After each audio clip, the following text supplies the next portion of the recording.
This dude is our main character. I mean the guy crying his eyes out behind that handsome fellow over there. See, right after our MC kicked the bucket, the game world merged with reality.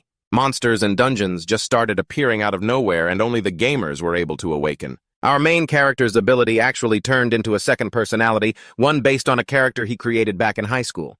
To make this character super handsome and cool, he racked his brain to cram so many wild, mind-blowing ideas into him. Handsome, totally ripped, with a six-pack, cold, aristocratic, and most of all, a combat genius. And of course, a whole bunch of bizarre, edgy personality traits that he came up with back then. But anyway, no more dilly-dallying. Let's get right into it. Inside the room, Hoayon was startled as he stared at his current appearance. He was so utterly confused. Who on earth is this? The man in the mirror had platinum blonde hair. Instinctively, Hoayon tried to picture his own face. What was my name again? He wondered, struggling to face his new reality. He still had no idea what was going on. Sweat slowly trickled down Lee Hoayon's face, while the unfamiliar reflection in the mirror spoke, Raphael Claudia Abes Romeo. The heir of a prestigious family. Damn it. Inside the room, Hoayon decided to have a cup of tea to calm his nerves, tiredly pouring the tea into a cup. Sipping the hot tea with elegant grace, Hoayon recalled everything, his eyes growing thoughtful. He remembered his past self. It seems I've become the character I created 12 years ago, back when I was in my second year of high school. Yes, my sophomore year exactly. Back then, Hoayon was pretty rebellious. He didn't care about studying at all, constantly doodling in his textbooks. Looking at the character he had just created, he felt so excited. It's finally finished. My other noble self. Thinking about this, Hoayon sank into despair. It was a character he had created during his edgy, rebellious phase. And ending up in this mess was all because of that game. When the continent's history first launched, various species of dragons soared through the skies. It was one of the greatest virtual reality fantasy games ever made. Until the day it shut down, no other game could ever surpass it, making it a legendary masterpiece. But on the day AR Channel ceased service, reporters were broadcasting the news about the legendary online game, The Continent's History shutting down. The CEO of Cosmo, the creator of the game, had gone missing. That was when everything slowly began to unravel. Along with the news of CEO Raymond's sudden disappearance, the world plunged into absolute chaos with massive explosions erupting everywhere. AR Channel manifested in the real world. Portals opened up across the globe, and monsters from the game began to pour out. Just when everyone thought the world was coming to an end, humanity was synchronized with their in-game characters. This was when the players emerged. Not only could they use their game skills, they could also use them to defeat the monsters and save the world. Players quickly became heroes. Of course, a guy like me shouldn't even dream of becoming one. But then I realized even if I did awaken my powers, I could never become that famous anyway. Hoayon sighed, looking back at his dark room. The cost to buy a virtual reality login device was 10 million gold, and even renting one would run hundreds of thousands a month. Inside the room, the despairing voice of Hoayon's father echoed, "I'm sorry. I wanted to at least let you kids play to your heart's content. As many games as you wanted. I'm sorry for being such a failure of a father." Hoayon didn't blame him at all. And despite their father's company going bankrupt, his younger sister kept comforting him. "Dad, please stop crying." "So what if we can't play those games? I'm sure Hoayon understands." His mother sighed and chimed in, "I'm the one who's at fault here. You did nothing wrong." Seeing this, Hoayon's sister sighed. "Oh, geez. Seriously. What is it now, Mom?" Hoayon slowly looked at them. That was when I truly realized how harsh reality is. I had no choice but to give up on AR Channel early. If only I knew this would happen, I would never have quit the game. Since I haven't played for a whole year, my level and stats are absolute garbage. And even when I finally awakened my powers, who would have thought I'd reincarnate as a character I created 15 years ago? Taking another sip of his tea, Hoayon let out a tired sigh. Delicious. But inside his mind was completely exhausted. I'm going to go crazy. Honestly, because now he was the very character that Lee Hoayon had created during his edgy teenage years, and one he had poured his heart and soul into. The backstory goes like this. Raphael was once the heir of a prestigious family, but after his clan was slaughtered by a demon, he was left all alone. To exact his revenge, he decided to become a demon hunter. What a generic cringe backstory I came up with back then for this alter ego of mine from high school. Hoyun shuddered at his own cringe-worthy past. It was his ultimate dark history. Though it felt like a cool memory back in high school now that he was grown up, remembering it only brought him absolute embarrassment. Hoyun let out a dry laugh. What nostalgic memories. Though inside he was utterly dying of embarrassment. Just shut up, self, and stop talking in that weird, dramatic way. And how am I supposed to deal with work tomorrow? And with this way of speaking, will I even be able to reintegrate into society? Suddenly, Hoyol recalled the scene of his manager lecturing him. Hoyol, what is with that hair? It's so shiny it looks like a light bulb. Are you some kind of celebrity? Where do you think you're going? Hey, Hoyol, why are you looking at me like that? Is something wrong? Did I say something wrong? As soon as the man finished speaking, Hoyol threw his coffee right into his face. Just imagining it, sweat poured down his face. No, I can't do that. I'll get sued. Meanwhile, Hoyol was still speaking out loud. A noble does not bow his head even when facing adversity, even though on the inside he was utterly in despair. I can't believe this. Everything that comes out of my mouth is completely different from what I actually think. Is this what it feels like to become a player and synchronize with your character? Most people said there wasn't a huge difference.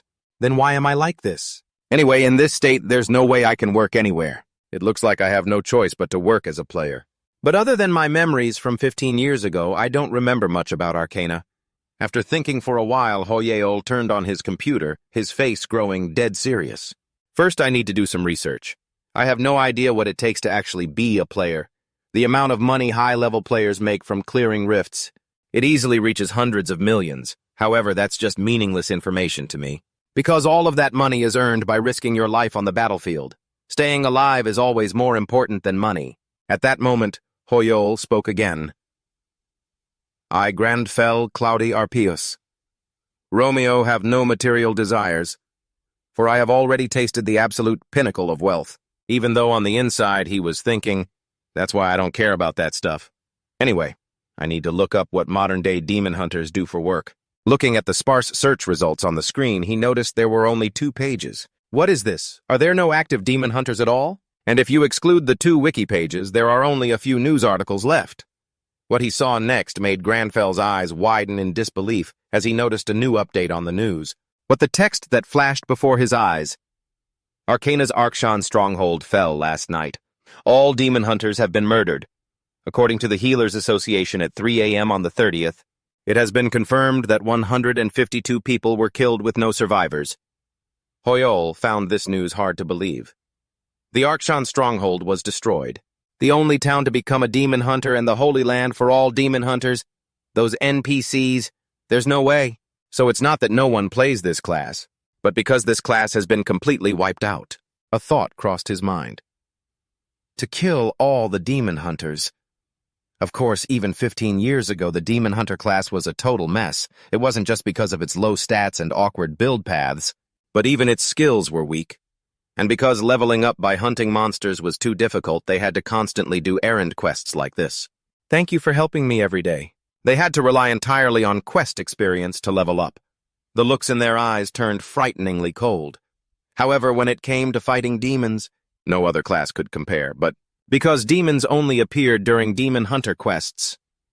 System notifications popped up before his eyes. Kill more demons, kill more and more demons, kill more and more demons. And most of the quests were utterly shameless, forcing players to constantly hone their demon-slaying skills. So to everyone else, it was a completely pointless class to play. Whenever other players saw those demon hunters, they would look down on them. Is that a demon hunter over there? I can't believe anyone actually plays that dog crap class. Demon Hunter was treated as a useless class.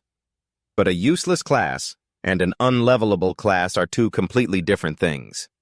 Now, who is going to give me quests to deliver bread? This is bad. All the skill-teaching NPCs are dead, too. Is there any other information? More news kept flashing right before his eyes. Summary of Arcana Update 462. Now I can't even be a bread delivery boy anymore. Who would have thought that delivering bread would become so popular? How are we supposed to defeat the demons now? If I knew this was going to happen, I would have become a demon hunter. This update is insane. It's time. Hoyol's eyes widened as if he had discovered something. Various news posts kept appearing. Isn't that why anyone still playing must be celebrating? A post from Azel's blog caught his attention. Hello, I'm Azel Express. Let me explain to you kids who don't understand what's going on. Demon hunters are specialists when it comes to defeating demons, which were newly added in this latest update. New types of demons have been added in this update. Reading up to this point, Hoyol calmly clicked forward. Arcana History Update 5.1 completed. Reality integration complete. Various comments kept pouring in.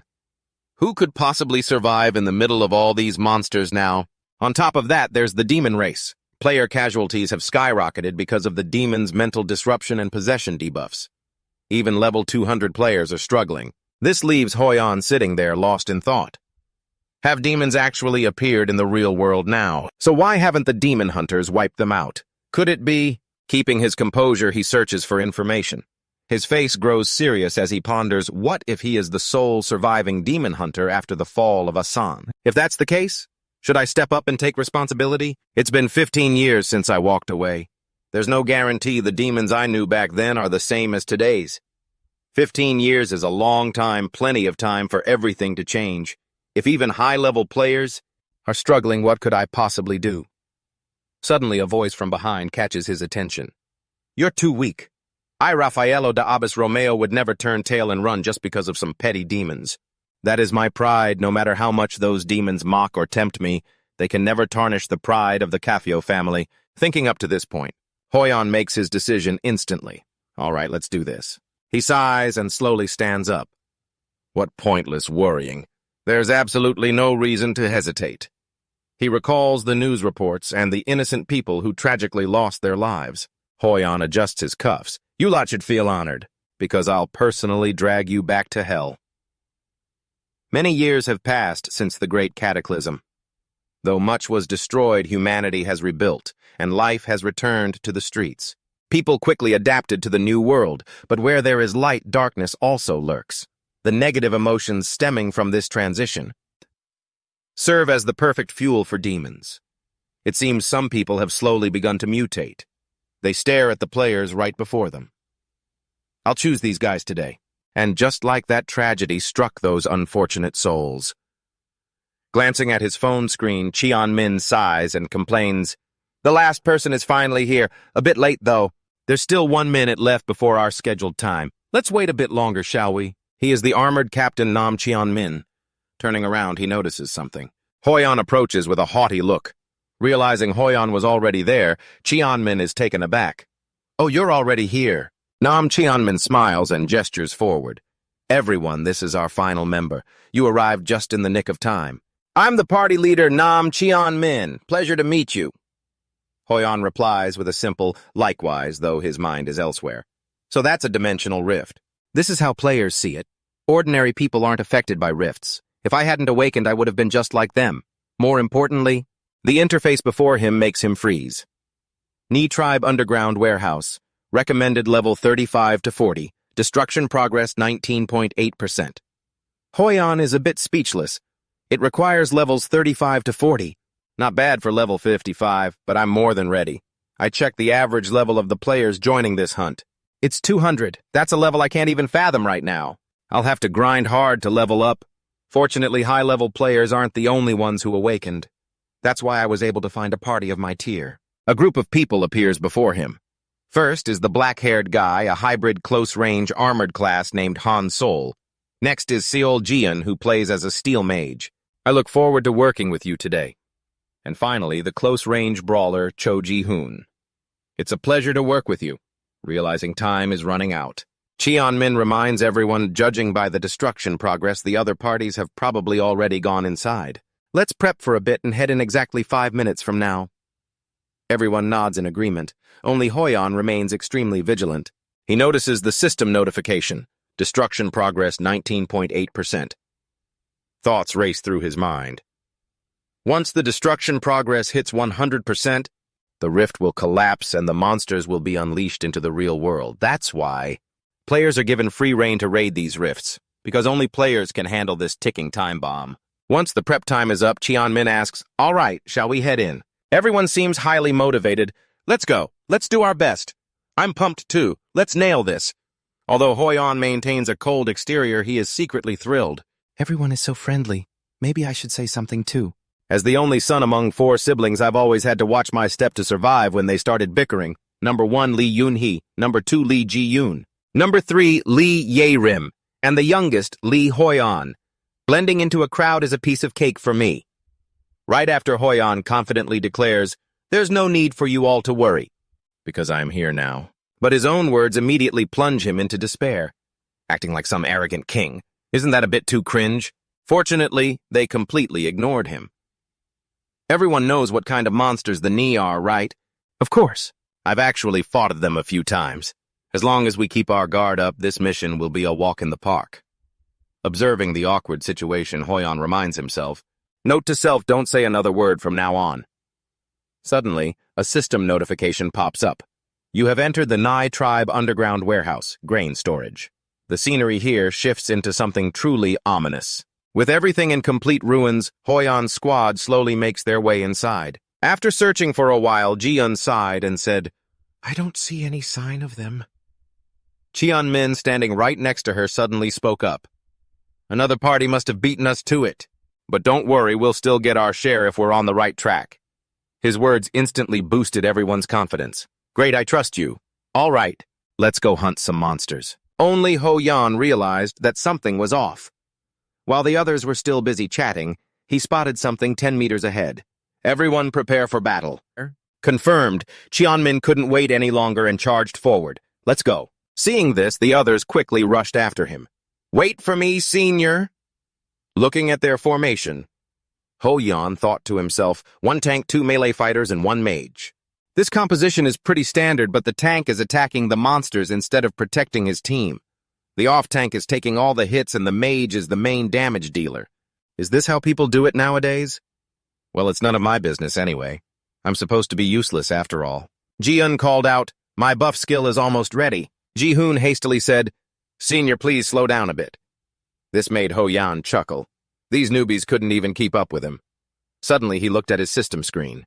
Right, the real problem is, in his inventory, he had various items, a super expensive yet weak silver dagger, a costly silver arrow, and a hidden adventurer's bow. These items left Ho-yeon feeling disappointed. "I don't have a single useful item. I should avoid fighting until I find a suitable weapon." Just then an arrow flew straight toward him. At the same time, Ho-yeon sensed something else. As he turned his head, he saw the monsters targeting him. Observing this, Ho-yeon quickly shouted, "Ambush behind the pillar!" Hearing this, everyone scrambled to defend themselves. Sensing that things were turning bad, Selnak shouted, "There are too many of them. I can't hold them all off." Meanwhile, more and more cuts appeared on Ji-hoon's face. "Damn it, Senior Cheon-min, help us, Senior. What on earth are you doing? Get back!" Just then a shout rang out, "Ji-hoon, watch out!" While his guard was down, a monster lunged at him, its cold blade thrusting forward. Terrified, he let out a loud scream. Suddenly, a loud blast echoed as if something had blocked the attack. Ji-hoon was still in shock when he saw the lifeless corpse of the monster. Ho-yeon had just saved him. His expression remained completely calm. "These beasts don't seem well trained. They don't really suit me, but beggars can't be choosers." Seeing him step in, Ji-hoon looked surprised.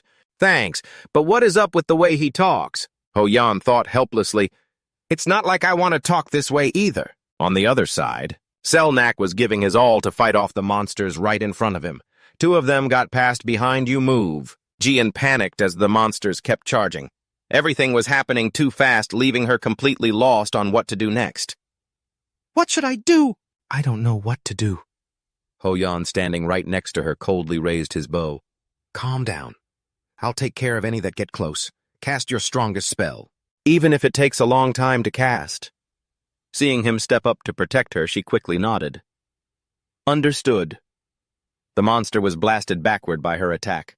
Meanwhile, Ji-hoon and Selnak were still fighting relentlessly at the front lines. How much longer? Almost ready. Regaining her composure, she suddenly yelled, "Firing, watch out, everyone, fire arrow!" Flaming arrows incinerated all the monsters. A massive explosion went off right in front of them, sending clouds of dust and smoke into the air.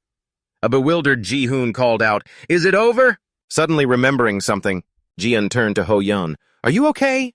Turning to leave, he replied, "I'm fine. Keep an eye on the others." She then headed back toward their teammates. "Are you all right?" Meanwhile, Ho-yeon just stood there, lost in thought. He suddenly remembered his expensive silver arrow, his eyes filled with a trace of regret. "Can I get that arrow back, I wonder?" Meanwhile, Ji-hoon handed over a potion. "This is an elixir. Drink it before more of them show up." Selnak quickly reached out to take it. "Thank you." He noticed Cheon-min was still standing idle on the side. This infuriated Ji-hoon. "Damn it, are you crazy? What the hell are you doing?" "I can understand you not noticing the ambush. But why did you just stand there and do absolutely nothing? You led us into a goddamn trap. And you call yourself a frontline tank. Explain yourself now." Listening to these insults, Cheon-min let out a strange smile. In the middle of the room, his laughter echoed continuously, suggesting his mind was no longer stable. Right in front of everyone, Cheon-min clutched his stomach and burst into hysterical laughter. This situation made Ji-hoon even more furious. He could no longer laugh. "Is this funny to you? If it weren't for your famous older brother, you'd be absolutely nothing. Did you think you were a big shot just because I called you senior?" Suddenly, the entire space plunged into darkness, throwing everyone into a panic. "Where did the fire go? At the same time?" The crazed voice of Cheon-min echoed continuously. "You're asking me if this is funny? Of course it is. It's freaking hilarious. How could I not laugh when a bunch of idiots are struggling right in front of me?" His laughter echoed all over the place. This froze everyone in their tracks. At the same time, the system displayed a new notification. Natural enemy skill activated. Combat power is rapidly increasing while facing a demon. Looking at Cheon-min's current appearance, Ho-yeon immediately realized, "So, you're a demon." Cheon-min's distorted face slowly emerged. "You finally get it now, you idiot." A wicked smile spread across Cheon-min's face. "So you've figured it out, you bastard?" The system flashed a warning. Natural enemy skill activated. This situation threw everyone in the party into utter confusion. What a demon seal reached out his hand, asking in disbelief, "No way. What are you talking about? A demon? How could Cheon-min be a demon right at that moment?" A pitch-black darkness enveloped him. Seol was completely bewildered, and terror slowly crept into his eyes. "What is this? Where did everyone go?" Screams suddenly rang out, startling him. When Seol looked back, his teammates were bound high up in the air. Ji-hoon's eyes were filled with despair as he reached his hand out toward him, crying, "Save me." This terrified him so much that he couldn't even react. Multiple system notifications popped up in rapid succession. "A demon is watching you. Your psychological state is extremely poor. Despair, screaming. Don't come near me." He had fallen into an abnormal state of extreme fear. It seemed he was completely helpless in this situation. "Help, is anyone there?" Cheon-min watched with amusement as they shuddered in terror at the illusions they were experiencing. Seizing the opportunity, Ho-yeon lunged forward. He unleashed a direct attack at Cheon-min, but unfortunately Cheon-min managed to block it. "You don't care if these people die. You should know that if you kill me, they die too." Ho-yeon thought to himself, "I probably can't pierce through his armor. I need to aim for the gaps." Seeing Ho-yeon looking so deep in thought, that Cheon-min grew even more arrogant. "Are you really going to attack me and ignore their lives?" He charged straight at Ho-yeon to attack. The system continued to display warnings. Natural enemy skill activated. Combat power is rapidly rising due to the presence of a demon. Ho-yeon struck back decisively, but Cheon-min's armor was so sturdy that the blow didn't even scratch him. Instead, he spun around and countered Ho-yeon. How foolish humans are so fake. Despite the relentless barrage of attacks, Ho-yeon showed no fear. "Just a minute ago, all of you were acting so friendly. And with this guy. And now..." Before Cheon-min could even realize it, Ho-yeon's blade had already sliced past him. Blood poured down his face, freezing him in place. Overcome with agonizing pain, Cheon-min clutched his face and screamed as chaotic thoughts rushed through his mind. "I was slashed by a mere human. Damn it is that a silver sword..." Ho-yeon coldly warned him. "Don't talk to me, I don't talk to prey." Only then did Cheon-min realize he had messed with the wrong person. Where did everything start to go wrong? Flashback to the past. Taemin kept calling out to him. Only then did Cheon-min look up. Taemin smiled and asked, Why are you spacing out like that? Does it hurt a lot? He quickly shook his head and explained, No, I was just distracted. Taemin sighed and chided him.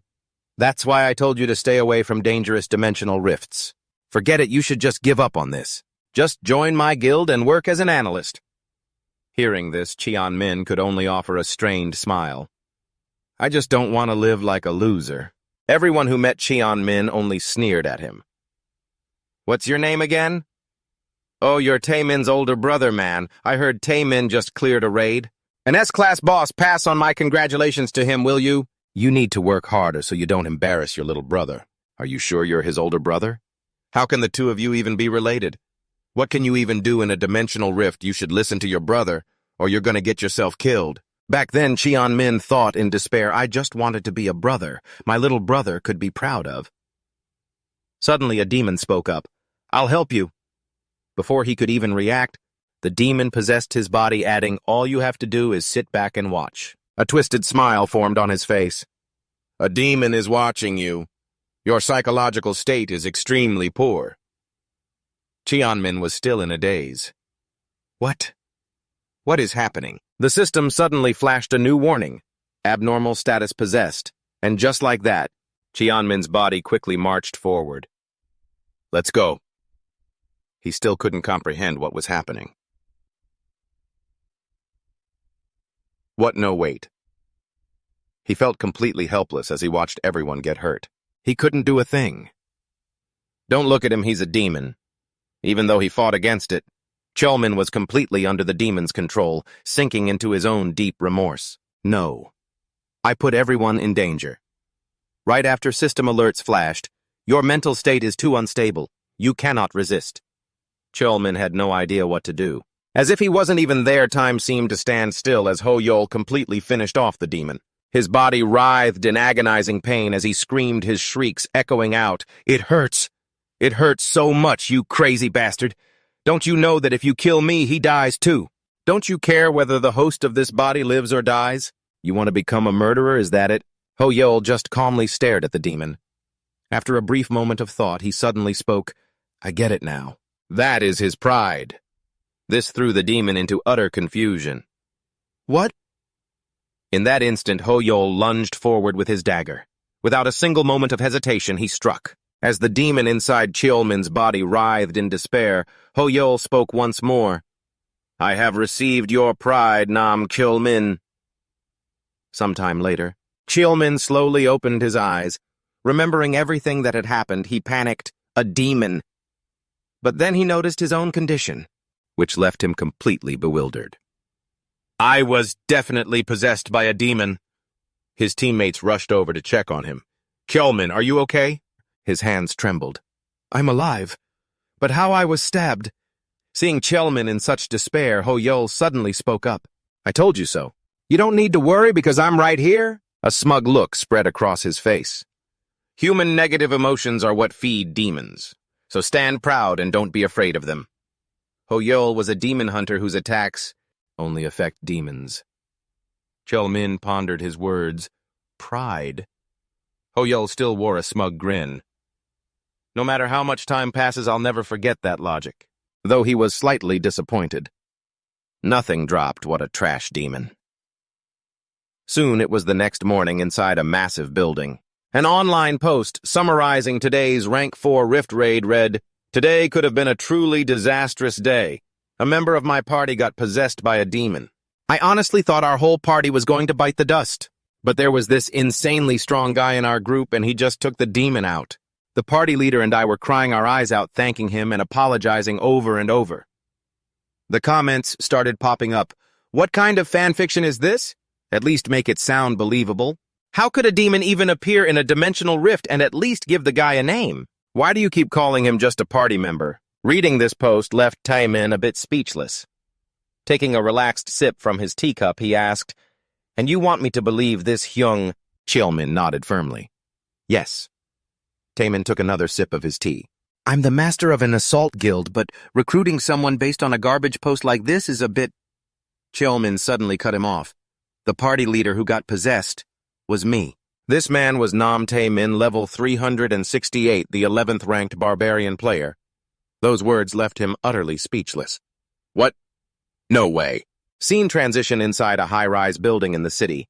Tae-min's voice echoed, What, you really want to give up your player status and become an analyst for Gon? You used to be so against this. Why the sudden change? It's really hard to believe. Cheolmin smiled warmly and replied, Is it really that hard to trust your own brother? I'm truly grateful for your help. Tae-min sighed and said, Stop teasing me. Seeing his brother look much more relaxed, Cheolmin replied, I was just joking. Tae-min asked again, Are you sure you're not joking? About becoming an analyst. Cheolmin firmly set his teacup down on the table. No, I'm completely serious about this. I've finally realized my own weaknesses and what my role should be. I've been struggling so hard to keep up with you all this time, but now I want to preserve my dignity and walk my own path. Seeing his brother's transformation, Tae-min found himself deeply intrigued. Now you've got me curious. I wonder what kind of person could make you change this much. And to hunt down a demon! If status ailments don't affect him at all, his mental stats must be absolutely insane. You also mentioned that he fought with a dagger instead of magic. There are thousands of classes in Arcana, but I can't even begin to imagine which class he belongs to. Given those stats, I don't get why he would even choose to enter a low-rank rift like that. Cheolmin immediately replied, So you find it hard to believe too? Why don't you, but this time please trust me. Tae-min suddenly interrupted him. Who said I didn't believe you? I do believe you. After all, you're the analyst who witnessed the boss pattern firsthand, proposed guild management strategies, and scouted rising stars. I wouldn't be where I am today without you, Hyung. So of course I trust you, Hyung. I even brought a contract with me. After all, you are my older brother, and a proud analyst for Gaon. All these compliments were making Cheolmin a bit embarrassed. Geez, you're embarrassing me. Thanks, though. Hearing this, he burst into laughter. Anyway, take a look at the contract, Hyung. What do you think, Mr. Analyst? He took the contract. All right, let's see. Reading through the terms carefully made Cheolmin feel extremely satisfied, but soon sweat began to pour down his face. What is the deal with these terms, Tae-min? We cut to Ho-Yol's one-story house in the city. Meanwhile, he had reached level 67. I leveled up. Wait, didn't I just level up? And not only that, but it shot up by 12 levels at once. Ho-Yol was still grumbling, complaining that it was too little. Of course, he ignored this side of himself. So those Oni aren't worth much, but just killing one imp. It was enough to raise me by 12 levels. He sighed and walked outside, completely ignoring the monsters. Deep down, Ho-Yol was still very excited. Me too. Now how should I allocate my stat points? All right, I'm too tired right now. Let's just lie in bed and think about it later. Seeing the sight before him, Ho-Yol suddenly spoke. It was like a message. A clean environment brings a pure mind. Seeing his own actions, this made him completely speechless. Please just let me rest already. By the evening inside the apartment, Ho-Yol was cooking his usual soup. He didn't forget to take a spoonful to taste it. His face lit up with excitement. A healthy taste! But his other self could only think in sheer despair. Right, this is Granfel's personality, always sticking to a schedule and practicing self-discipline. I've also learned a thing or two from this. The traits I gave to Granfell have been applied to real life, including my work and level. Before this, I used to just lie around after a shower and wait for food delivery. But thanks to him, my lifestyle has become much more disciplined. Now, what about his talent? Granfell doesn't just have one talent. He has a gift for magic and can replicate any spell after seeing it just once. He's also incredibly smart. And incredibly healthy, too. As the music played, he set his pen down on the notebook. At this thought, Ho-Yol smugly brushed back his hair. And that's how it is. He felt a bit speechless. I wrote down all the good traits. Anyway, if those traits are being applied to reality, I think I need to test them. Right at that moment, a notification arrived. It was a message from Nam Cheolmin. Excuse me. Hello, Mr. Ho-Yol. I'm Nam Cheolmin, the leader of yesterday's Rift Raid. How are you doing now? So, I was thinking of inviting you to join Gon, the top guild in South Korea. I know this offer is a bit sudden, but with your influence, you would be an incredible fit for the Gaon Guild. These messages caught Ho-Yol's attention. A message from Cheolmin. Why is it so long? I don't know much about this stuff, so I can't just join right away. For now, I'll just decline his offer. All right, time to do some testing. What I'm going to test is the ability to replicate a spell after seeing it just once. With that, Ho-Yol continued watching videos uploaded on YouTube. Meanwhile, on the other side, Cheolmin and Taemin were still staring blankly at the screen.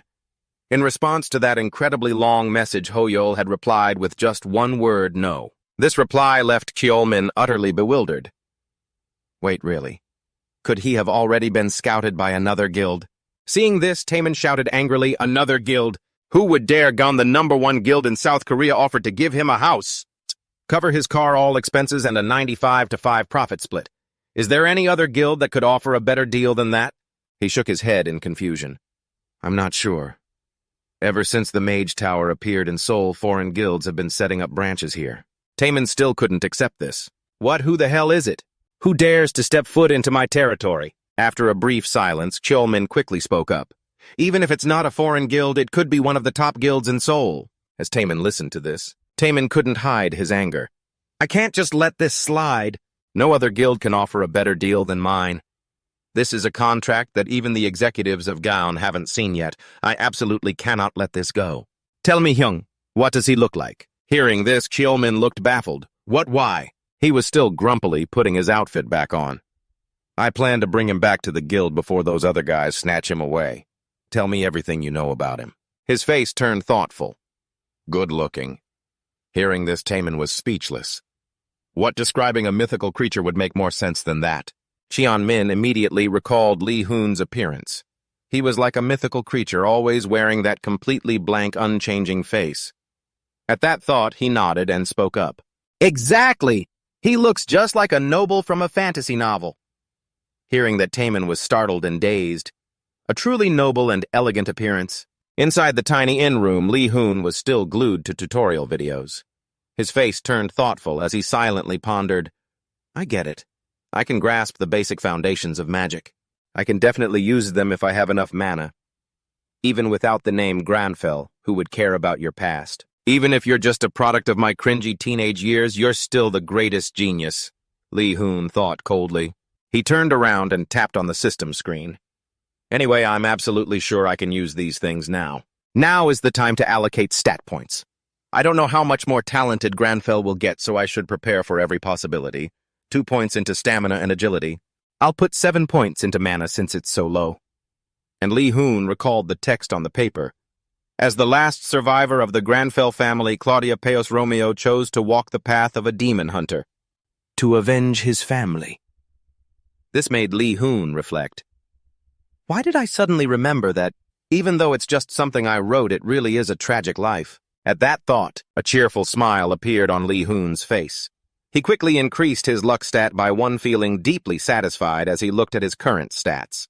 This is for the sake of myself and Granfell, who will have a tough time from now on. I only increased my luck stat from 1 to 2, but that still means I have double. Oh, the luck I had before. Who knows, maybe tomorrow I'll find some money lying on the street. A moment later, Lee Hoon was stunned.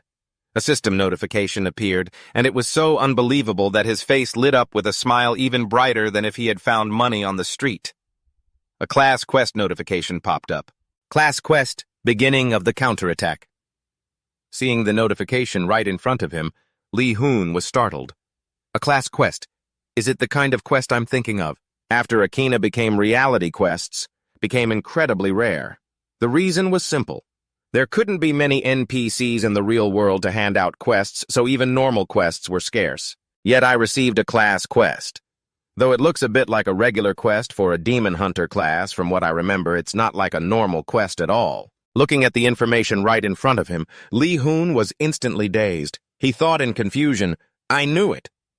Above it was a news article about a C-rank knight. A player named Quiver smiled in front of the screen after receiving a class quest. A class quest is a quest given to only one person. Among those with the same class, it's a massive deal when just one person receives it. It's enough to make the front page news. It really is an amazing quest that everyone pays attention to. Just having it can push you to the top ranker list. Logically speaking, a level 67 like me shouldn't be able to receive a class quest. So it must be because... Lee Hoon tapped on the system screen, confirming his theory. He sighed in dismay. Just as I thought. I'm the only demon hunter left. His eyes gradually grew cold as he glanced to the side. It makes sense. Flashback to the past. This place was Oxon, the demon hunter's sanctuary. Back then, Lee Hoon stood dazed right here. It sounded like an interesting place, but the reality was a complete shock. The scene before him was absolute chaos as the voice of the Demon Hunter NPC guide rang out. "Welcome, warriors, to Oxon. We will begin the entrance ceremony up there. Now move." A system notifications appeared. "Climb the cliff. Current height 0 meters out of 1,000 meters. Looking at the vines in front of him, Lee Hoon was completely speechless. Damn it, he's lost his mind. The quests were repetitive, difficult, and utterly meaningless. The guide continued to yell, "Can't you go any faster? This is where you'll be staying from now on." The sight inside the room filled him with despair. The facilities were terrible. Before anyone could even catch their breath, he spoke up again. "Now let's go eat. The cafeteria is down where we just came from." The quest popped up again. "Go eat at the cafeteria. Current height 522 meters out of 1,000 meters. The guide kept shouting insults. "Hurry up, recruits. If you can't even handle this, get the hell out of Oxon." This made everyone even more desperate with the NPC constantly shouting right in their faces. Thinking back to this, Lee Hoon was lost in thought. Everyone wanted to quit. He continued to think, demons will dig deep into human minds, so this kind of training made me stronger. He was speechless, thinking his middle school syndrome was really severe. Anyway, that's in the past. Let's see what this quest is about. But the next scene made Lee Hoon freeze on the spot. He couldn't believe what was happening. The scene shifted to the Korean Branch Association. It was a facility established to reduce chaos and damage in the world. They hired personnel who had previously worked with the developers of Akina to handle how Akina's updates would manifest in the real world. They gathered Akina-related information and analyzed it for the players. In other words, they were overworked, and the staff was constantly exhausted. Damn, Akina. Senior, do you think there will be another spatial rift this week? It's already past 8 o'clock, so nothing's going to happen, right? Jianmin sighed from the side and said, "We can only hope so." Hearing this, the guy continued talking. "That bastard Jamin is seriously terrifying. He must be the admin of the homepage always posting stuff, right?" But the other guy still didn't seem to care. "All right, that's enough gossip. Just keep clicking refresh." He sighed and complained. "I'm just wondering how that's even possible. Whenever he posts something on the homepage, the exact same thing happens in real life shortly after." These words froze Jianmin in his tracks. Suddenly, he let out a loud shout, startling the person next to him. "There's a new update." Looking at the screen in front of him, he was completely shocked. "No way!" Jianmin quickly stared at the scene before him. This can't be. "No, things here have completely devolved into chaos. There really is an update." "Are they kidding? Where are you going?" "To submit my resignation." "Pull out your phone. The reporters are starting to call." "What are you doing?" Pulling out his phone, Jianmin kept muttering to himself. A new breed of demons will be here soon. New spatial rift. The fortress of Count Asuka's family. New demons. Bloodthirsty thug level 230. Bloodthirsty monster level 230 to 250. Soldiers of Count Asuka level 300. Knights of Count Asuka level 350. Followers of Count Asuka level 390. Newly named monster Count Asuka level 430. It looks like this monster is a demon, and a highly formidable one. Seeing this new information right in front of him left the guy next to him completely bewildered. Level 430. The top player is only level 403 right now. This isn't an update meant for humans anymore. I think it's way too hard even if all players teamed up. Jianmin sighed and replied, "That's not even the main issue. It might not just require a single guild, but the entire world." This made him extremely curious. "What about the Wizard's Tower? What if we get help from those NPCs?" He suddenly interrupted. "The NPCs in the tower won't do a thing. Unless the tower itself is threatened, they won't lift a finger at a time like this." Hearing this, the guy right next to him fell into utter despair. "So," Jianmin pushed up his glasses, "there's no viable option. They're basically telling us to just stand by and watch everyone die. It's over. This spatial rift is on the verge of collapsing." His conclusion enraged the guy next to him. "Don't jump to conclusions so fast. If we fail to raid the rift, those things will break out into the real world. That bastard Jamin, just what does he think human lives are worth?" Jianmin thought to himself in frustration. All the updates so far have been manageable, but this completely breaks the balance. It's unimaginable. Unless a miracle happens. A system quest popped up right before his eyes. Class quest prelude to the counterattack. To the last demon hunter. The time has finally come to strike back against the demons. Requirement: demon hunting completed. Immediate quest. Physical training in progress. Ho-Yoon calmly raised his teacup to his lips and took a sip. Why? The system window continued to display the physical training info. Today's target run 20 kilometers completed. 1,000 push-ups, 500 in progress. Pull-ups completed, 300 burpees completed. Ho-Yoon asked himself helplessly, "Nothing has changed since I was in Asan. My whole body is shaking. Is it really okay to suddenly train this hard? What if I end up dead?" The store clerk smiled and asked, "Would you like a bag, sir?" Ho-Yoon, trembling, handed over his card. "No, thank you." Dinner was a messy, half-made heap on the table. Ho-Yoon sat tiredly in the corner. "I can't even make a sandwich, because my hands are shaking so much." But he still ate it anyway. He couldn't help it if his homemade sandwich looked a bit deformed. He reminded himself, "Don't make a mess and spill crumbs everywhere." Then he remembered something. His face lit up with joy. "But it does feel good to actually accomplish something. I would have given up if it wasn't for this AFL ability. Anyway, I finally finished that stupid quest. I can finally sleep well now. I'm actually kind of excited to see what tomorrow's quest is."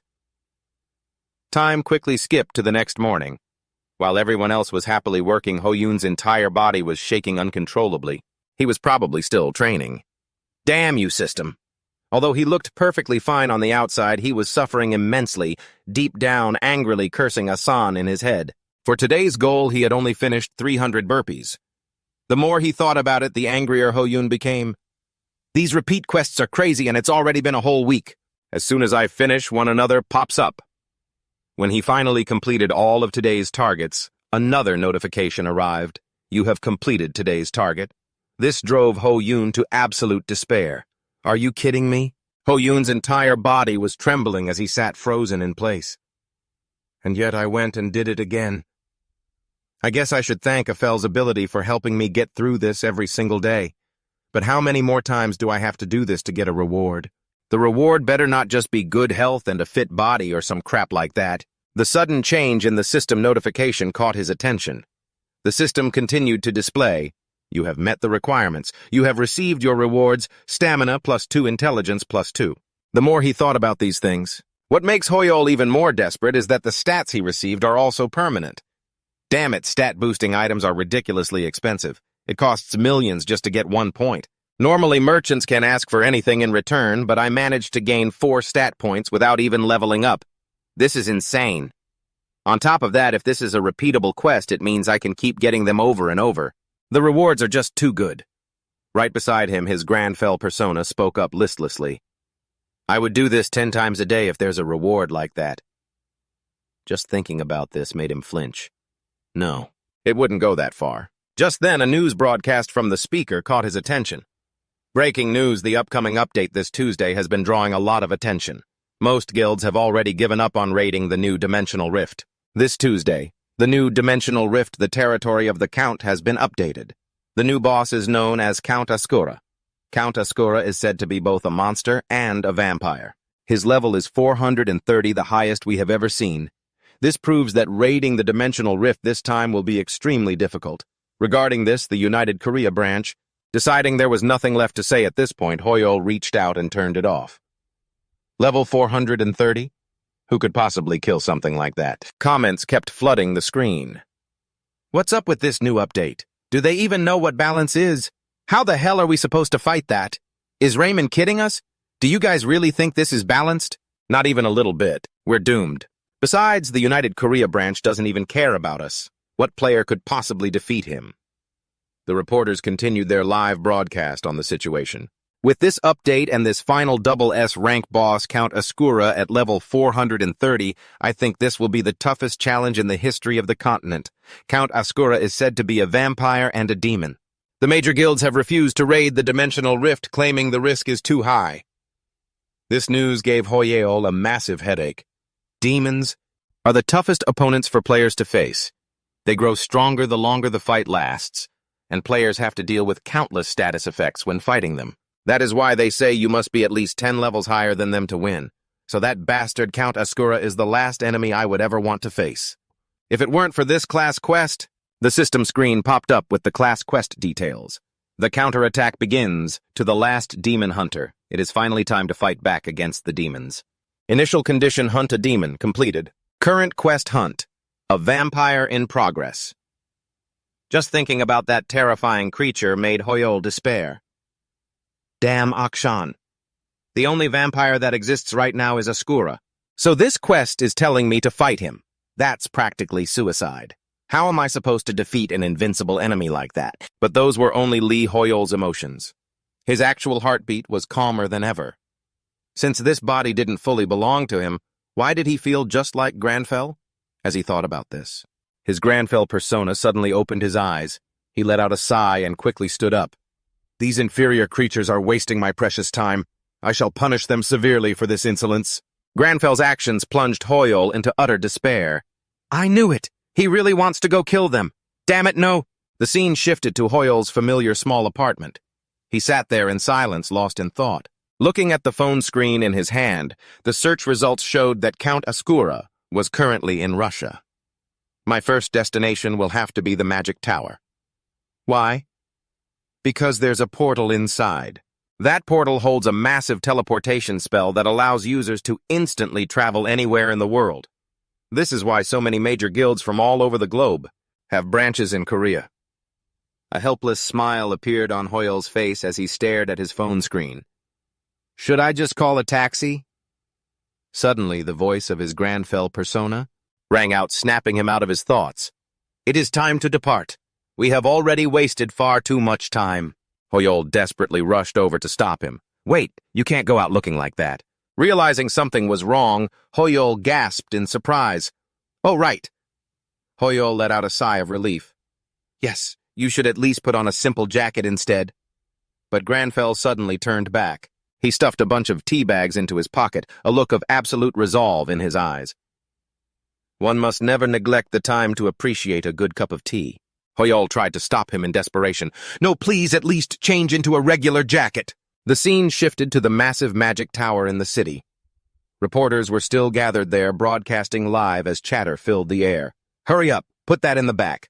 Is this supposed to go on the truck? Gone Guild is coming today. What do you mean, coming where? There are so many reporters at the Magic Tower. Do you really think the Gown Guild is actually coming? It's highly likely. A new rift just appeared in Russia, right behind the Magic Tower. But why aren't they flying there? They are players, so using the magic portal to travel to Russia is completely normal. The man turned around to explain, but only a select few players can actually use the magic portal. Besides, it costs a massive amount of mana. However, the next sight made him freeze instantly. The imposing figure of Taemin began walking through the crowd. Beside him were other powerful figures. The reporter quickly rushed forward. They're here. It's the Gone Guild, hurry, get closer. Reporters instantly swarmed them. It's Guildmaster Nam Taemin, I'm a reporter from KBC. Please give us a few words. Are you on your way to conquer the new rift? Do you plan to share information about the rift? With other guilds? What is the reason you are setting out before the other guilds at this very moment? The reporter from earlier quickly pushes his way to the front to ask a question. Guild leader Nam Taemin, I'm Lee Gyono from MBS. Has your Gaon Guild found a way to defeat Count Asgar yet? Seeing that things are getting out of hand, Cheon Min quickly steps in to stop them. Please, everyone, let's do interviews later. Right now! Taemin bursts out laughing, a bright, cheerful smile on his face. I'm embarrassed to admit it, but we actually don't know how to defeat Count Asgard yet. We'll make a plan once we get inside. Canute. That answer leaves Cheon Min completely speechless. But the guild leader doesn't care at all and continues, as for why we're setting off before the other guilds. Of course it's to beat our competitors. There's nothing more to it. Share information with them, absolutely not. Though they might demand we do, claiming it's necessary to maintain world peace. But if they really want to fight for peace, shouldn't they drag their own asses to Kennet instead of cowardly? Oh, standing off in the distance and just watching. Just then another reporter suddenly shouts, Wait, that's the Shining Guild. What are they doing here? Hurry up with the cameras, Tamala. Please look this way. Guild leader Lot. Please look over here.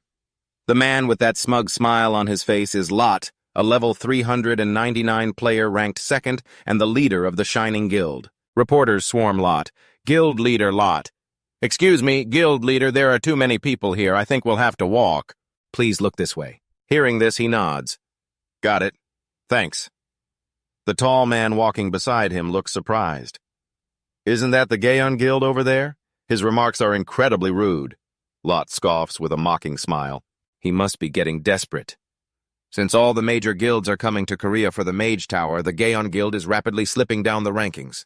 He's probably putting all his chips on this expedition. Looking at the crowd right in front of him only makes Tae-min more annoyed. Suddenly, Cheon-min speaks up, catching his attention. "There's no need to worry. We'll take it slow, step by step. Just do our best and that'll be enough." He gets what his brother is trying to do. "You're so reliable, bro. By the way, about that Ho-Yan guy, you said you got back in touch with him." Cheon-min's face turns slightly helpless. "Well, I adjusted some of the terms and reached out to him, but I haven't heard back yet. This really piques his interest. You did say he's really strong. Do you think he'll try to conquer Kenhut this time?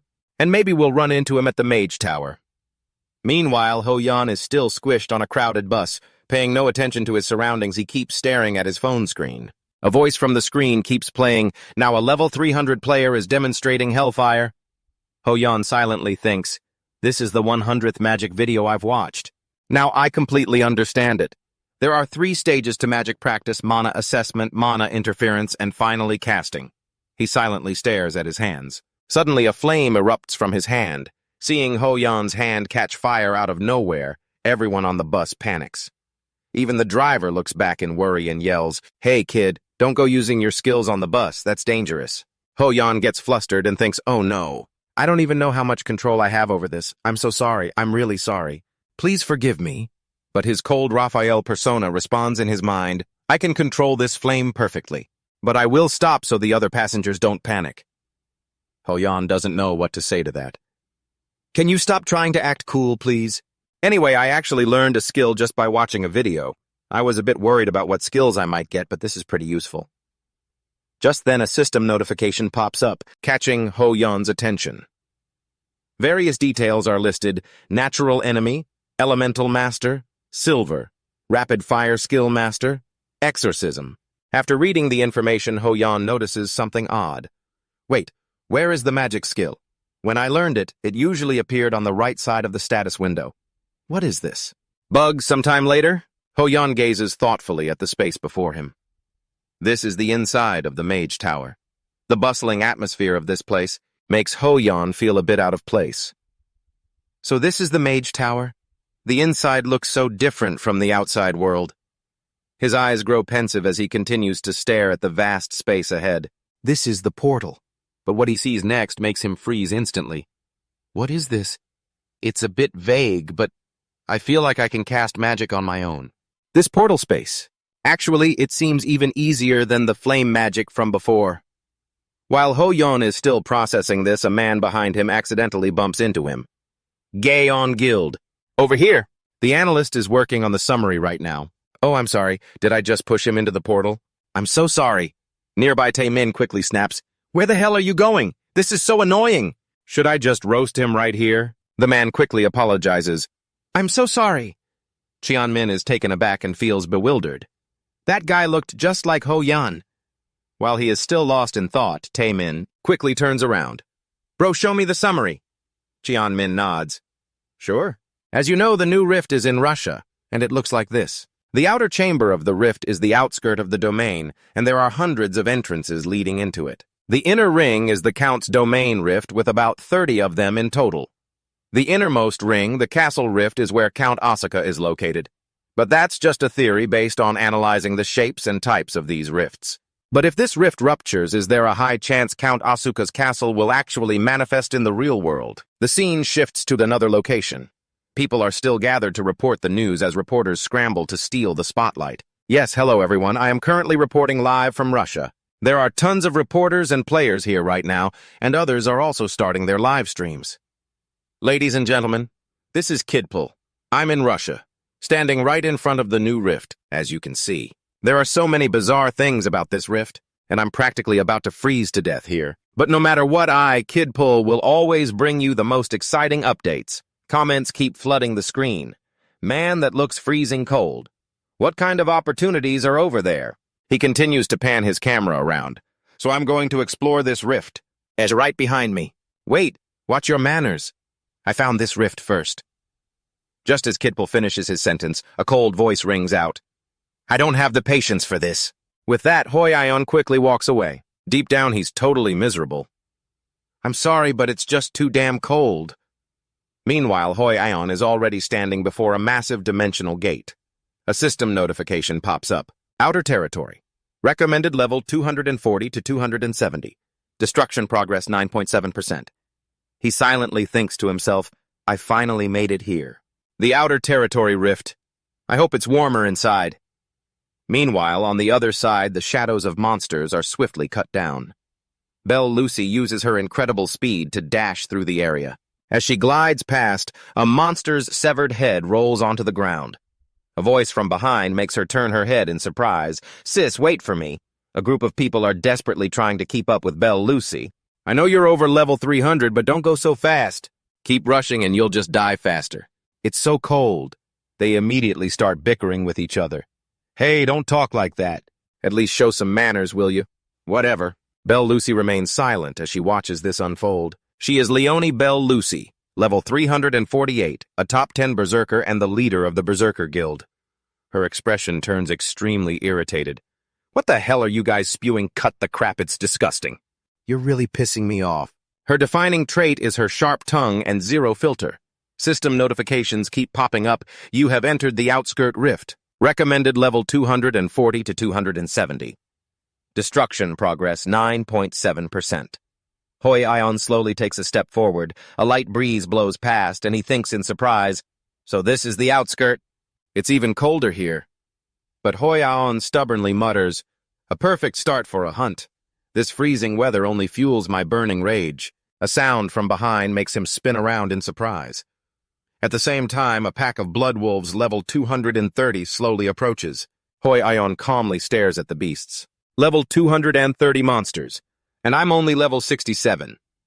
However, his stats are fully displayed on the screen. A warning from the system pops up. Natural enemy skill activated. An expectant smile spreads across his face.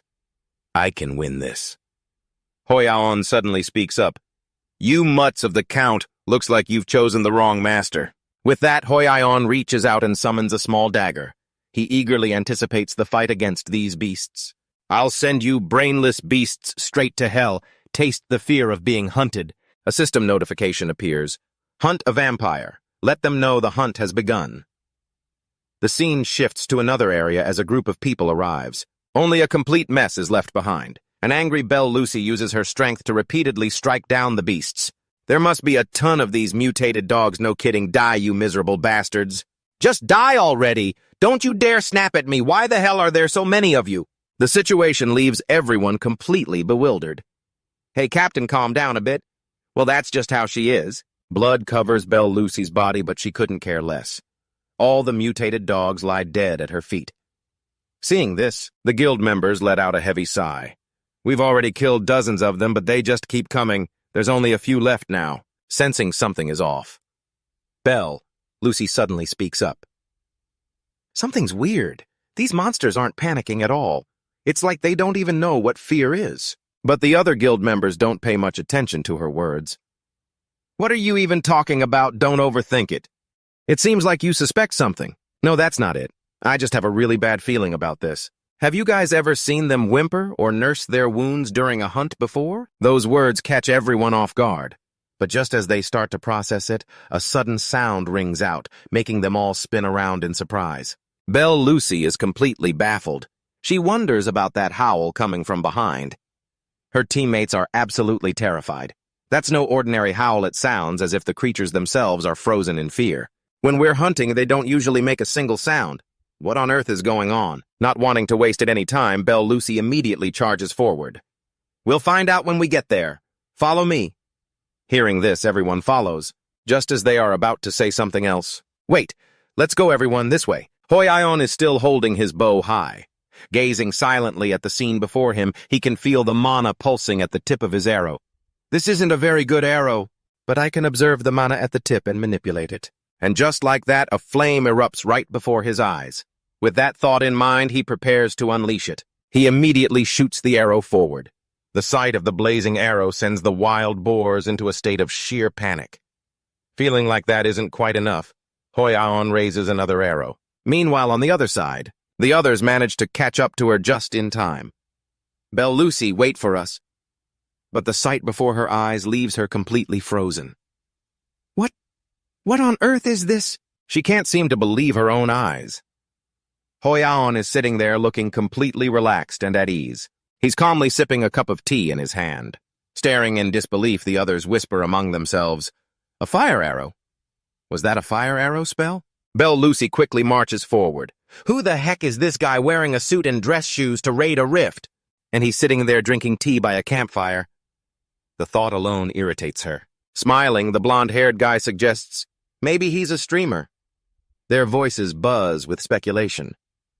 You know the ones who live stream inside rifts like this. That actually makes sense. He probably followed another guild in here and got lost.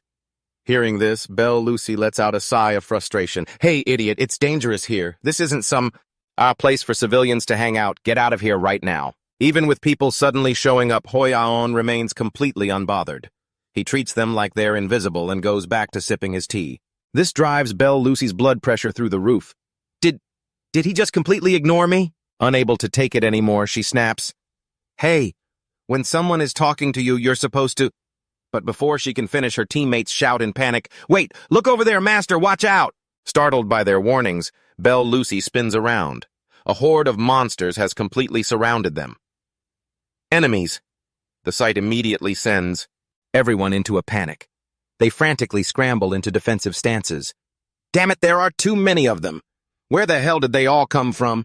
These monsters are blood bandits level 230. As more and more of them swarm in, Belle Lucy shouts, Everyone get into position now! With that, the guild members instantly prepare for battle. Realizing how bad the situation is, someone yells, Watch both sides! Be careful! A lot of them are armed. The monster's moves push Belle Lucy past her limit. Infuriated, she bolts forward with blinding speed, leaping straight into the fray. Clearly, these monsters are no match for her. No need to worry about that. Just then, a teammate screams a warning, Sis, look up! Belle Lucy looks up, her eyes widening in shock. It seems she hadn't anticipated this development at all. What the hell? Dozens of monsters are aiming their bows right at them. Realizing they've walked straight into a trap, terror grips the group. There must be hundreds of them. We're completely surrounded. What do we do now? Guild leader. After a brief moment of silence, Hoyaon lets out a quiet sigh. This only infuriates Belle Lucy further. She glares back at him. What? You still haven't run? Are you insane? Do you really think this is the time to be sipping tea? Are you blind? Run. Meanwhile, Hoyaon calmly thinks to himself, it seems feasible. Just then, the monsters launch another fierce attack. Everything happens so fast that Belle Lucy is completely helpless.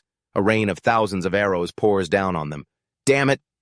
Just when everyone thinks this is the end, and gives up all hope, a faint light slowly begins to glow.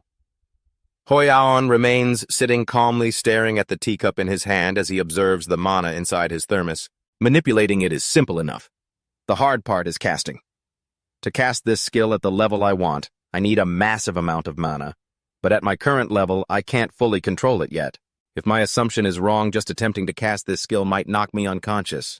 But what if the spells I'm using aren't actually skills? Just as that thought crossed his mind, as sudden currents of energy swirled around the magic circle he created, Hoyaon felt a change from within. The tumbler in his hand slowly floated up into the air and a bright blue light enveloped the entire area. Belle Lucy instinctively shielded her eyes. Sensing that something was off, she looked to the side in confusion, and she wasn't the only one. Everyone was completely baffled. Why didn't anything happen? As it turned out, Hoyaon had erected a massive fortress wall completely blocking all the arrows from earlier. This sight left Belle Lucy utterly astounded. What?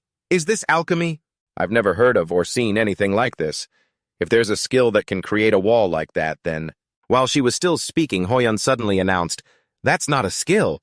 What I'm using is... His words made her freeze. Clenching his fist with a confident smirk, Hoyaon muttered, The essence of magic. In that instant, time itself seemed to stand still. Everyone was safe, but Hoyon's words left them utterly bewildered. Whispers and murmurs broke out instantly. Who is he? An alchemist. Using alchemy to summon a wall this huge, that means, isn't an alchemist just a production class? Why is he even here? Belle Lucy was just as confused. What the essence of magic? Hoyon smiled, looking at his palm. It allows me to alter the form of objects. If I can manipulate its mana, honestly, it's more like alchemy than magic. Right then, a sudden tremor shook the ground, catching everyone's attention. A guild member inside gasped at the sight. He frantically yelled out, "The flank monsters are pouring in from the flank." Panic surged through the crowd at the sight.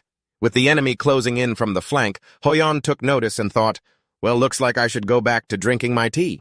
His comment left Belle Lucy completely dumbfounded.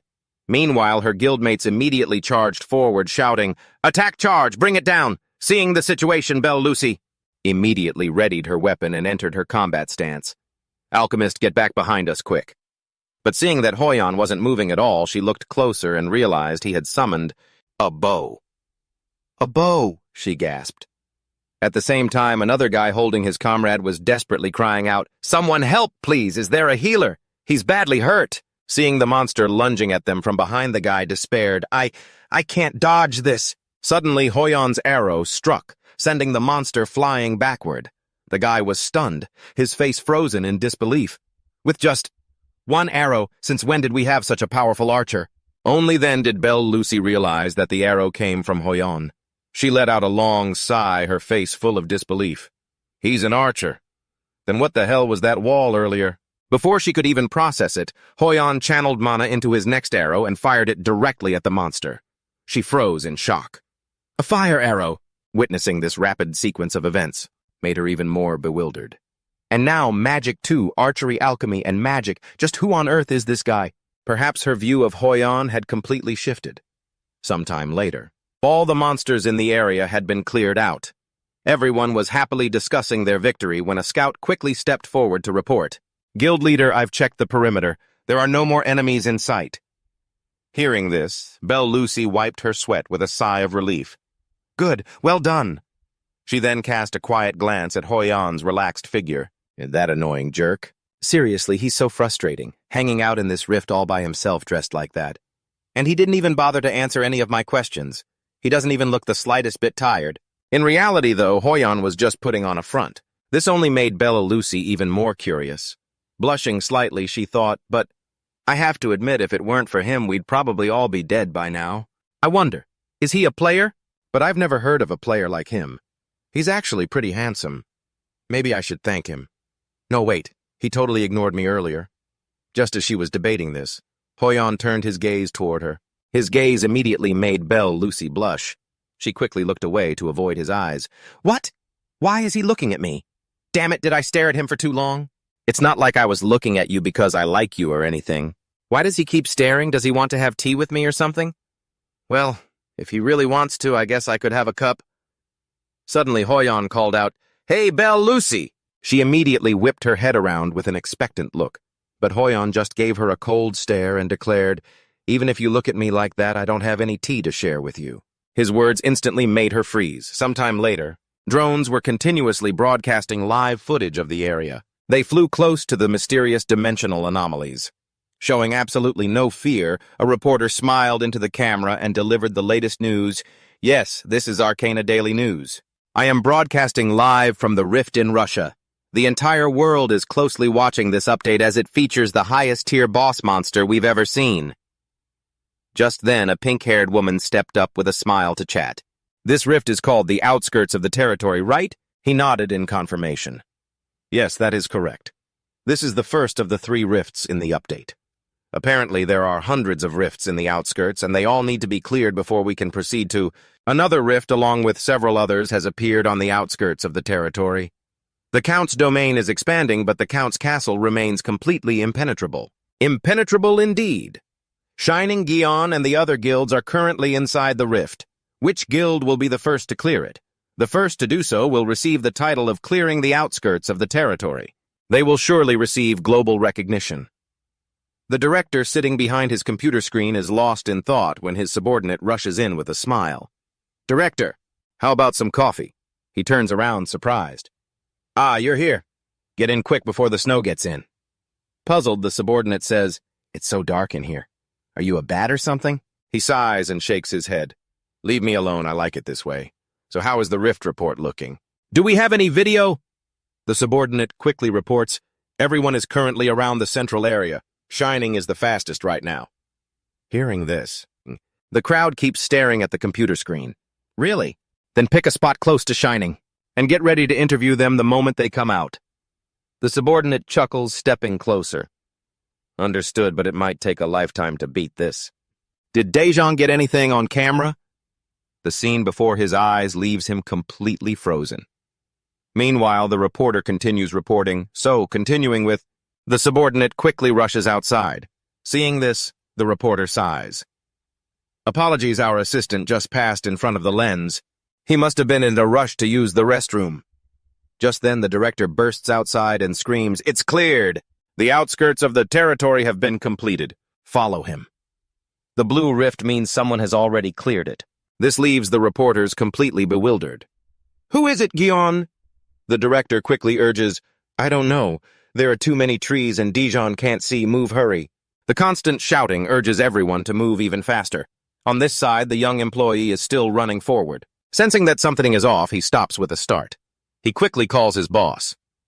"Director?" The director quickly answers. "Yes, what is it? Do you see it? Do you see the rift on the camera?"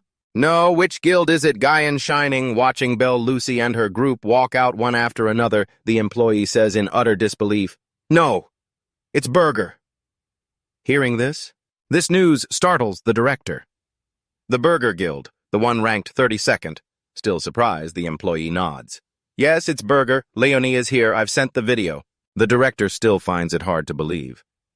Burger cleared it first. They went into the outskirts of the territory while Shining is still in the center, but how do they look so fine? Then Hajun's figure appears. This leaves the employee completely puzzled. "Wait, isn't that guy Korean?" The director is startled by this. Burger is a European guild. Why is there a Korean there? At the same time, other reporters immediately rush over. "The Blue Rift is here, the first to clear it." The employee quickly reports back to the director. Wait! The other reporters are crowding them. I'm going to try and get an interview. Hello?" The director is still shouting, "I don't know what's going on." But the employee rushes over and calls out, catching Hajun's attention. Excuse me, could we get a quick interview?" "You look Korean. What is your relationship with the Burger Guild? What happened inside the rift?" "You just walked out of the cleared rift," Hajun says coldly. "Get lost." Thinking his ears are playing tricks on him, the reporter quickly asks, "Pardon." Hajun's face is now filled with sheer rage. "This is the limit of my patience." With that, he turns around and walks away, leaving the reporter standing there in a daze.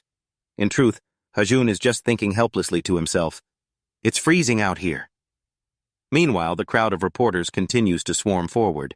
"Leader Leonie of Berger, wait, can we get a quick interview? Congratulations on clearing the dungeon first. No one expected you to complete this task ahead of everyone else. How do you feel? Is there any difference between this rift and the others?" Those around them quickly warn the crowd, "Please stand back." Belle Lucy walks past holding her head. "No comment." This leaves the reporter bewildered, turning his head in confusion. "Leader." She keeps walking forward. "No comment. They should interview that bastard instead."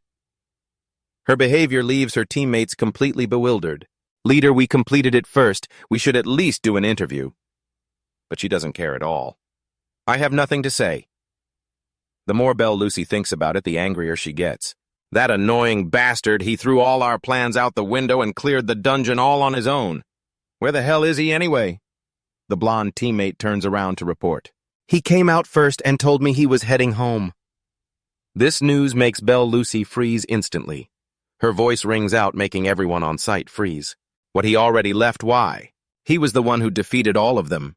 And I told him he could do the interview. So what happened in the end? He just up and left. Does he have any idea what an incredible achievement it is to clear this rift first? Blondie quickly spoke up to soothe her. "Hey, calm down. I'm sure he has a good reason." But she was still absolutely furious. Good reason my foot in interview can completely change the value of an entire guild.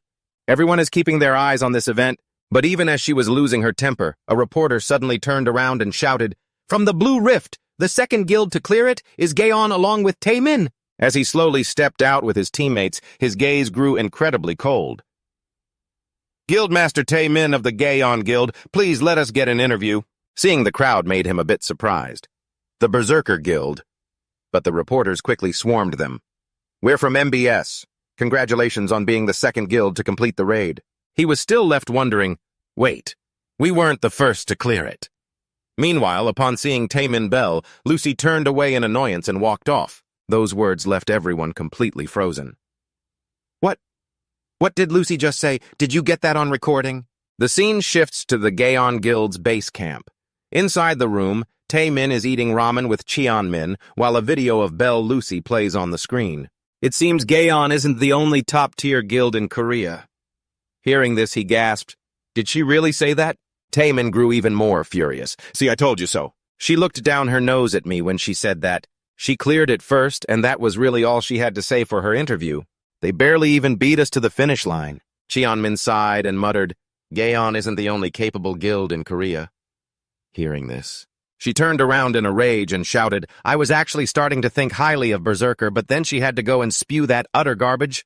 Is there even a single guild in Korea that can match Gaon? Damn it, I've completely lost my appetite now." The guy next to him immediately perked up. "Really, can I eat it then?" "Hey, you already finished your own." Meanwhile, Cheonmin spoke up. I think she meant they ran into a Korean player inside that rift. This instantly caught his attention. "Who's some guys from the Mythology Guild like the ones ranked 41st in the world?" But he shook his head and said, "No, I don't think so. They are still inside the rift." This got him incredibly excited. "Really? That's awesome, isn't it? Then, who on earth could it be?" Cheonmin's face cracked into a wry smile. "I'm not so sure. A Korean player stronger than Gaon? I can only think of one person." The scene shifts to Hoyeon's familiar house.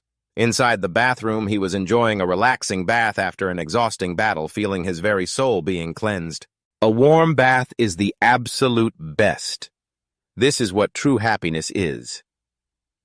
Hoyeon continued to dry his hair, a ridiculously blissful look plastered on his face.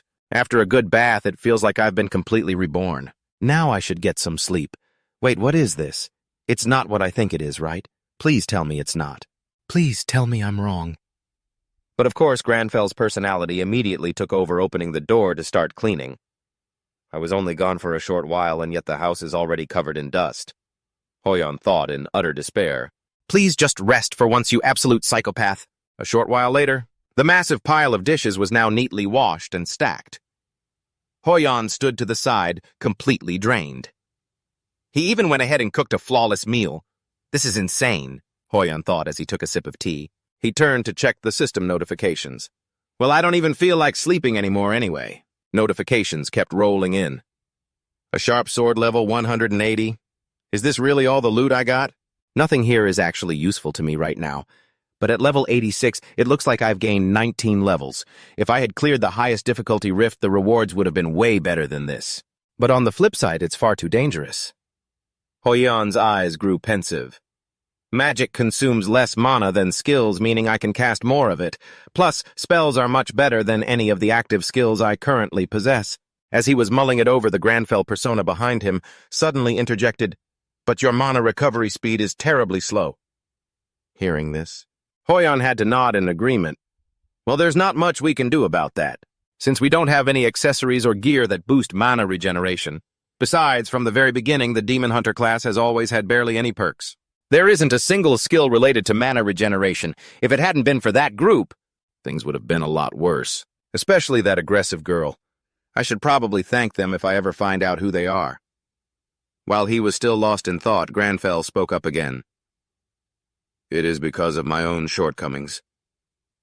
At those words, cold sweat began to drip down Hoyeon's face. The Granfell persona had absolutely no concept of humility. If anyone dared to underestimate him, he would stop at nothing to prove them wrong. On the flip side, if someone highly overestimates him, he will push himself to meet their expectations and make them a reality. It suddenly makes me think of the character settings I wrote for him back then. While Hoyon was still processing this, Grandfell declared, "The next rift we enter shall be the territory of the Count's family. I don't have time to relax. I can't just rely on magic alone. I need to do better in physical combat too, and I've already found the perfect trial for today." Hearing those words, Hoin suddenly realized, "Oh, right. The players who fought alongside us, especially that short-haired girl with the dual daggers, she was the most impressive one. If I could copy that player's movements." But how? Raphael kept tapping on the system screen, but Hoin quickly reached out to stop him. "I don't know what you're doing, but stop it!" Just then, a system notification suddenly popped up. Physical conditioning. Today's goal: run 20 kilometers, do 1,000 push-ups, 500 pull-ups, and 300 jump squats. His eyes instantly lit up. Indeed, the basics are the most important. Hoin thought in sheer despair, "I have a really bad feeling about this." But not wanting to waste any time, Raphael immediately got to work starting with the dishes. "Once I'm done with these, I will jump straight into training." Hoin sighed in despair. "Then when on earth are we going to sleep?" The scene then shifts to late at night with Raphael putting on a suit. He dashed forward, his expression dead serious. Meanwhile, on the radio, this is the midnight broadcast, though it is quite late. "We still have plenty of listeners with us." Hoin groaned in sheer exhaustion. "Please, just let me sleep." The news continued. "How has everyone's day been? We have some breaking news. Currently, 95% of the territory's outskirts has been conquered, and soon the Count's domain will be unlocked for raids. According to our latest reports, the destruction rate of the Count's domain has suddenly spiked to 60%. Even though it hasn't officially opened yet at this rate, the Count's domain might completely collapse. As a result, experts are expressing grave concerns over this matter. Meanwhile, Taemin and his guild members were watching the news. His face instantly contorted with irritation. "This is ridiculous. It's only been a single day. How could the destruction rate already be at 60%? That's impossible." Cheonmin, standing right next to him, quickly chimed in. "The shorter the time limit we have to clear it, the stronger the monsters inside will become." He looked completely perplexed. But why is it suddenly moving this fast? Does this mean the monsters inside have already become much stronger? He shook his head and replied, "I'm not sure. I need to look into this further." The scene then shifts to the camp of the Arcana Daily, where everyone is still dealing with a massive headache. The director slammed his hand on the table in frustration. "There has to be a reason for this. Monsters don't just suddenly get stronger out of nowhere." Everyone in the room sighed in unison. "Even if you say that, boss, how are we supposed to find out? Even the analysts from the top guilds are completely clueless." He quickly reminded them, "We have to find the cause no matter what. This isn't just about our jobs or the company anymore. If that rift collapses, we are all done for. Once the monsters start pouring out of that rift, every single citizen and player in this region is as good as dead." Meanwhile, Hoin was reading the latest news report. The Count's domain rift is showing signs of collapsing, and the cause remains unknown. This made Hoin fall deep into thought. This is unprecedented. It's no wonder nobody knows the reason why, because this is information you can only find in Arcana. He grew increasingly anxious. "We have to hurry.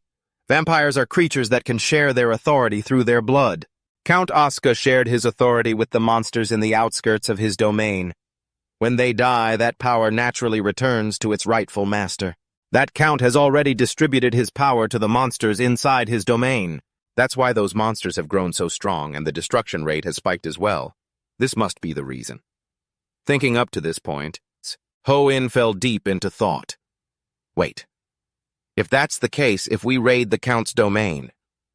While he was still lost in thought, Raphael seemed to realize something. There's a risk that the Count's castle rift will collapse instantly. Count Asura. No, he doesn't deserve that title. Asura, a true noble, does not take back what he has already bestowed upon others. I will be the one to execute him, the man who tarnished the honor of the nobility. These words left Hoin completely speechless. Okay, that was incredibly cool, Raphael, but what about our sleep? You can sleep all you want once you're dead. Meanwhile, the scene transitions to the spatial rift at the Count's domain. The recommended level is 350 to 400. In front of the rift, Jukong cleared his throat and waved to the camera. Hello everyone, welcome back to my Undying Determination channel. It's your BJ Jukang here once again. Currently, I am broadcasting live from Russia. Comments immediately started flooding the screen. What kind of stupid name is that? And look at those views, LOL. Ignoring the comments, he continued with his update. The destruction rate of the count's domain has reached 70%. We have less than 5 hours before this rift explodes. Even though it's currently 3:48 in the morning, there are still so many guilds gathered here. Standing right in front of the rift even though it's incredibly late. But wait, there is some very interesting news coming up next. It was time for Jukang's news brief. The comment section kept scrolling. We're so bored of this already. There's a reason nameless streamers stay nameless. It seemed he wasn't popular at all, but Jukang completely ignored them and pointed toward the entrance of the Count's domain. Unlike the outskirts, which had up to 200 rifts, the Count's domain only has about 30 entrances, which is far fewer. Because of this, multiple guilds have entered the exact same spatial rift.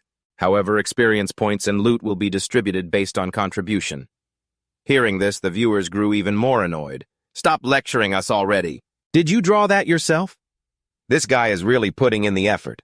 Jukang kept reminding everyone that which guild entered which rift together was crucial.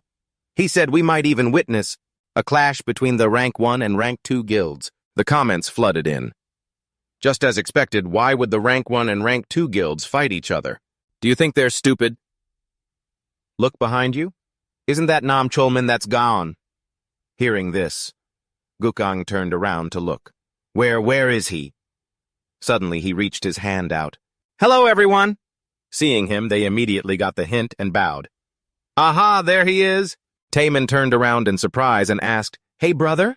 Have you checked out the surroundings? How is it looking? Meanwhile, Jukang followed Chulmin. Ignoring the camera, Chulmin quickly shared his analysis. I've already checked everything. Competition is inevitable because there are too few rifts. Hearing this, Taemin nodded in agreement. As long as we don't clash with Shining, we should be fine. With dark circles under his eyes, he continued, Don't worry, Shining went north, so I think they'll clash with the Union Guild. This shocked Taemin. Wait, they're the Rank 2 Guild. The comments kept popping up. Rank 1 and Rank 2 are actually going to fight. That's insane. What on earth is this guy talking about? Look, another streamer is broadcasting this. Chulman continued. I guess this is their chance to take the #1 spot. The Berserker Guild is in the same area as the Second Sun and Bohemian Guilds. Hearing this, Taemin was startled. 2 of them, it looks like a lot of guilds are wary of them after that first battle. The comments section exploded. Look at Berserker. They seem so scared. Laud's expression right now is hilarious. Looks like there's going to be a lot of action to watch. Seeing everyone leave, Jukang felt utterly helpless. Wait, don't leave, guys. Just then, he noticed some strange movement. It drew everyone's attention, and Taemin's face twisted in anger. Look at those bastards! What are you guys doing here? These 8 people were the rankers of the 4th-ranked guild in Azuma. Their leader wore a surprised smile. This man was Hisagi Kazuma, a level 376 rank 6 player. The guildmaster of Inazuma, he quickly shot back, Well, what a coincidence! To think Gon is right in front of the rift we were planning to enter. Seeing this, Jukang was dumbfounded. Hisagi from the Inazuma Guild. The comments section exploded. Inazuma from Japan. What Inazuma and Gaon are entering the same rift. It's Japan versus Korea. Taemin's face twisted in fury. Are you guys still stubbornly refusing to set up a branch in Korea? I'm guessing your plane just landed, didn't it? With a forced smile, he replied, Flying all the way to Russia is still 100 times better than setting up a branch in Korea. By now, Taemin was so angry he was gritting his teeth. You want to go at it? Hisagi didn't back down, firing right back. Gaon is absolutely nothing. The 2 sides immediately faced off in front of everyone. This situation made Jukang, watching from the sidelines, was overjoyed. This is huge if I can get exclusive rights to this. Just then, reporters rushed forward. Gaon and Inazuma are facing off. They are clearly bitter rivals. Is this scoop for real? Over on the other side, the Shining Guild is clashing with the Union Guild. And right here, Gaon is going head-to-head with Inazuma. The battle at this rift is absolutely insane. Channel DPL is broadcasting live. Please give us a statement. Seeing things get out of hand, Chulman quickly reached out to hold Taemin back. I know how you feel. But right now, the rift's decay level is a major issue. A fight between our two guilds will only end in mutual destruction. Just then a voice echoed in his ear. Inazuma is the 4th-ranked guild with Gaon right behind them at 5th. It's a rivalry between their two guild leaders, Hisagi Kazuma ranked 6th, and Nam Tae-min trailing behind at 11th. What a dramatic showdown between Korea and Japan watching this unfold. The two brothers' emotions completely boiled over. Brother, fine, we got here first, but backing down now would be too humiliating. Let's tear them to pieces. He immediately pointed forward. Tae-min didn't waste any time either, stepping forward to prepare for action. Charge rank 5 Gon and rank 4. Inazuma are heading toward the Eastern Rift. The reporters kept reporting live. Right now, both the Gaon and Inazuma guilds have entered the rift together. The two guilds are well-known rivals. With Gaon from Korea at number 5 and Inazuma from Japan at number 4, their rankings and nationalities are drawing massive attention.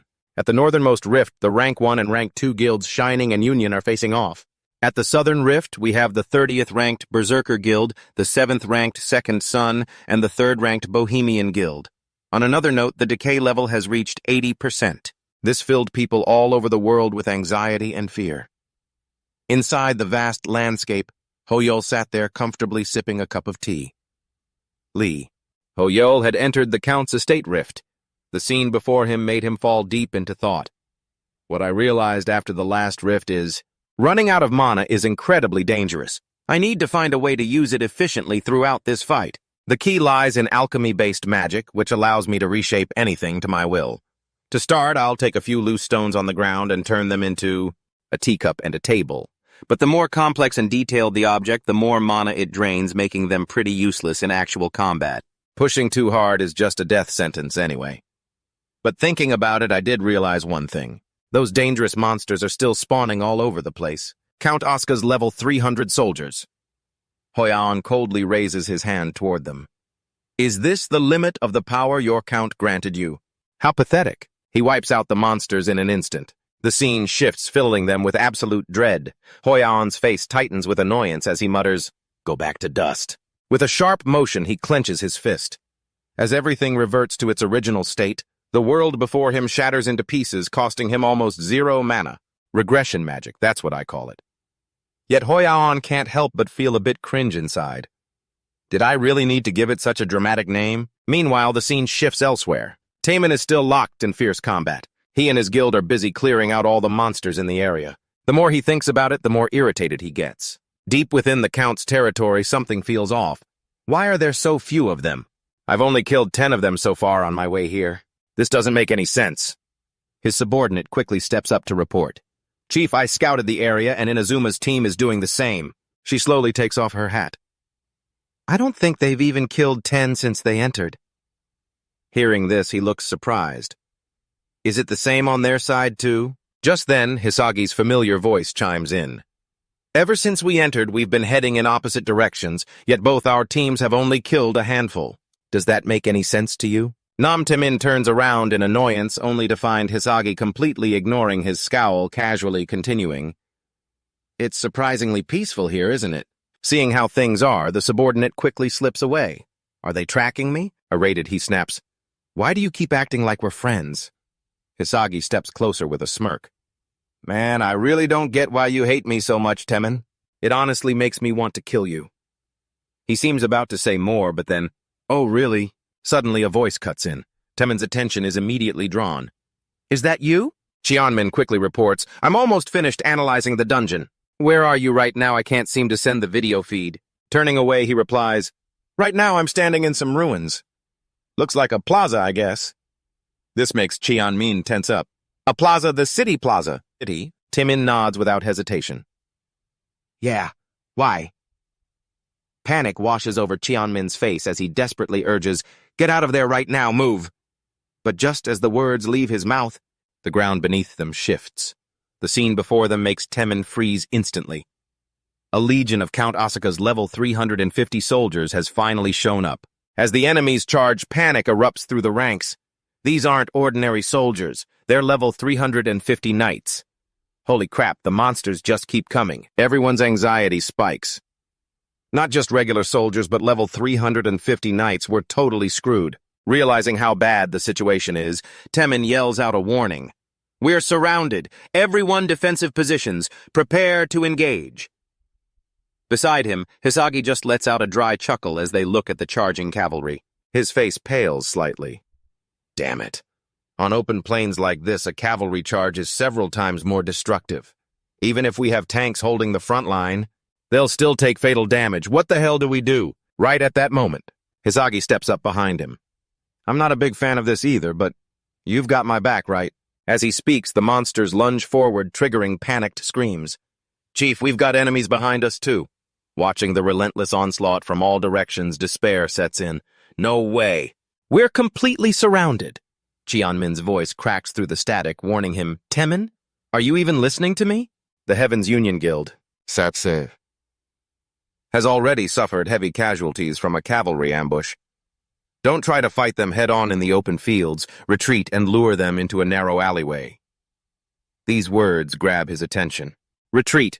Where the hell are we supposed to go? Just then, a mounted knight charges right at him, launching an attack.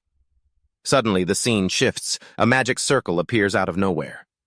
While Temin is still trying to process what's happening, he realizes the battlefield has completely changed. One after another, the mounted monsters are being struck down by some strange counterattacks. Everything happened so fast that Temin didn't even have time to react. What the hell is that, a stone wall, not a pillar? All of this left the crowd completely frozen in shock. His face grew increasingly puzzled. Who could it be? Right then, the familiar footsteps of Ho-Yan approached. Catching a glimpse of this on camera, Cheon-Min-ha gasped in shock. That person, could it be? But that's impossible. Of course, Tai-Min and Hee-Sung still had no idea who this guy was. Ho-Yan stood there casually, slicking back his hair with effortless swag. His familiar face made Cheon-Min-ha immediately recognize him.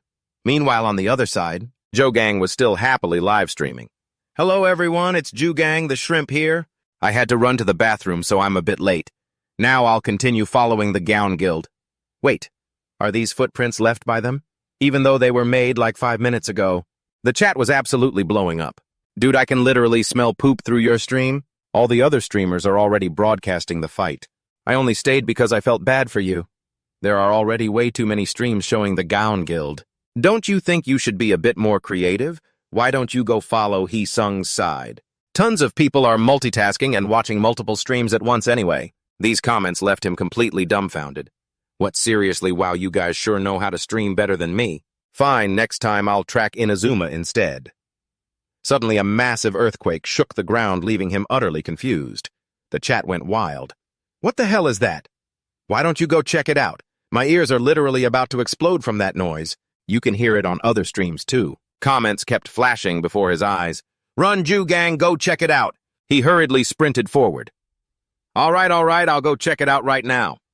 Meanwhile, on the battlefront, Taemin and Hee-Sung still couldn't believe their eyes. Both of them stammered, looking at the stone pillars sprouting up from every corner of the battlefield. Stricken with curiosity, Taemin turned his head to look back at Ho-Yan. Who on earth is that guy? How did he do that? And without chanting a single spell. Just how much mana does he have, and seriously dress pants and leather shoes? He didn't even bother to bring any gear. Who is this guy? While Hee-Sung was lost in thought, his teammate suddenly yelled, Guild leader, the enemy is advancing between the pillars. He looked at the unfolding situation. He tried to reassure himself. No, wait. The stone pillars are actually holding back their horses.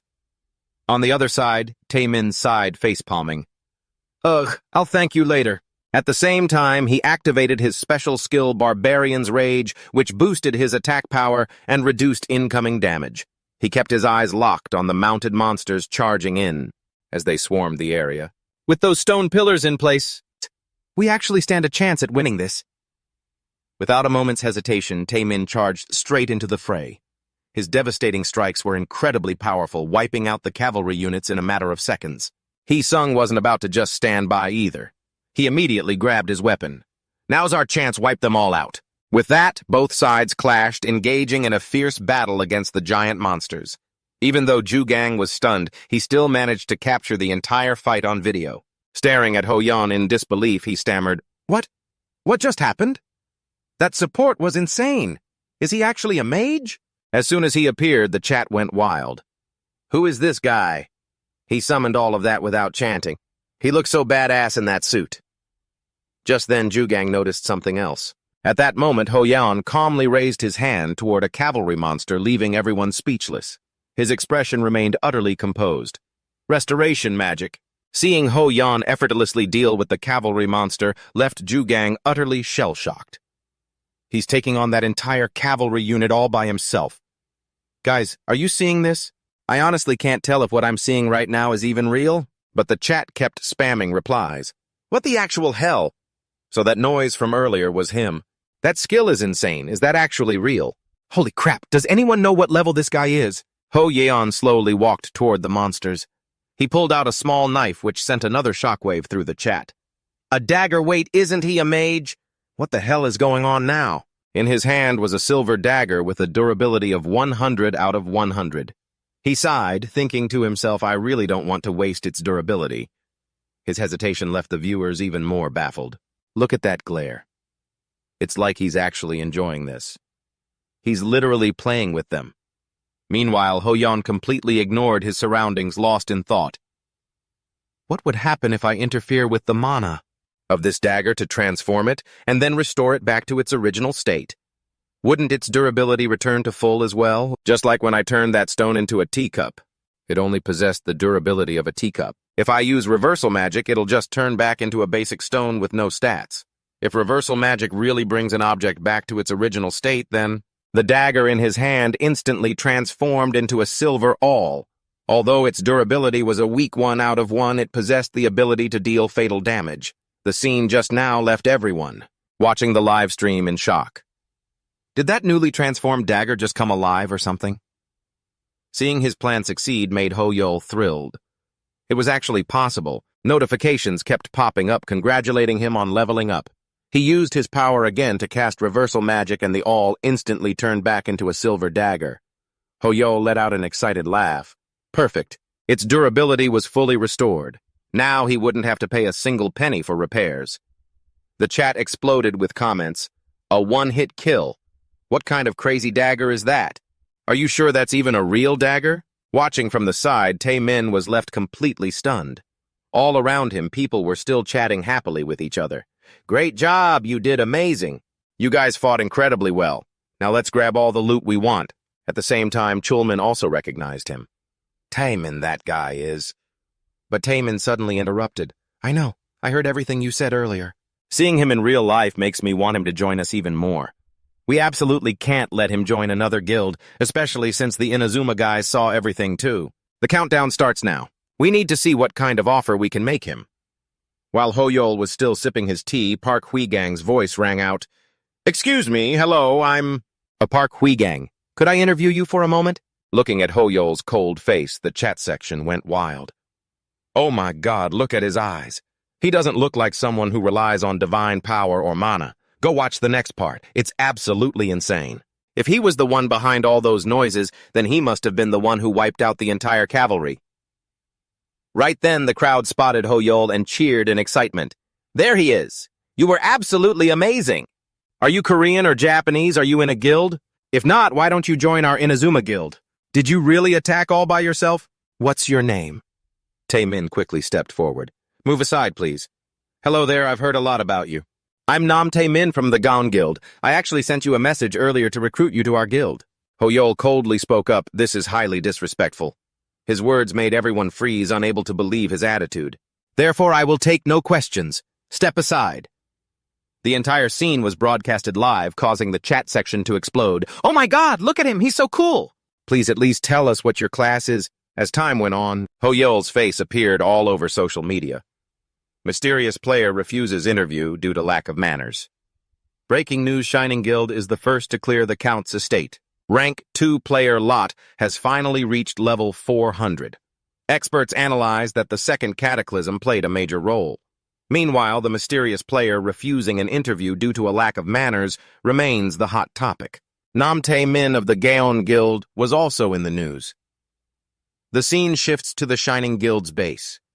Everyone was sighing in exhaustion while Lot was still reviewing the video of the recent battle. After thinking for a moment, he suddenly turned around and asked, "What do you guys think?" Camilla smiled from the side. "Who knows, I'm just an archer." Dmitri, on the other hand, reacted quite strongly. Even if you ask 100 times, I still wouldn't know the answer, Lot. Lot of famous guy like you wouldn't understand my feelings. You have no idea how hard I had to work just to secure this date. Only for this hours-long meeting to get in the way, just because of some guy like him. I had to cancel my precious golden date. The data screen displayed a picture of Hoyol. Looking at his face, Camilla was highly pleased. He's quite handsome, isn't he? Why hesitate so much? We just need to bring him over. Hearing this, Dmitri immediately complained, Right, you're just jealous of him, aren't you? Startled, he turned his head around. Jealous? Dmitri continued. You'd think everyone would be talking about our conquest of the Count's estate, but instead they're just gossiping about that guy on the internet. Camilla, sitting on the side, quickly chimed in, Oh, really? But we still got a lot of attention, didn't we? The captain is quite ambitious, too. Lot spoke up. It's completely normal for the media to make a fuss whenever a newcomer appears.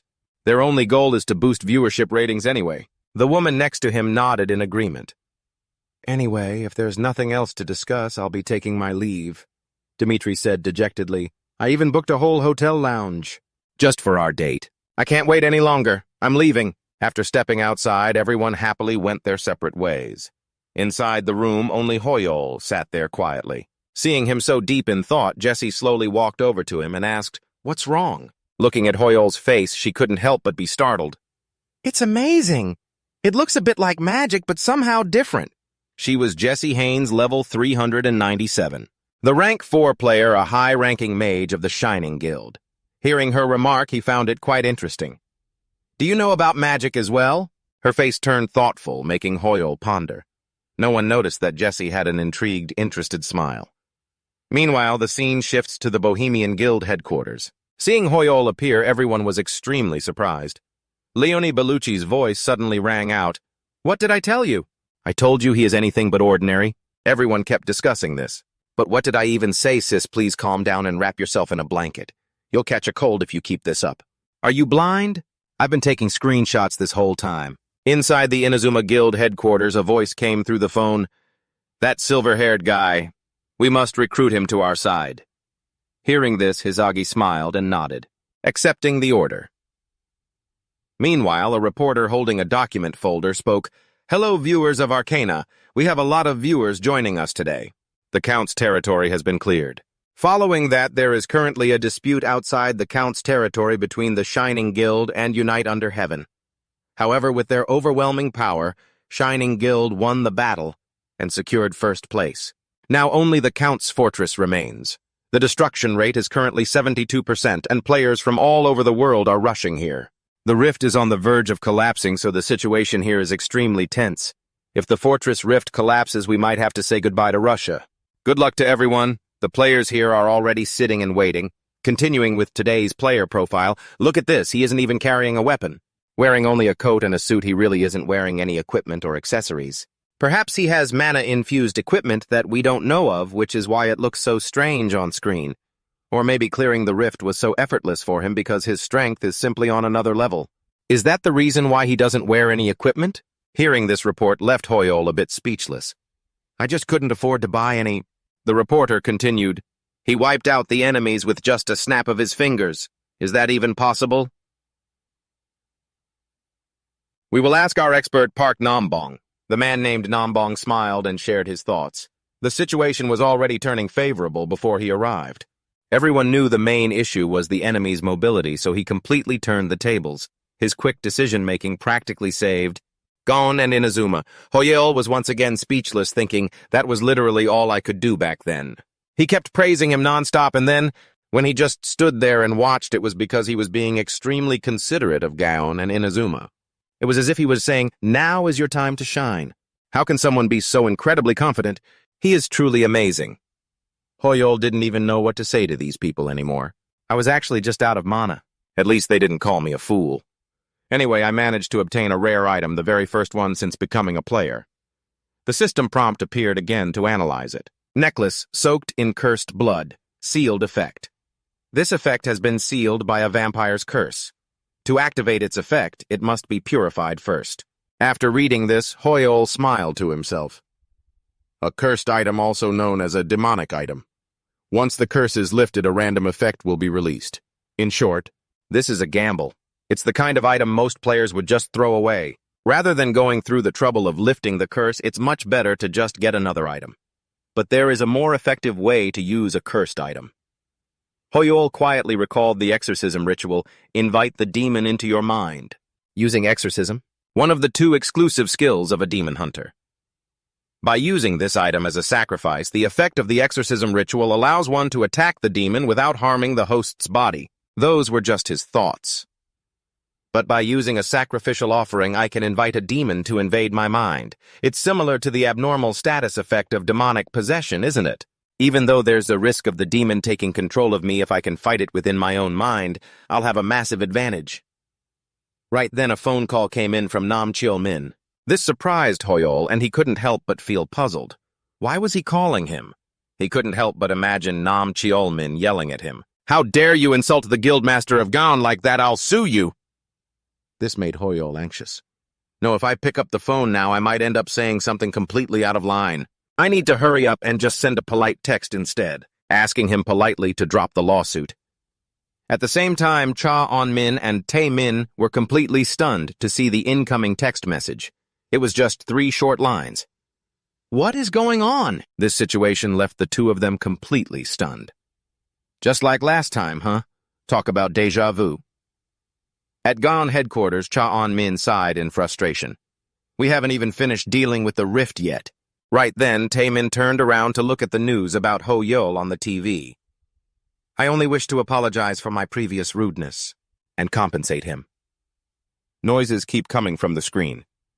Excuse me? Over here. Are you Korean or Japanese? Are you in a guild? Seeing the reporters swarming around him surprised them both. They have absolutely no manners. It's like a fish market. Look at his eyes. He must be furious. But in reality, Hoyol was just exhausted from running out of mana. Tae-min stared dejectedly at his phone. There's nothing we can say or do if he won't pick up the phone. Besides, Count Asakura's matter is more pressing right now. What's the progress on the destruction? 83%. Cha On-min nodded and said, Yes, I think we can rest for 10 minutes before heading there. Suddenly, an earthquake shook the area, catching them both completely off guard. He quickly turned around and blurted out, What on earth was that? Before Cha On-min could even process what was happening, an emergency alarm blared. Emergency alert. The Count's castle has suddenly collapsed. The rift's destruction rate was at around 80%. But unexpectedly, Russia is rapidly evacuating its citizens. Emergency broadcast. The Count's castle has collapsed and manifested in Russia. There are about 200 civilians in the immediate vicinity.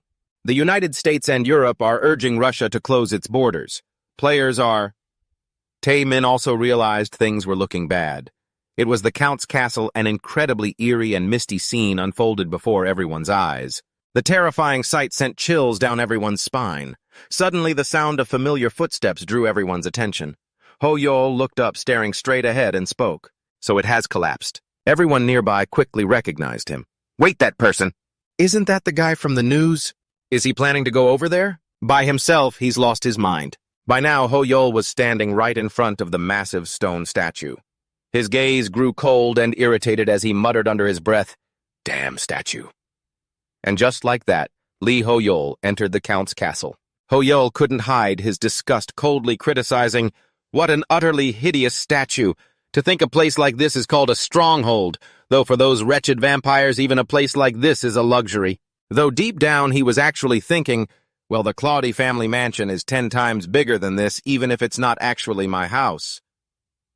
Meanwhile, the stone statue kept staring down at him with a judging gaze. That gaze made Hoyol tremble with fear on the inside. Did it hear what I said? Suddenly, the statue began to move, taking heavy steps toward him. The scene unfolding before them left the surrounding crowd utterly shocked. What's going on? The statue is actually moving. What? That giant thing looks like it's at least 10 meters tall. Then isn't that guy in serious danger? Should we try to help him, or should we just save ourselves and run? At the same time, standing face to face with this giant monster, Hoyol didn't show the slightest hint of fear. He coldly raised 2 fingers and swept them downward, causing the entire body of the monster to shatter into pieces in an instant. Everything happened so fast that the members of the Shining Guild watching were left completely dumbfounded. They quickly turned to each other in disbelief. What was that noise just now? It sounded like it came from the castle, kind of like the noise from that video we watched. Seeing Jesse suddenly dash forward, everyone was caught completely off guard. Jesse, where are you going? We're about to make our move and head in. Don't just run off on your own like that. But Jesse Haynes completely ignored everyone's shouts and kept dashing forward at full speed. Meanwhile, the crowd gathered in front of the Count's castle were still in absolute disbelief. Wait, did he just... with a single blow? On the other side, Ho-Yul secretly let out a sigh of relief. Phew, it was just a slightly oversized rock after all. I've had plenty of experience breaking rocks before, so something like this isn't really a big deal. Outwardly, however, he maintained his cold, aloof expression, saying, "What a monument of pathetic quality, miserable in its material structure and even more miserable as a work of art." They placed a piece of trash in this garden as if it were something to be proud of, something worth showing off. He was completely speechless at his own words. Wow, that was incredibly harsh. Just then, a shout echoed from behind, drawing Ho-Yul's attention. A crowd of players appearing out of nowhere immediately rushed forward. "The gatekeeper is dead. This is our chance. Everyone charge." Seeing this situation, Ho-Yul silently observed. The gatekeeper's death acted like a starting gun, inciting everyone. Instantly, a new system notification popped up. Class quest updated. Quest start of the counterattack. Hunt the vampires. Make the vampires feel the absolute terror of becoming the prey. Reading this, he was taken aback. A new quest. Is this the condition to enter the castle? But what on earth does the terror of being hunted even mean? Am I really supposed to complete a requirement like this? Where are you going? Granfel's personality coldly spoke up. There is no time to hesitate. Left with no choice, Ho-Yul walked forward while thinking in utter despair. Wait, hang on a second. Just think about this for a moment. We can't just charge in there and start hacking and slashing like that. And besides, how on earth do you plan on scaring them anyway? Count Asura is level 430 while I'm only level 100. It seems Granfel's persona couldn't care less with the mindset of I am a demon hunter. But what about Ho-Yul, who is being driven to utter despair by this stubbornness? The space before him left Ho-Yul a bit surprised. This place was a banquet hall, and sensing that something wasn't quite right, his face instantly grew serious. Everything about this place had become incredibly eerie, sending shivers down his spine. He stepped closer to inspect those portrait paintings more carefully. The scene shifts elsewhere as a weapon slams heavily onto the ground. By now, the Gown Guild has successfully breached the Count's fortress. The more Taemin thinks about it, the more furious he gets, making him lash out. Damn it, Chillman asks with concern. Taemin, are you okay? Though highly uncomfortable, he still nods to confirm. I'm fine, just feeling a bit suffocated, that's all. Ever since we entered this banquet hall filled with these portraits hanging on the walls, I've felt like I'm being watched. It's just like how that weird statue earlier was possessed by a demon. Realizing something is wrong, Chillman quickly shouts a warning. The portraits! They're demon portraits. Burn them all! Hearing this, the mages hastily set the paintings ablaze. At the same time, Taemin feels a weight lift from his shoulders. Suddenly, I feel a lot better. Now, understanding what was happening, Chillman lets out a sigh. No wonder. I kept wondering why the players who entered first ended up retreating. It turns out everything in this castle is a trap, every statue, portrait, and piece of furniture. The interior decor can inflict status abnormalities. No wonder the Shining Guild refused to enter through the main gate. This realization grates on Taemin. Damn it. They seem to be way more experienced than I thought. But with my class, my resistance to status abnormalities is supposed to be much higher. Still, we've barely taken a few steps. Just standing at the entrance of the hall is already this terrible. I can't even imagine what it's going to be like the deeper we go. Meanwhile, Ho-Yul is still standing there, quietly staring at the scene before him, particularly at these portraits. These are a total eyesore. Holy crap, I seriously don't get how anyone could sit and eat with these things hanging on the wall without throwing up. They must have stomachs of steel. Even though Ho-Yul is screaming in despair on the inside, "Why are you being so brutally honest, man?" He quickly glances around the room. Those statues from earlier were already utterly hideous. I feel sorry for the blocks of stone that went through the pain of being sculpted only to end up looking worse than their original raw form. Why on earth would anyone put such ugly, useless things on display? Now I finally understand why they say extreme narcissism is a disease. Even the layout of this castle is incredibly stupid. The hallways twist and turn everywhere like an anthill, and there's a bunch of grand halls that lead straight to dead ends. I have no idea what kind of idiot designed this kind of structure. They probably only have a head to grow hair. Hoyol is also completely exasperated with his own thoughts. What am I, a real estate agent or something? Sensing that something is off, Hoyol quickly directs his attention toward the stairs right in front of him. An intrigued smile spreads across his face. So, is this the place? It absolutely reeks of filth. Even though Hoyol is feeling anxious on the inside, Granfel's sharp senses are telling him that looking at the layout, this must be the heart of the citadel. Behind that door lies Count Asura. It's dead quiet around here. Perhaps the other players haven't even made it this far yet. Just as Hoyol is feeling smug, Jesse suddenly appears right in front of him. Found you! I saw it. You know, your magic is so incredibly cool. The sudden appearance of a stranger catches Hoyol off guard. Seeing no response from him, she continues to pry. It's really you, right? Hoyol can't hide his shock on the inside. She's floating. What in the world? I had to struggle so hard just to accumulate a tiny bit of mana, yet hers is overflowing like it's water. Jesse enthusiastically continues. I'm so curious, I just can't wait any longer. What exactly is that skill? I've rewatched that video 10 times, but I still can't figure it out. And I'm pretty familiar with all types of magic. Can we chat a bit about that awesome magic of yours? Hoyol suddenly looks straight into her eyes. Before she can register what's happening, his hand reaches forward and his gaze turns cold as he issues a sharp reminder. Watch your manners. When you want to ask someone for something, the absolute least you can do is show some proper respect. Do you understand? His words leave Jessie completely frozen. A second later, her expression starts to shift. Meanwhile, Hoyol also senses that something is terribly wrong. A bizarre figure suddenly materializes behind the two of them. It looks like Count Asuka has indeed appeared behind the two of them. The system suddenly pops up a new notification. Natural enemy skill activated. Hoyan slowly turns his head. Asuka's disgusting face stares right back at them. I was wondering who dared disturb my slumber. Turns out it's just two humans. How utterly foolish. You lowly, inferior humans. Seeing this, Rachel gets a bit anxious. That is Count Asuka. His presence is just too overwhelming. She suddenly turns around and asks, Hey, cool magic guy, are you okay, Hoyan? Hoyan ignores her completely. How utterly ridiculous, Count Asuka. Hearing this, the Count looks a bit confused. Without a moment's hesitation, Hoyan pulls an item out from his coat. You are nothing but a vile, pathetic vampire. In my hand is the blood-cursed necklace chosen as a sacrifice. I will personally teach you a lesson. At the same time, he activates his exorcism ritual skill. For daring to falsely claim noble blood. The system screen pops up with the introductory quest, Vampire Hunt Counterattack. Make the vampires feel the absolute terror of becoming the prey. Looking at his own actions, even Hoyan is startled. Right. The exorcism ritual requires a sacrifice. I can use this to drag that bastard, Asuka, into my own subconscious to fight him. He recalls a moment from earlier when he kept asking himself how on earth he could make that monster feel fear. How could I possibly do that? Then his other persona, Cafeo, slowly spoke up. I am a demon hunter. Hearing those words made him realize what Cafeo actually meant. So, he meant using these. But is this really going to be okay? Even so, Count Asuka is level 430. If things take a turn for the worse, I might end up getting possessed. Asuka's face twists with contempt. What is with that filthy necklace anyway? What a pitiful human. I actually like that arrogance of yours. However, you are still nothing more than a lowly insect.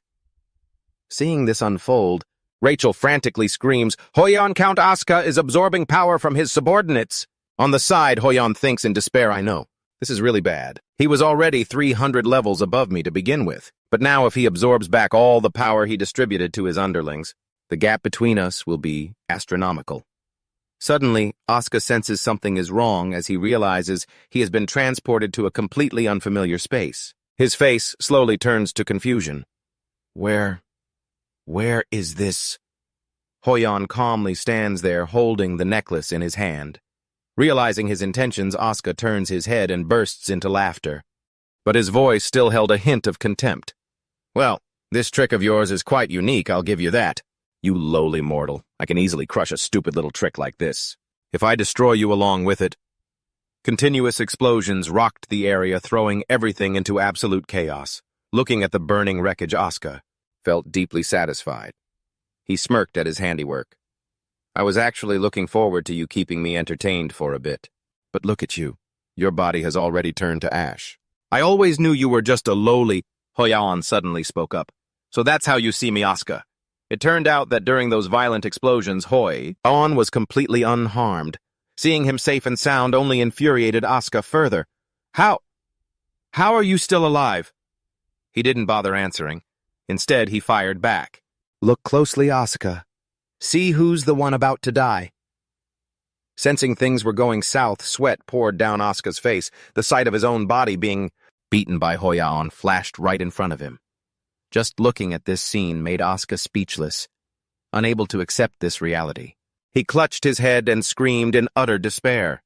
Even Retsa, standing nearby, had no idea what was going on. Asuka kept screaming, "This makes no sense. It's impossible. This has to be some kind of trick. Yes, a cheap hoax tricks like this. It can easily be shattered by me." Retsa silently wondered, what on earth is going on here? The mage remained standing still, but Count Asuka had fallen into a state of panic. Seeing his pathetic state, Hoyaon was rather pleased. Asuka, looks like you're terrified, aren't you? He was still clutching his head, trying desperately to escape reality. Unable to take it anymore, he shrieked, "Shut up, you filthy insect!" Everything seemed to return to reality. Now that Hoyaon had things under control, thinking back on it made him exhausted. Man, even the castle's roof is completely gone. I almost died. But Retsa was incredibly excited. You knew his last attack would miss, didn't you? You looked so relaxed I even cast a shield out of habit. You're so cool. In reality, Hoyaon was still sweating. He hadn't even had enough time to react. The skill he had used was actually exorcism ritual. Asuka was suddenly hit with despair. What is it this time? To explain, it's a skill that allows the user to attack a demon without causing any harm to the user's own body. However, another effect can be triggered by offering a tribute. This effect forces the demon into the demon hunter's subconscious. Asuka screamed in terror, "Get away from me! Get away from me right now!" Who gets the upper hand in this situation depends entirely on their mental strength. He was screaming like a total madman, "Don't come near me!" But there was no way a demon hunter would be shaken by a mere demon. Hoyaon thought to himself, pleased. I didn't expect it to be this effective. Retsi beside him was bursting with excitement. Whoa, this is an unbelievable sight. What did you do to him? He's just screaming all by himself in midair, and he's swinging wildly at empty air, running away in pure terror. Asuka's current state looked utterly pathetic. This makes no sense. This can't be real. How could a lowly mortal defeat a noble count like me? Just then, the notification he had been waiting for popped up. Count Asuka has been afflicted with the fear status. It seemed the fear effect had a peculiar impact on demons. Finally, a system alert caught his eye, showing the vampire experiencing the terror of becoming the prey. Quest complete. An expectant smile spread across Hoyaon's face. He drew his silver dagger and slowly walked over. Let's get this over with. Retsi beside him was still chatting away. Wait, was that the fear status? You actually did that to him? How did you do it? Is it a new spell? If it is, can you teach me? Of course I'll pay you properly. Hoyaon ignored her chatter and brought the dagger down, but suddenly froze as if realizing something. Realizing that Asuka's health was still almost full, Hoyaon was shocked. Wait, it didn't deal any damage at all. Having no other choice, he turned to Retsa. You finish him off. His request left her utterly confused. Take care of him, but you've done almost all the work. Why make me do it when you can easily finish him off yourself? Like, why? Seeing her pepper him with questions, Hoyaon felt utterly helpless. I want to, but my level is too low so I can't even scratch him. Since you can raid this dungeon, you must be incredibly strong, so please just read between the lines here. Damn it, just kill him quickly. Only then did Retsa finally put two and two together. She raised her magic staff. Excuse me, but wasn't I the one who asked you to train me? So what you're saying is, if I kill him and get stronger, I can learn that spell on my own, right? Hoyaon flinched at the sight. A bolt of lightning suddenly tore through the sky, striking right down toward Asakura, right before both of their eyes. Though he tried to keep a cool face, he was actually terrified inside. He couldn't believe his eyes. What the hell is this? Notification after notification kept popping up. Count Asakura has been defeated. Calculating contribution points. Thanks to your high contribution points, rewards will be automatically distributed. Following that was a series of level-up notifications. Meanwhile, Retsa stared blankly at Asakura's remains. He had been burnt to ashes. This sight sent a shiver down Ho-Yaon's spine, and he couldn't help but think. Even if he was weakened, she still managed to kill Count Asuka. Someone at level 430 in just one hit. Is this the power of a high-level player? Meanwhile, she was still excitedly staring at the pile of ashes in front of her. What could this be? Why is it still smoking like this? She even playfully wiped some on her face. And as if that wasn't enough, Retsa opened her mouth about to eat it. Ho-Yan was completely speechless at the sight. Is she out of her mind or what? Why on earth is she trying to eat that? A system notification popped up, Class Advancement Quest, The Awakening. The prologue has ended, and the fire beacon has been erected. O remaining demon hunters, light up this world that is currently submerged in wickedness. Class Quest. Prologue of the counterattack. You have completed the quest. A new class quest is being issued. The Awakening class quest chain has been established. The prologue has ended, and the fire beacon has been erected. O remaining demon hunters, light up this world that is currently submerged in wickedness. This notification left Ho-Yaon completely stunned. Just then a sound came from behind, drawing everyone's attention as Retzalata and the others came rushing inside. All of our abnormal status effects and suddenly disappeared. Was that you? Did you really defeat Count Asakura? Hearing this, she hesitated. Well, that is... Suddenly, right at that moment, Lotta recognized Ho-Yaon's familiar figure. Retsa also turned around to look at him, catching his eye. Right after that, she suddenly spoke up in a puzzling way. Please forgive me, even though I'm not really used to this.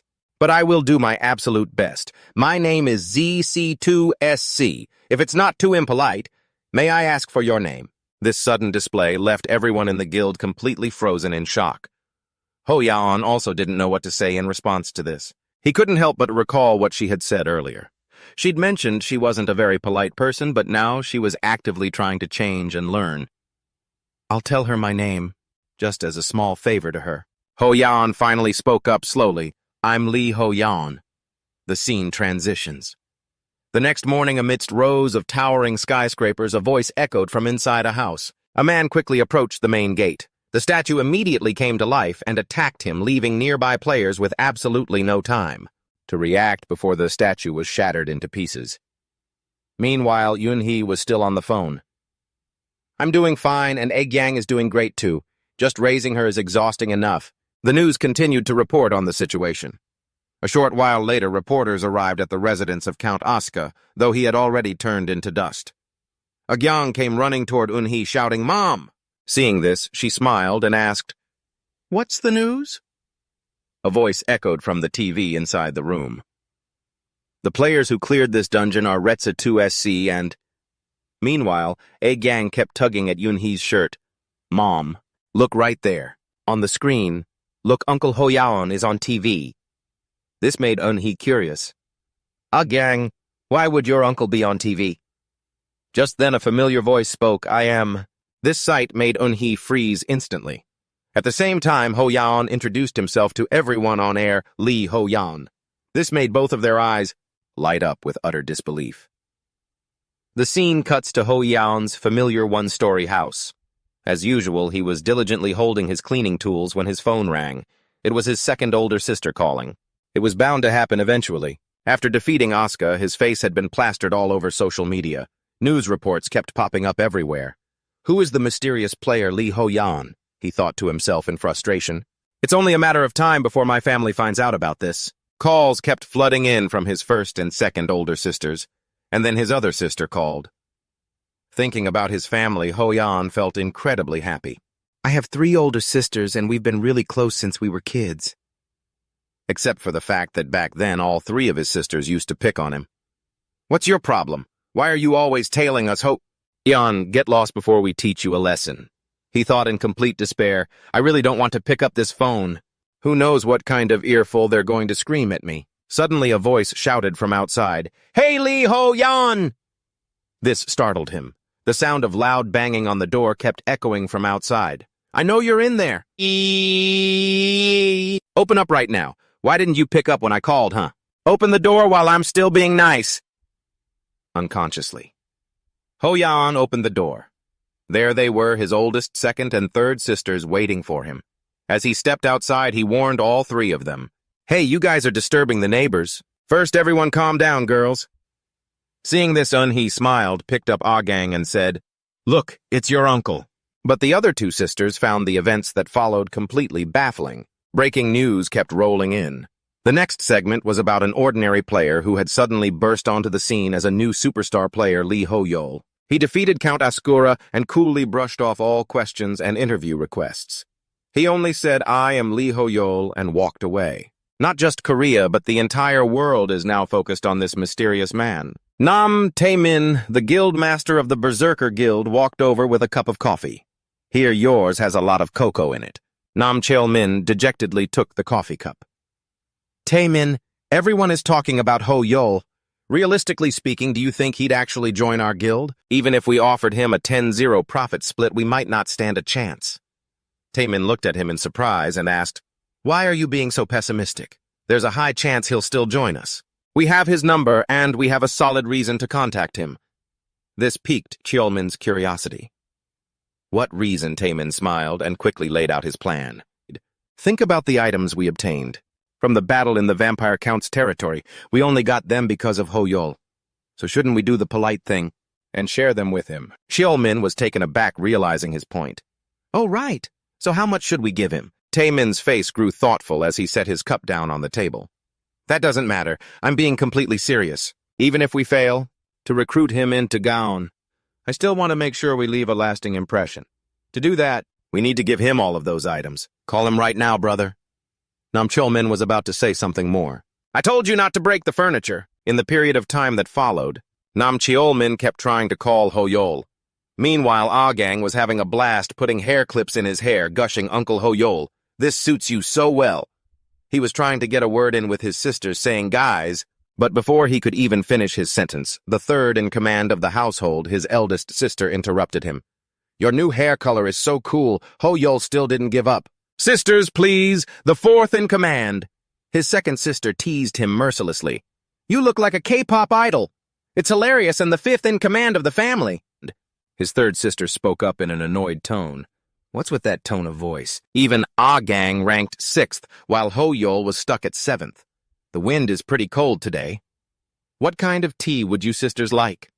Meanwhile, the little girl kept praising him, saying, "Uncle, your hair is so pretty, just like a princess."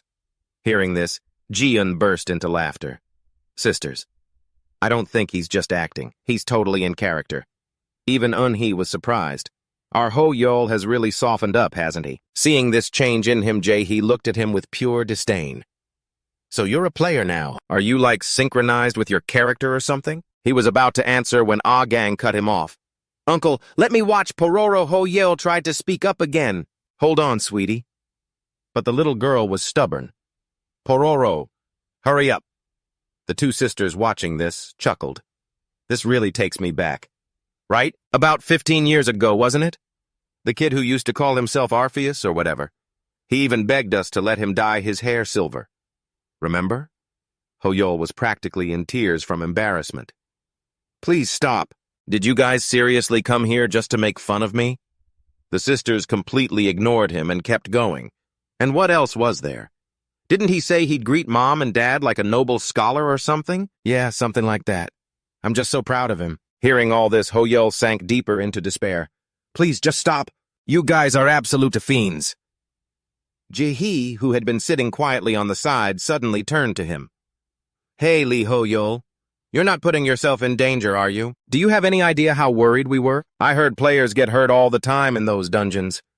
And you wouldn't even pick up your phone. Do you know how terrified I was that something awful had happened to you? Anyway, we're going to have to tell Mom and Dad about this. They haven't heard the news yet, since they went out early this morning to buy ingredients to make dumplings, but they're going to be absolutely shocked when they find out. If it ever gets too hard, just quit, do you hear me? Just remember that we're all here for you." Ho-yeol smiled warmly. "I'm sorry for making you worry, but I'm really okay." But suddenly, his Grandfell persona spoke out on its own. "I, Demon Hunter, Grandfell, Claudius, Orpheus, Romeo, am exceptionally suited for this noble path. Do not worry yourself so, my dear sisters." His sudden change in tone left all three of them completely speechless before they cooed, "Aw, his voice is so cute." Meanwhile, Ho-Yeol silently screamed to himself, "Should I just end it all right here?" As evening approached, the 3 teacups were cleared away, and all 3 of them went back to their normal daily lives. "Thanks for the tea, Ho-Yeon. Goodbye, sir, we're heading out now." He nodded and said, "Get home safely, girls." "Take care, kiddo. I really hope to see you again soon." Still feeling uneasy, they kept fussing over him. "Anyway, Ho-Yeon, make sure to call us more often, okay? Just call us if anything happens and don't do anything dangerous, okay?" He immediately nodded in agreement. "Understood, sis." Yejin suddenly remembered something and chimed in, "And you make sure you save your money. And absolutely do not co-sign a loan for anyone." This warning left Ho-Yeon completely baffled. "Save? It's not like I even have any money to save." Wait, the reward for clearing a rift challenge is the main source of income for players. It comes from the developers at Akana. The amount depends on the difficulty and your contribution percentage. There are rumors that Cosmo Company is going downhill and the CEO himself, Raymond Shin, is paying out of his own pocket. I wonder how much it's going to be this time. How much could it be? 10 million won? 20 million won? No, could it possibly be 100 million won? The scene shifts to the Korean branch of the Shining Guild. Seeing Zik still lost in thought, Camilla sighed in frustration. "Zik, are you absolutely sure you don't know anything? You defeated Asuka alongside that guy named Lee Hoyan, right? And yet you don't know a single thing about him." Zik simply repeated, "I don't know." Seeing this, Camilla grumbled in frustration. "Oh, come on, don't be like that. Just tell me. All you do is watch those weird YouTube videos." Right then, Zik suddenly spoke up. "Camilla, could you please not disturb me right now? I'm trying to focus on this." Seeing no other choice, Camilla sighed and backed away. Fine, I give up. I won't ask anymore, so stop being so cold to me." With that, she turned around and walked away. How annoying. Why on earth is that kid watching videos on Korean etiquette and manners anyway? Right then, a notification chime rang out, catching Zik's attention in surprise. It was the reward notification for completing the quest. The Rift reward had been transferred. Meanwhile, though Hoyan tried to maintain his composure, he was utterly dumbfounded. The more he stared, the less he could comprehend it. How on earth did it turn out to be this much? 110 billion won! Just the items looted from Count Asuka alone would have been more than enough. Just how filthy rich is this Raymond guy? Kafel, his other persona, spoke up with utter contempt. "Are you seriously getting excited over this pocket change? How pathetic." Hoyan snapped back angrily. "Shut up, you snobby noble!" He looked over the loot obtained from defeating Count Asuka. Count Asuka's magic orb, Peerless Chessboard. Level requirement, 400. Effects sealed. Contains a demonic curse. But because its effects are sealed, it must be properly purified to understand its true power. It is a one-of-a-kind cursed item. If it were his level 12 self, Hoyan would have smugly said, "No matter how high level a cursed item is, the success rate of lifting the curse must be practically 0. Shouldn't we just throw away this piece of trash?" Hoyan used to think like that, but things are different now. But a demon hunters can use it as a sacrifice for an exorcism ritual. Well, since my class is already considered trash, there's no harm in using trashy items. Talk about a massive profit during the fight against Count Asuka. The sacrificial offering chosen was the blood-cursed necklace. I thought it would have been destroyed, but it's actually still here. The details of the blood-cursed necklace popped up. Grade rare. Level requirement 300. Effect low chance to trigger instant protection when attacked. A necklace designed for battle enthusiasts. It boasts incredible power as it contains a massive amount of magic designed to keep the wearer safe. Furthermore, the curse has been completely lifted. The exorcism skill must have purified it. Hoyan's hands shook as he checked his account balance. The magic orb, the necklace, and now 110 billion won, over 100 billion. As night fell, Hoyan couldn't get a single wink of sleep. He tossed and turned in desperation, his mind racing. I can't sleep. What do I even do with 110 billion won? Should I put it into a high-yield savings account? No, I should buy some starter gear first. But what? What if I get scammed? No. Should I leave some for my family? Kafel suddenly snapped. Will you shut up? Hoyan completely ignored him and kept staring at his account balance. Right. I should buy more gear to keep clearing the rifts. But honestly, finding gear that matches my current level is going to be hard as hell. Right after defeating Count Asura, I jumped a whopping 34 levels and now I'm at level 134. Just a few days ago, I was only at level 55. With this kind of leveling speed, spending billions of won on level-specific gear doesn't make much sense anyway. Besides, they don't even sell items that restore mana. Even if they did, it would be insanely expensive. The Grandfell persona next to me quickly warned me to put down my phone and go to sleep. My eyesight is getting worse and worse. Hoyle was still fuming, thinking, well, I'm glad you're happy with that billionaire title. He replied as if nothing had happened. Excuse me, I'm a multi-billionaire now. Those words left Hoyle speechless. Oh, great. Soon the scene shifted to the Korean branch of the association. Inside the meeting room, everyone was staring silently at the screen ahead. The guy was still reporting to everyone with a very serious face. All right, please take a closer look at this footage. Looking at the visual effect of the rubble turning into stone pillars, we immediately concluded that it was alchemy. These words left everyone in shock. Nonsense, alchemy could never create a massive stone pillar like that. Does that guy have infinite magic power or something? Are you sure about that? A real alchemist's power would suggest otherwise. Hey, aren't you in financial management? I'm in the magic and special effects department, and I know for a fact that's an alchemy effect. Watching them argue, Taemin let out a heavy sigh. Man, this is exhausting. Where is this even going? I mean, he's just Lee Hoyle. The guy next to him smiled and nudged him. Hey, senior, do you know anything? He quickly glanced back with a sympathetic look. We're in the same boat here. If you don't know, neither do I. He groaned, letting out another sigh. I've been working myself to death for the past few days. My friends and family barely see me anymore. There's absolutely nothing on Lee Hoyle in the Arcana database. We don't even know if that's his real name or just an alt account. So many headaches. Taemin muttered, turning back to his computer screen. Well, today is Thursday already. If the new update is out, then things might settle down a bit. Talk about perfect timing. But the very next news flash made everyone instantly freeze their faces, turning pale with shock. A notification popped up announcing a new area update. Hello, players of Arcana. We are updating a brand new region. The new territory, Yoseo Island, has been added. To explain a bit about Yoseo Island, it is a mysterious region known as the Island of Terror. It's a mythical island that no one has ever explored, and everything born or created there is an absolute nightmare far beyond anything this world has ever seen. And now it has manifested in reality. The news anchor continued to report on the breaking story. Yes, that is the latest news on Arcana and the new update for the Island of Terror Yoseo. Additionally, we have a summary of the upcoming regular Magic Festival starting early this week. The regular Magic Festival is where Master Mages gather and compete. This is a prime opportunity for those in the Mage class to hone their skills and expand their knowledge. Ever since the Arcana Magic Festival was held in real life for the first time, it has drawn a massive amount of attention. One of the guest players is Jessie Highness Rank 4. She is currently preparing to enter the Mage Tower. Excuse me, Miss Jessie, is the Mage Tower here because of Asura Island? Are they planning to clear it with Lee Hoyle?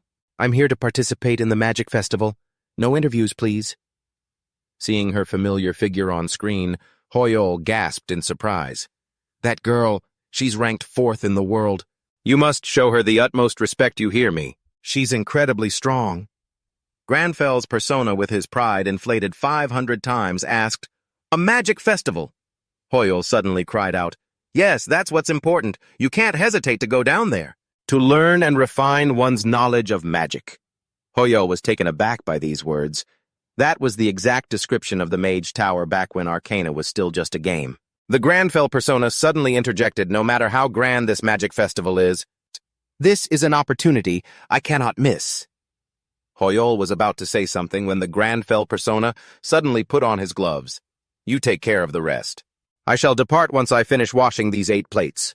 Hoyle was utterly speechless. Normally, wouldn't someone just leave immediately? You don't have to be this meticulous. In the blink of an eye, the scene shifted to the Mage Tower. A massive crowd had already gathered there. Everyone seemed incredibly excited for the Mage Tower to open. Among them, Cly sat quietly waiting, a hopeful smile on her face as she thought to herself, The festival is finally happening. As a mage of the Mage Tower, Cly wondered, I wonder how this will all turn out. I heard Lord Marcello, the Tower Master, will also be giving a speech today. Just then, a guy came rushing forward. Let's go, everyone, I'm heading in first. His teammate quickly yelled a warning. Watch out behind you! The guy was about to crash right into Cly, but she remained completely unfazed, barely paying any attention to the commotion. A split second later, he groaned in pain. Ouch, what the hell was that? His teammate burst out laughing. Hey, even if you want to get to Yusra as fast as possible, you shouldn't go running face first into a wall. Cleo sighed, scolding him for being a bonehead, but he just laughed at himself. Man, that was so dumb. Pull me up, will you? All while she was still looking completely fed up. Just then, Jessica's familiar voice rang out. Don't speak of him like that, Cleo. This wall is an illusion spell created by a magic tower professor for the conference. Huh, a spell that anyone without an invitation can't even see. Realizing she had arrived, Cleo quickly stood up. Lady Jessica, that is correct. Actually, even high-ranking mages of the magic tower would struggle to see it. I'm sorry. Jessica shook her head, explaining, no need to apologize to me, while the crowd behind them was still looking completely baffled. That's Jessica? She walked right through the wall. Jessica stepped forward without a single moment of hesitation. Cleo, you are the guide today, correct? Here is my invitation. She quickly hurried over and spoke up. Yes, I am responsible for guiding the invited players to the Crystal Hall. Lady Jessica is the final attendee. Everyone on the guest list is here, so we'll be heading out now. Looking at the crowd in front of her, Jessica was slightly surprised. Is this everyone actually? Could you wait just a little longer? Cleo was suddenly puzzled.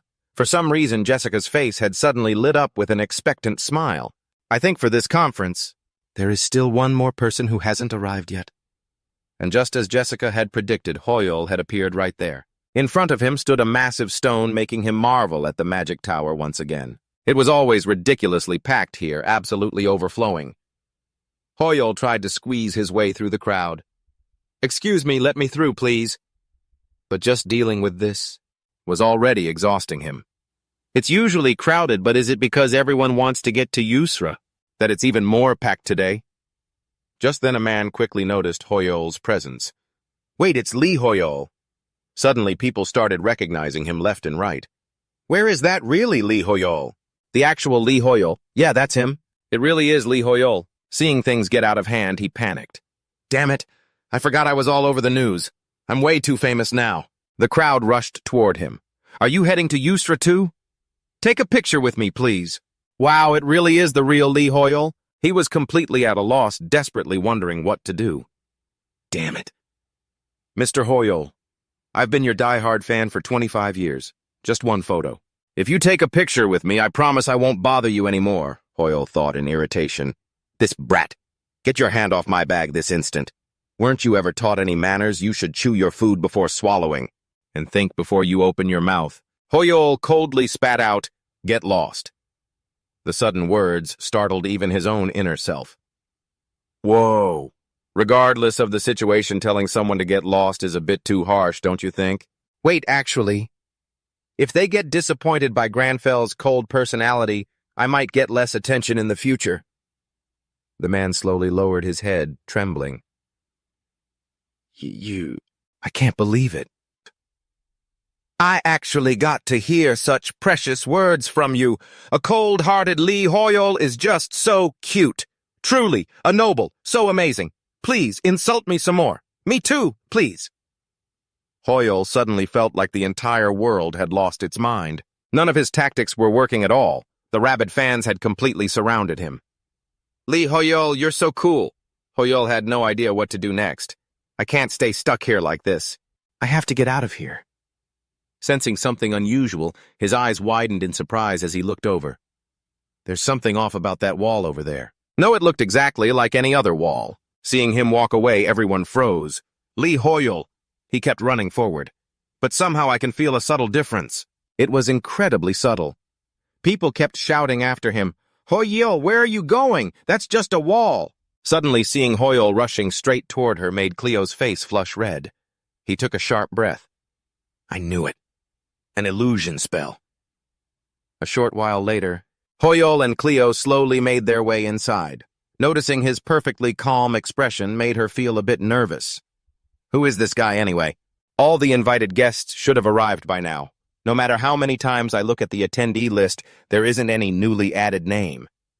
Seeing her looking troubled, Hoyol suddenly spoke up, asking, Is there a problem? Thinking of how her face had flushed earlier, she became deeply embarrassed. No, it's nothing. You said you wanted to attend the conference, right? He nodded with absolute certainty. Yes. Right. This made her a bit skeptical. But you don't have an invitation. Hoyol nodded without a single moment of hesitation. Exactly. Hearing his confirmation made Clet extremely bewildered. This is absurd.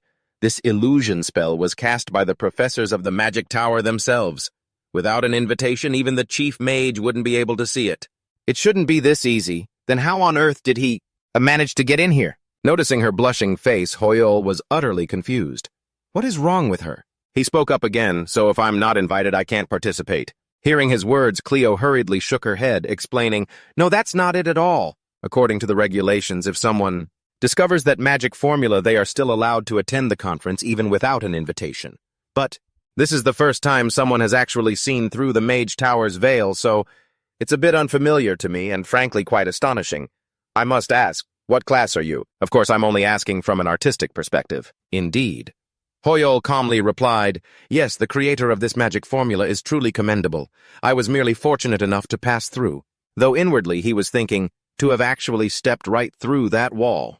My magic power must be over 1,000 by now. I already have an idea of what I need to do. Now I just need my magic power to reach the required level. The door slowly opens and Claire quickly announces, We've arrived. A vast, lush green space unfolds right before his eyes. Looking at his current demeanor, Claire smiles and says, Welcome to the gathering place of the intellectual elite, the Crystal Hall. A pure, innocent smile graces her face as the narration continues. When Arcana fused with the real world, the residents of Arcana, or NPCs, became real people. But this was what had the greatest impact. The youngest chief mage rumored to inherit the Magic Tower was Chief Marcello. A true genius who always led the conferences, he established groundbreaking new knowledge that shook the world. To understand how the world currently functions and quickly adapt to any changes, Jessie sitting there muttered in sheer boredom. How boring! The hat on her head suddenly nagged. Excuse me, didn't you just hear me explain how great Chief Marcello is? How can you say all that is boring? She immediately shot back. I can't help it, I'm bored and so sleepy. Besides all those stories, how can I know if they're even real if I haven't seen it with my own eyes? Those words are even drier than my magic professor's lectures. To me, magic is just a skill. All that talk about exploration, interference, and manifestation, I don't really care. Meanwhile, on the stage, Marcello continued his lecture. Even so, being able to attend this conference, a gathering of the intellectual elite and the most brilliant minds, is an honor, and the greatest honor for any mage. Jessie sighed and complained, If this wasn't a mandatory quest, I wouldn't even be here. As Marcello continued his lecture, the hat asked her, So is that why you're bored? This startles her. Meanwhile, Marcello continued, For several reasons, the Mage Tower has summoned the world's finest adventurers here. In fact, it is not just the Mage Tower that senses the shifting tides of this world. The intersection of worldviews, or what the adventurers call an update, is taking place. Just as the adventurers are unfamiliar with our Mage Tower's magic, we also find it difficult to comprehend their science and technology. However, we must walk together to find a path to harmony and restore world peace. Therefore, this lecture will relate to your science. I have seen the immense potential for magic within this concept called science. Below him, the crowd began whispering, Magic and science. Marcello suddenly raised his hand, conjuring a flame. His face turned remarkably serene. With an unusually calm voice, he said, Fusion. That is the name of this magic formula. An advanced fireball created by combining science and magic. However, one must be careful when approaching the intersection of these two entirely different concepts. Magic and science, no one knows. What variables they might introduce? Listening closely, Jessie found herself intrigued. The chief mage actually came up with this. That's actually pretty interesting. Marcello's face turned serious as he stared straight ahead. Therefore, we need adventurers who understand both of these fields to lend us a hand. Hearing this, the crowd below began whispering excitedly, It's a quest, right? It's definitely a quest. These days, quests like this are rare and the rewards must be huge. Wait, why isn't the quest window popping up? Is there a special condition? As Marcello was concluding his lecture with, Now if anyone has any questions, Hoyol raised his hand right in front of everyone, looking utterly perplexed. Chief Mage, the exploration of that new concept you just mentioned seems rather redundant. What are your thoughts on this matter? The question made Marcello freeze instantly. Everyone's eyes locked onto Hoyol. What is he actually questioning the chief mage? Moreover, does he even understand the theory behind it? Jessie's eyes lit up the moment she saw him. Hey, it's that guy with the strange magic. He's here too. The people around them shook their heads in dismay. How bizarre. Chief Marcello is known as the Viper of the Mage Tower. He's the last person you'd ever want to cross. With his personality, anyone who displeases him is bound to get hurt. By the way, who is that guy? I've never seen him before. They recalled the question Hoyol had just asked. Marcello suddenly spoke up. Redundant. Could you tell me why you think that? Everyone around was shocked once again. How on earth is he going to answer this? He was actually swayed by those questions. Hoyol continued to speak, sharing his thoughts. It's simple. I feel that they do not align or harmonize with each other. Magic and science are two completely different concepts. There must be friction when trying to fuse them. This can lead to an overload or rejection. I have previously witnessed this clash between skills and magic. Hoyol's words caused Marcello to instantly freeze on the spot. An expression of disbelief appeared on his face as he thought, that's impossible. He easily cast a spell that took me months to learn. What's more, he even felt the clash between those two methods just like I did. Everyone around watched Hoyol's action in amazement. It's identical to the spell from earlier. Is that Marcello? Wait, I think I've seen that guy somewhere before. Isn't that Lee Hoyol? He continued to speak, reminding them, people usually use the inner power within their bodies for the convergence process. While it's not fully perfected yet, the results aren't bad at all. He silently thought to himself, feeling a bit hesitant about whether to keep using Marcello's fireball since it required so much mana, but since he used inner power, it was much more effective. Everyone paid even more attention to him. Is that Lee Hoyol? It really is him. After committing Hoyol's name to memory, Marcello suddenly spoke up. Lee Hoyol. The adventurer. Lee Hoyol. His reaction left Hoyol completely puzzled. In front of everyone, he suddenly placed his hand over his heart. Would you be willing to join me in researching this field? Finally, the quest, Marcello's fusion magic research, appeared. The chief mage of the magic tower wishes to accompany you to advance to the next stage of magic. Decline or accept. This surprised Hoyol as he reached his hand toward the system window to think he'd receive a quest just for demonstrating that new spell. So that's why I decided to come here. His incredibly bright smile caught everyone's attention. Look at how he's laughing. He must think this whole event is ridiculous. Sometime later, the scene shifted to the beach with cool waves slowly washing over the golden sand. Leonie had been waiting for this for so long that she was jumping for joy. So this is the Yusra Islands. It's amazing, Leonie. Don't you think it looks exactly like in the game? I'm so excited for our upcoming adventures. If I had known, I would have brought my bikini. Bellucci turned her head in annoyance and snapped, Bikinis are the worst. Did you guys come here just to play? Looking at the crowd still gathered around, she sighed in frustration. The pink-haired girl walked over and planted a kiss on her cheek. Why are you so grumpy again, honey? So cute. Leonie angrily smacked her. Are you crazy? This sight left the blonde girl completely speechless. She just kissed the guildmaster. How gutsy. Though both sides seemed to have already expected this. I knew YouTubers and broadcasters would show up here, but I didn't expect the citizens of Arcana to show up as well. This surprised the blonde girl, and she asked, Citizens of Arcana, you mean the NPCs where? He pointed straight ahead. Right over there, the Lionheart Knights. ID. And at the same time, the group of knights slowly marched toward them. This is a disaster. Seeing all the different classes around them, people started whispering. Look at how huge and strong that guy is. It looks like the Shadow Mercenaries are here too, and even the Explorer Coalition. Seeing this, the pink-haired girl tightly hugged Bellucci and smiled as she spoke. That's right. The Island of Terror is quite famous in Arcana. She nodded in agreement. Even if they didn't know about the trial in Keenis, they probably still wanted to experience the terror here.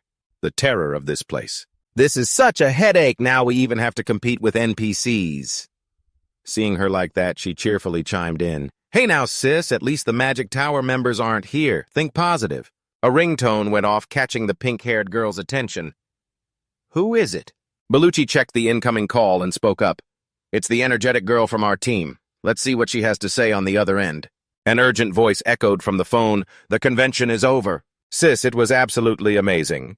This piqued her interest. What about Lee Hoyol? She continued to recount everything she had witnessed. The convention turned into a total disaster. When he declared that the chief mage's magic was redundant, Bellucci couldn't hide her joy and burst into laughter. What, he even went after the chief mage of the magic tower? He is out of his mind, serves him right for disrespecting food. The pink-haired girl smiled with amusement. Just as expected, she still hates him. So cute. The two behind them silently thought, that lady is so creepy. Bellucci kept pressing for more details. And then what? Did the Tower Master beat him up? Did the next words from the Magic Tower girl freeze her right in her tracks? The Tower Master admitted that it was true, even bowing and agreeing to give him another quest. Everyone went wild over his new mission. Of Li Ho Yan. Her eyes grew wide in disbelief. How is that even possible? Meanwhile, Ho Yaon calmly read over the information on the sheet of paper. Marcelo spoke to him with a dead serious look on his face. If there is anything you want to use for your research, please write it down here. I will do everything in my power to help. His words left Ho Yaon completely baffled. Wow, going all out, are we? Holding the pen in his hand, he thought, well then, a bright smile spread across his face. If it's anything I want, then I need these items immediately. The scene shifts to the massive magic tower soaring inside the city. At the very peak of the magic tower, Marcelo hurriedly bowed with deep respect. You summoned me, Archmage, the greatest, most noble wizard of the tower. The mysterious figure, sitting high above, spoke coldly. Marcelo, the rising star of our magic tower. I hear you have proposed a joint research project with a mere traveler. The tower does not interfere in the affairs of travelers. Grand Mage Marcelo, you are clearly defying our sacred laws. Why would an outstanding wizard like you do such a thing? Without a moment of hesitation, Marcelo raised his head and explained, the traveler Li Ho Yaon has a remarkably deep grasp of magical concepts. Furthermore, he seems to possess an overwhelming amount of mana. His magical talent will be of immense help in this chaotic world we live in today. We can no longer afford to be bound by ancient laws and just stand by and watch with our hands tied. The mysterious figure suddenly cut in. Grand Mage Marcelo, we wizards have always conducted our research in isolation, taking full responsibility for our own actions. You are a wizard yourself. Therefore, you should know that better than anyone. I respect your decision. But remember, you will bear full responsibility for whatever he does. If there is nothing else, we shall discuss this later. You may leave. Stepping outside, Marcelo thought with deep frustration, that stubborn old fool. Responsibility, give me a break. Are fools who are blindly obsessed with their own ideals and swallowed by pride even worthy of uttering the word responsibility? Just how much longer is this magic tower going to stay locked away in silence? Just then Cly walked up carrying a pile of items and called out with a smile, Master Marcelo? Seeing her unexpectedly made him blink in surprise. Cly, what are you doing here? She smiled warmly and explained, I have gathered all the items Li Ho Yan requested, and I was just on my way to deliver them to him. Hearing this, he reached his hand out to her. Oh, is that so? Then hand them over to me. I will deliver them myself. Her expression filled with slight worry. Pardon, I can easily take care of it, Master Marcelo. You must be incredibly busy, so please let me handle this. But Marcelo remained resolute. I was just about to head out anyway. There are a few details I want to double-check. This made her extremely curious. Double-check, oh, in that case here they are. A short while later, the scene shifts to the spacious room. Ho Yaon was still sitting in the library, deeply focused on reading. Marcelo walked in and placed the items onto the table. Here are the items you requested, Li Ho Yaon. These tools are capable of restoring mana. First, the unique grade Frozen Sealed Knowledge with a level limit of 550. It restores 50% of the mana consumed when using Ice Attribute magic. Next, the unique grade Sun Essence with a level limit of 600. It restores 20% of mana when using Fire Attribute magic. Finally, the epic grade Forbidden Knowledge with a level limit of 590. It has a certain chance to restore 50% of your mana when casting spells. Reading through the stats of these items left Ho Yan thoroughly impressed. Marcelo continued. And I threw in a few magic grimoires as well. What do you think, Traveler Li Ho? Andayon, are they to your liking? Hearing those words, he decisively raised his head to look at him. Staring at the array of items laid out on the table, Ho Yaon's inner greed was tingling. Am I satisfied? He thought.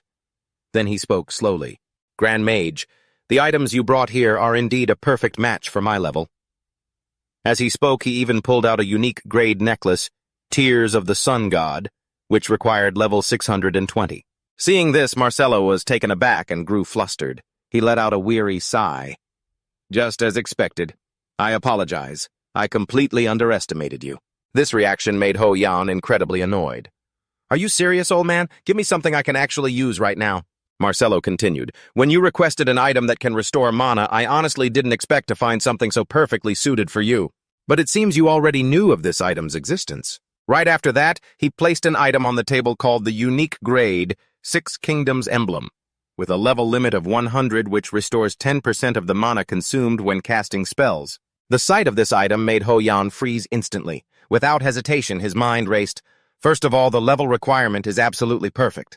It can restore 10% of consumed mana with 0 limits. If there is a small item with this kind of effect, I'll snatch it up right here and now. He pushed the item closer to him. Here, take this. The moment you noticed the slight imbalance in my incantation, I knew you were someone extraordinary. Even so, I never expected you to also know about this item's existence. I, Marcelo, am truly grateful for the chance to work alongside you. Looking down at the item in his hands, Ho Yan couldn't help but feel a jolt of shock. It looks so simple, but this thing is absolutely overpowered. He spoke up again. But we can't proceed with the research right now. As you pointed out, there's a discrepancy in my research. At the same time, the system screen has updated displaying the quest magic. Tower Science Fusion project with Marcelo is currently on hold. Please wait for Marcelo's summons when needed. This left Hoyol a bit disappointed. He would have to wait until the next quest. But he still spoke up calmly. I will wait until you have resolved the issue.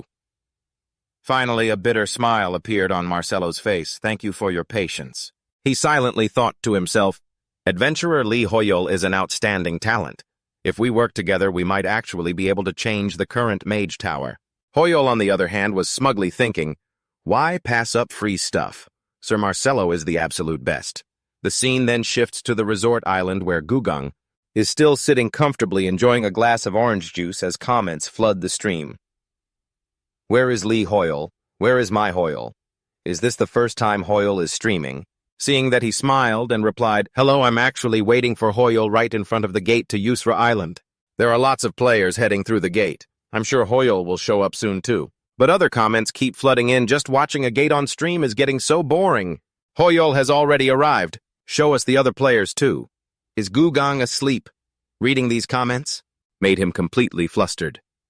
Don't you guys know the main character always arrives at the last minute? I'll wait for Hoyol until the very end and stay loyal to him. But the chat exploded again. But Gugang, I'm going to sleep. You go ahead and wait. Hearing that name, Kinver walked over in surprise and asked, Lee Hoyol. Just looking at his face made everyone extremely annoyed. Is that Supernova Kinver? How dare you barge into Hoyol's fan space? Get lost, Kinver, you trash. I'm actually watching Kinver's stream right now. Kinver is the best. He's just a classless jerk. Reading these comments made him absolutely furious. Lee Hoyol, that bastard. Doesn't he get tired of causing scandals everywhere? Gugang silently thought to himself, Supernovas. Ever since Arcana became reality, these individuals have emerged as a prominent new phenomenon. They are the type who will do whatever it takes to achieve their goals. Especially Kinver, rumor has it he is exceptionally brutal. Meanwhile, breaking news kept playing on the screen, suspicious disappearance in the rift. Involving a group of adventurers and a supernova. A series of missing players, but not enough evidence. This sent a shiver down Gugang's spine. They said the number of players who entered the rift and then went missing or were killed is quite significant. But why is this guy interested in Lee Hoyol seeing Gugang spaced out? He suddenly called out. Hey! This startled Gugang. Yes. Kinver's face twisted in rage as he said, Tell Lee Hoyol that being too famous isn't going to end well for him. I'll be watching the stream from now on. Hearing this, the chat immediately blew up. How dare he say that on stream? Gugang, bite that guy. But can Lee Hoyol really clear Asura Island all by himself? No way right could Kinver do it too. I wonder what would happen if Lee Hoyol actually showed up here. Are those supernovas ganging up to attack him? Maybe that's why he didn't come to Asura Island. This comment made Gugang instantly freeze in confusion. What kind of nonsense is that? Other comments flooded the chat. What the hell are you saying? Make a video about this. What if he's actually right? He sighed, gesturing toward the camera. Are you trying to say Hoyol didn't come here because he's scared? Unbelievable, that's just pure lies. Comments kept pouring in. Yesterday, Hoyol appeared in my dream and said he was going to beat up Kinver. A supernova is basically a dying star, right? Our Hoyol is a big bang. And with that, Gugong jumped to his feet and yelled, Hoyol doesn't care about any of this. Don't you guys know that's why he doesn't advertise? Or stream. That's why. The chat immediately cheered. As expected of Hoyol, long live Hoyol. Gugong continued to shout, when the time comes, I'm sure he'll show up. I believe in Hoyol, yes, sometime after that. Hoyol was still calmly holding his teacup. Is there any reason to go there? Hoyol lay back comfortably on the floor and shook his head. Not at all. He felt perfectly content with his current life. The terrifying Yusra Islands? Sounds tempting. But I can't even enter the rift because the minimum level requirement is 350, and I'm only level 134. More importantly, the only thing I can defeat is demon nobles. But there aren't any demons there at all, only different monsters like golden sand scorpions level 390 and Bamsa Oki Osaites. Golden sand venomous snakes level 400, giant gem-collecting bats level 400, and flying saber-toothed tigers level 420. This left him a bit speechless. Just look at their levels, how hideous. If I go there, if there's even a single demon, I'll probably die the moment I set foot there. But I guess I could at least try right now. Just then, a system notification suddenly popped up, Class Quest Origin. Part the veil and let the lighthouse shine. The last demon hunter shall illuminate a world shrouded in evil. Temper your weakened body. Repeat. Investigate the great evil on the Yusra Islands. The sudden arrival of this series of quests left Hoyol frozen in shock. The 7 deadly sins. The 7 greatest sins of humanity: pride, sloth, gluttony, envy, wrath, lust, and greed. Remembering these, Hoyol thought in astonishment. The ones representing the 7 greatest sins are also known as the great evils. Isn't it incredibly strange that I learned about that back in Akshan? And now there's a great evil on the Yusra Islands. Investigating one of the 7 deadly sins of humanity. Defeating Count Asura was almost entirely pure luck. Will I really be okay this time? Regardless of whether it's a class quest or not, it's best to think before acting. But right at that moment, Hoyol's mouth suddenly opened. Before there was no reason to go. But now there is no reason to hesitate. If a great evil resides there, it must be vanquished. That is all. Seeing this, Hoyol thought in despair. Wait, Granfell. Before he could even react, his Granfell persona had already stood up. We must depart immediately. Hoyol desperately tried to stop him. But Yusra Island is a tropical island. Do you even realize you're wearing heavy winter clothes? The beach here was absolutely breathtaking. Seeing the scenery got Park Huikang incredibly excited. As expected, he arrived in the blink of an eye. He truly is a gentleman of his word. At the same time Lee Hoyol set foot on the Yusra Islands, although he was crying in despair on the inside, damn it's so hot, he suddenly realized something wasn't right. His expression instantly turned serious, and Hoyol stood frozen in place. He sensed a bizarre presence lurking on the island. It felt incredibly dangerous. Just then, the system issued another warning, skill natural enemy activated. He wondered in confusion, what is this bizarre power?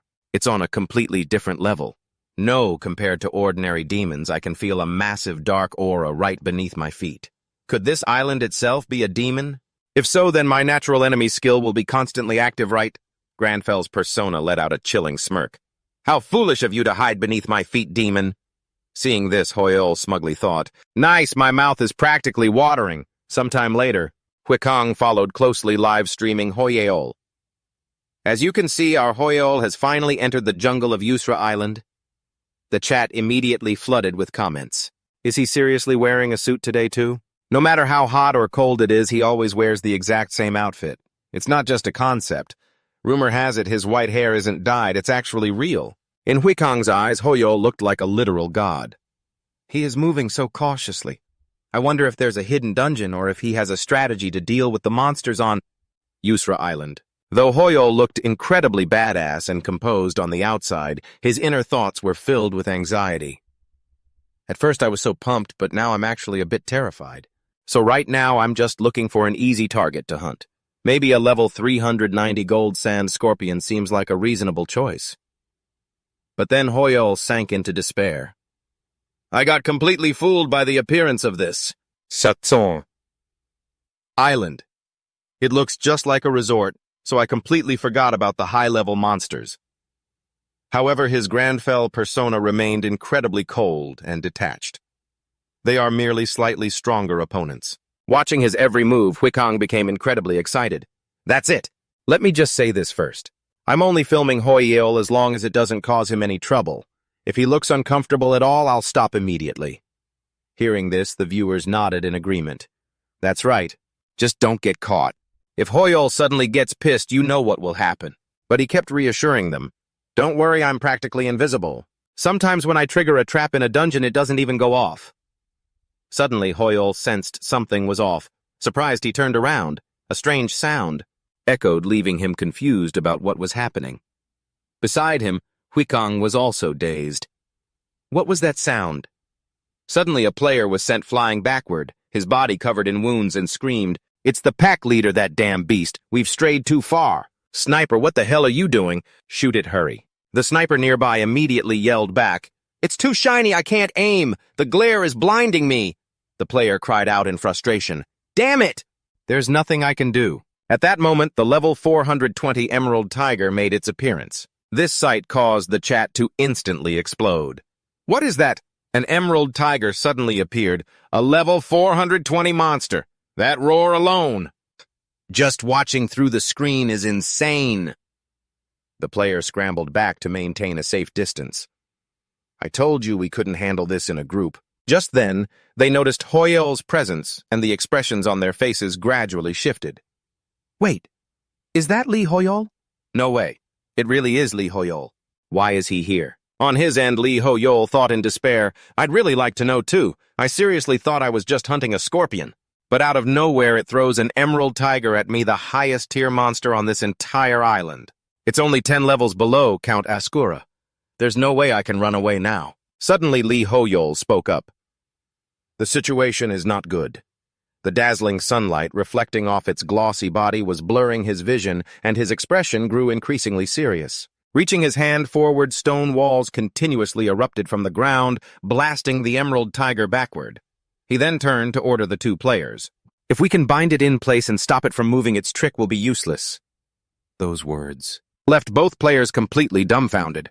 What kind of magic is that? Meanwhile, Lee Hoyol conjured a flame in his hand and slowly brought it forward, thinking, I should try this skill out. After concentrating for a moment, he suddenly muttered, Fireball. A massive blaze instantly exploded in the air. Even Huigang, who was live streaming, was caught in the shockwave of the fire. Watching everything spiral into chaos left everyone utterly bewildered. What on earth is going on? Comments continuously popped up in the chat. What is that? Why does that fire look so weird? And they said he was just an alchemist. He really is a noble, after all. At the same time, Lee Hoyol received a system notification. You have successfully assisted in defeating the Emerald Tiger. Your level has increased. This message left Lee Hoyol thinking to himself, wait, did I actually hunt this thing? Marcelo's fireball spell is truly insane, and that 10% mana recovery decal is completely broken too. The scene they just witnessed left the two players completely speechless. How is this possible? He defeated a level 420 Emerald Tiger with a single blow. The scene shifts to another part of the primeval forest. This man is the guildmaster of the Second Sun Guild. Ranked 3rd overall on the player leaderboard, Shreg crashed painfully into the surrounding trees. Damn it, we've been here for hours. If we back out now, what was the point of all this? The members of the Second Sun Guild immediately froze in their tracks. One of the men hurried forward and voiced his thoughts. Guildmaster, I think we should regroup all the split parties. Word is that the Shining Guild is about to reach the center of the island with just a single party. Meanwhile, our split groups keep running into powerful monsters one after another, so we aren't getting anything done. Thinking about this made Shreg incredibly weary. I know, he muttered, gazing into the vast space ahead while secretly questioning himself. Was it a mistake to split up? To prevent the Berserker Guild from claiming the achievement of being the first to clear the rifts on this island, I plan to monopolize as many achievements and spoils as possible. Did I underestimate the monsters of Yusra Island? Frustrated, he cursed aloud. Damn it! I hate to admit it. But as expected, we really should regroup right now. A guild member rushed forward to report, Guildmaster, I received a call from the team headed west. Perhaps you should hear this, an orange-haired player urgently called out to Shreg. Seeing this, Shreg sighed, holding his head as he explained, I was planning on calling you, but I couldn't. We are regrouping the entire guild. I'll make my way there. But the player suddenly spoke up. No, wait, don't leave us here. We've reached the end of this path already. This news was hard for him to believe. What do you mean, be more specific? Clutching his phone, he hurriedly explained, It's Lee Ho-Yol. He's here on our side. Lee Ho-Yol, he's actually here. The forest ahead is completely engulfed in a sea of fire. This news left Shreg utterly baffled. Lee Ho-Yol, what about him? Another subordinate rushed up to report, Sir Shreg, we have a report from the guild members who attended the Magic Round Table. Lee Ho-Yol accepted a quest from Chief Mage Marcello, and he is the first player to have his own laboratory at the top of the Magic Tower. This series of reports left Shreg utterly stunned. An NPC actually associating with a player like that? I thought it was just a media exaggeration, but maybe... Shreg quickly ordered, contact the analysis department, have them investigate Lee Ho-Yol in detail and report back to me. He might be far more dangerous than I thought. Meanwhile, Lee Ho-Yol was holding the unique grade unrefined crystal, the highest quality crafting material. Its effects can be confirmed during the crafting process. This made Lee Ho-Yol incredibly thrilled. A unique grade material item. Unbelievable. This is amazing. While Grandfell's cold personality walked in a different direction as if telling him to get a grip, Lee Ho-Yol didn't care at all and continued to laugh heartily. A unique grade material. Normally, only a few craftsmen can handle it, but if I tell the Magic Tower that this is part of our research... At that exact moment, he realized something was wrong. His face slowly grew serious. The atmosphere, it changed. Seeing this, Lee Ho-Yol felt a bit anxious. What is this? Is this Grandfell's intuition? Why am I suddenly getting goosebumps? A system notification popped up. Class quest initialized investigating the 7 deadly sins of the Yusra Islands is now underway. Suddenly, he felt utterly bewildered. How did my class quest window suddenly pop up in a place like this? A sudden earthquake left him completely bewildered. Up in the sky, birds were fleeing in droves as if desperately trying to escape while endless system notifications began flooding Dulceora Island. Dulceora has been tainted by greed. Collapse in progress. Everything happened so fast that Hoyon couldn't react in time, and even the other players were startled. An island collapse in progress. What is going on here? Is Dulceora Island actually a rift? No, it's just a new area. This phenomenon is different from when a rift opens. So what's with this collapse in progress window? Just what on earth is happening? Even Hoyon realized something was wrong. He quickly reached out to confirm the system screen only to realize, has human greed and petty desires awakened you? Deep down, Hoyon was absolutely terrified. I have no desire to meet any bugs. I was doing just fine farming gems. The system notification was sent to everyone. Dulceora Island has been tainted by greed. Collapse of the Dulceora archipelago's deadly sin is in progress. Hoyon was still deeply worried. He could only hope it hadn't fully awakened yet. As the story unfolded based on the information on the quest window, its identity was likely the demon of greed. A comment popped up asking, wait, what does collapse in progress mean? Gan quickly chimed in. Hold on a second, I'm Googling it right now. Other comments kept rolling in. I heard the Sinning Guild already captured the island. They've captured it already. Any demon hunter in Oxon could easily notice this. Comments flooded the chat. What kind of treasure did the Sinning Guild get, guys? Do you really think Sinning would ever reveal that? By the way, doesn't Dulceora have 10 islands? If Sinning has only cleared 1 island, does that mean the collapse is happening in a different region? If it actually collapses, what's going to happen? It'll probably turn into a deserted island once the collapse is complete. The deadly sin will completely awaken. A system notification popped up, drawing Hoyon's attention once again. It displayed the class quest Birth at the Edge of the Veil and The Shining Lighthouse. The Last Demon Hunter. Light up the world shrouded in evil. Train your weakened body, repeat. Investigation of the deadly sin in the Dulceora archipelago is complete.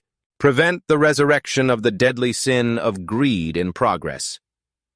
Protect the island's treasure from being tainted by greed in progress. Reading these notifications caught his attention. As I thought, at least we have to stop that monster. Not necessarily kill it, but a voice shouts from behind, "Hurry up! The Shining Guild has already completed the challenge on one island and taken the treasure. It's a real treasure. Only 9 islands left. If we hesitate, we won't get a single thing. We must get the treasure chest before this area collapses." Seeing this, Hoyle silently thought, yes, that is the natural reaction of greed. In this very moment, every player in the Yusra Islands has the exact same thought, the same greed. To keep the treasures from being defiled by greed, must I convince them to give up? Convincing all of them is simply impossible. Unending arguments break out around him. Get lost. Our guild got here first. Cut the crap, show us what you've got if you're so tough. Hoyle stood there constantly agonizing over what he should do. Just then, Granfel's persona suddenly spoke up. In the end, there is only one way. I will claim all the treasures here. His face became incredibly resolute, and those words made Hoyle instantly freeze. Are you serious? Meanwhile, the scene shifts to the second island in the Yusra archipelago. An area gradually filling with demonic energy, this place was the Shining Guild's base where everyone was currently gathered. Right then, Dimitri suddenly spoke up. Camilla, what do you think of the island's collapse progress? She giggled and replied, Isn't it obvious there are 10 islands in the Yusra archipelago, and this progress applies to all 10 of them? See, one bar is already filled. That bar filled up at the moment we secured the treasure here, so it seems like a countdown timer. Don't you think so, Rox? Hearing this, he nodded in agreement. But more importantly, have you guys heard Jesse's report about the Mage Tower and the adventurer yet? Hearing this, he turned around in surprise. A report about Lee Hoyle receiving a quest from the Mage Tower and going to its top. This made Camilla a bit surprised. Our dear Jessie. Her eyes sparkled whenever she talked about that Lee Hoyle. There's clearly something going on between those two. After that, they continued to discuss this matter. Hey, Camilla, get serious. Look at the current situation. I'm not sure if I should listen to a guy who tried to rent out an entire hotel only to get rejected. What? But Rox found it highly interesting. Speaking of Lee Hoyle, it seems he's becoming quite a threat to us. What do you guys think? If we were to face Lee Hoyle, would we be able to beat him? His words surprised everyone, making them turn around to discuss it. I'd like to test that myself. Rox, you're joking, right? Right now, just keeping Schlag in line is enough of a headache for me. But more importantly, Jessie won't let this slide. Are you trying to make Schlaggy look even more pathetic in her eyes? Dimitri quickly shook his head. Besides, he hasn't even interfered with our guild's interests yet. Hearing this, he found it quite interesting. Is that so? Just wait and see, all right? I only said that because I was a bit jealous of his achievements in the Mage Tower. For now, there's no need for us to be hostile toward him. Just then, another bar filled up, catching everyone's attention. The collapse progress increased again. Seeing this, Rox asked curiously, Damn it, where was it? Dimitri quickly reported, The world ruler. He's already claimed the treasure. Camilla added, looking forward to it. It seems he has officially made his move as well. At this, Rox immediately braced himself. At this rate, all the treasures will be taken. All right, let's hurry up and move to the next island. The scene shifts to another gloomy island. Hoyle's face was now filled with panic as he felt things becoming increasingly awkward. Grandfell, wait. What do you mean by claiming all the treasures? He kept marching forward. Literally, I will seize them all. This threw Hoyle into complete despair, but we already saw it. Once the collapse progress is complete, the great sin of greed will awaken. Don't tell me you're planning to awaken it by collecting all the treasures. This thought made him fall silent. Suddenly, his attention was drawn to a group of people standing right ahead. Hoyle quickly recognized them. With their lion-crested armor and flag, it was the Lionheart Knights. I never thought I'd meet the Empire's strongest knight order from Arcana here. Even with that face at that very moment, his Grandfell ego suddenly spoke up. Harkon Kingsguard, the commander of the Lionheart Knights, heard his name called. He suddenly fell silent while the knights behind him immediately lunged forward. Insolent fool, watch your manners! Harkon quickly raised his hand, stopping them from charging at the adventurer. May I be so bold as to ask your name? Lee Hoyle smiled proudly and placed his hand over his chest. I am Lee Hoyle. I never imagined I would encounter the Lionheart Knights in a place like this. A pleasure to meet you, sir. But deep down he was dying of embarrassment. Oh my God, the way they speak is driving me insane. Are we filming some historical court drama here? Hearing this, Harkon found himself strangely intrigued. You give off a completely different vibe compared to the other adventurers. Suddenly, Harkon's eyes widened as if he had realized something. The brooch pinned to his suit caught his attention and his face blanked in shock. That brooch! Suddenly, something was launched at them from behind. Fortunately, Hoyol was quick enough on his feet to dodge it. Everyone panicked and quickly cried out, "A meteor, Commander, are you all right? What on earth is—" Everyone's eyes widened to their absolute limits as a massive monster loomed before them. It was the island's guardian monster, the Golden Fang Giant Turtle level 450. Realizing the gravity of the situation, Harkon quickly barked an order, "Everyone prepare for battle." His subordinate right beside him added, "Damn it, this beast has the highest level in the entire island region." This is the Asura region. Watch out. It's about to rain meteors. Everyone fall back to your positions, seeing the devastating power of the monster's attack. Everyone was left completely overwhelmed. "This power is utterly destructive, Commander. We can't secure our line of sight because of these meteors. We can't even get close to the beast." At that moment, Harkon sensed something was wrong and yelled at the top of his lungs, "Enoch, get out of the way!"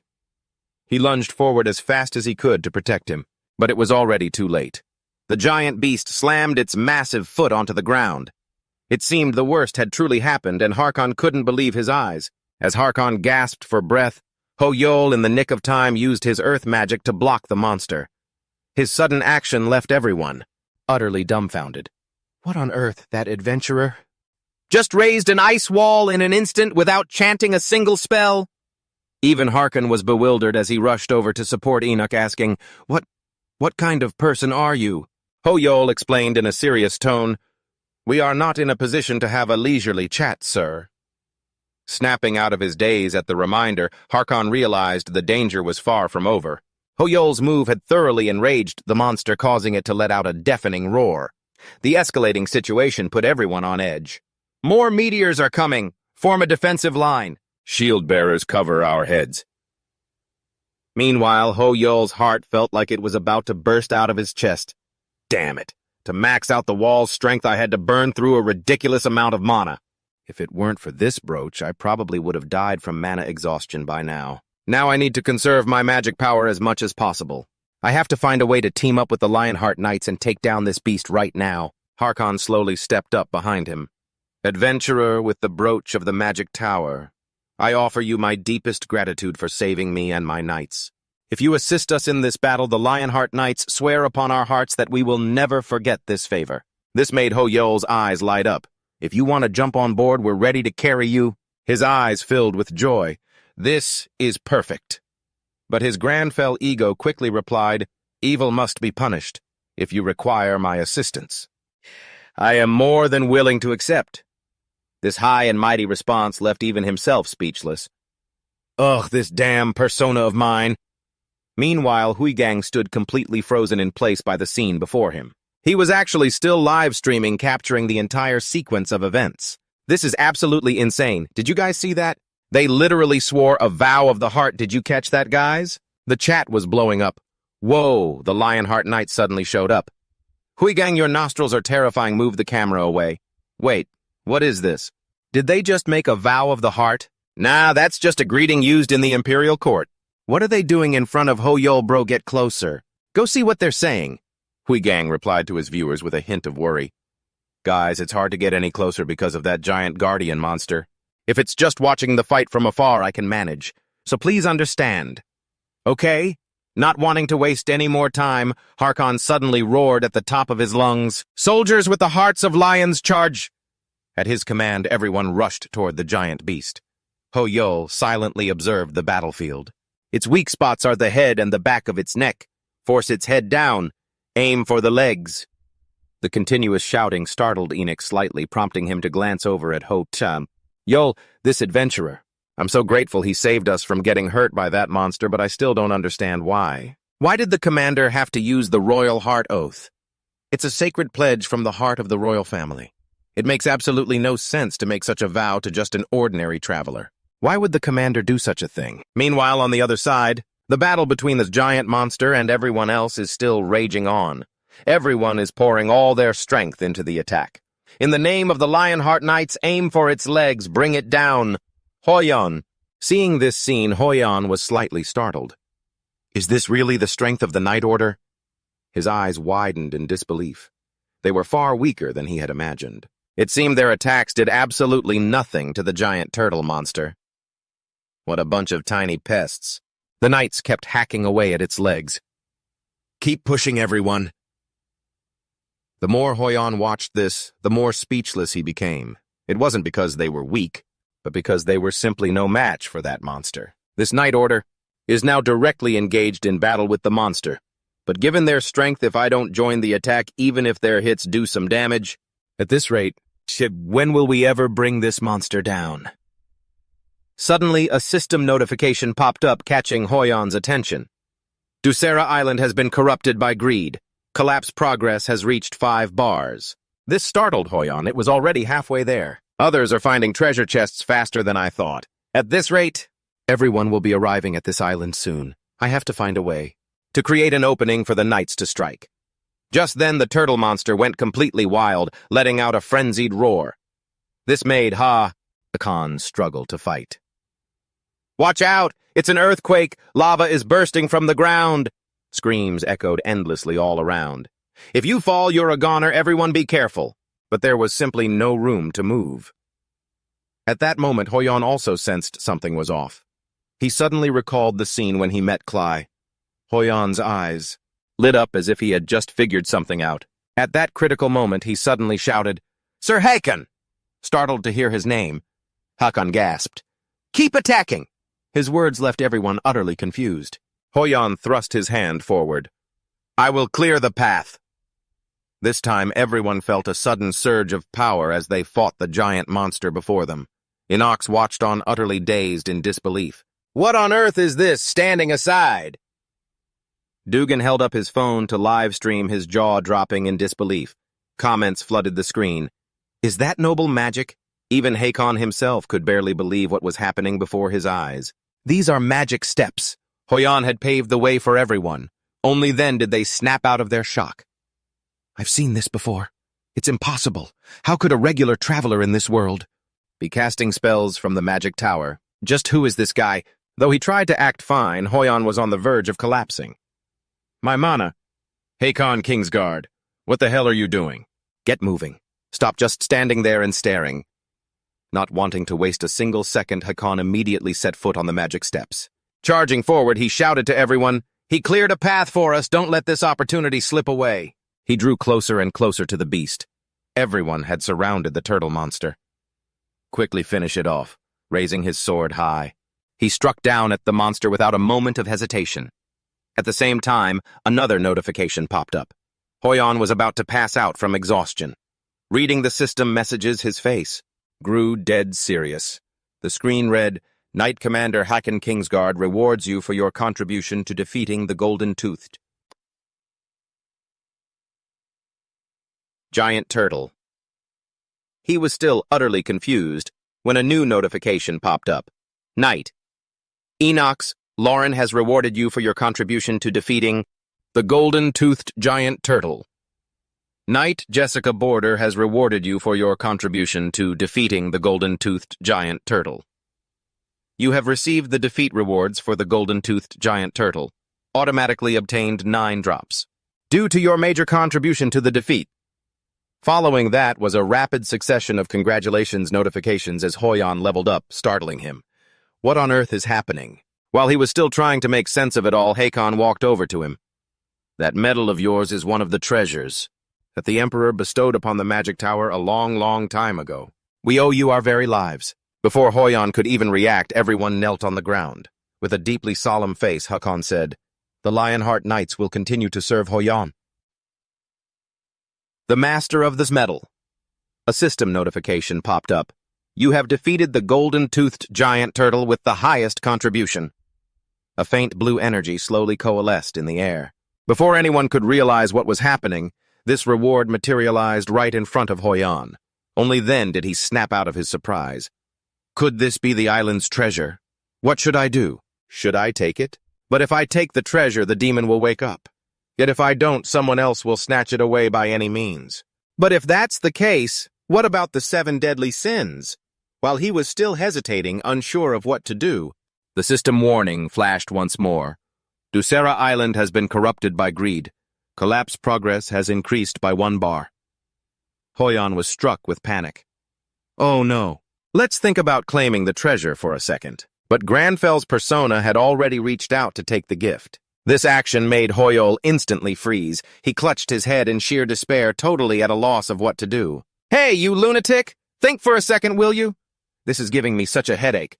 Wake up, man. If we get greedy, we're dead meat. But Granfel's persona didn't seem to care about any of this.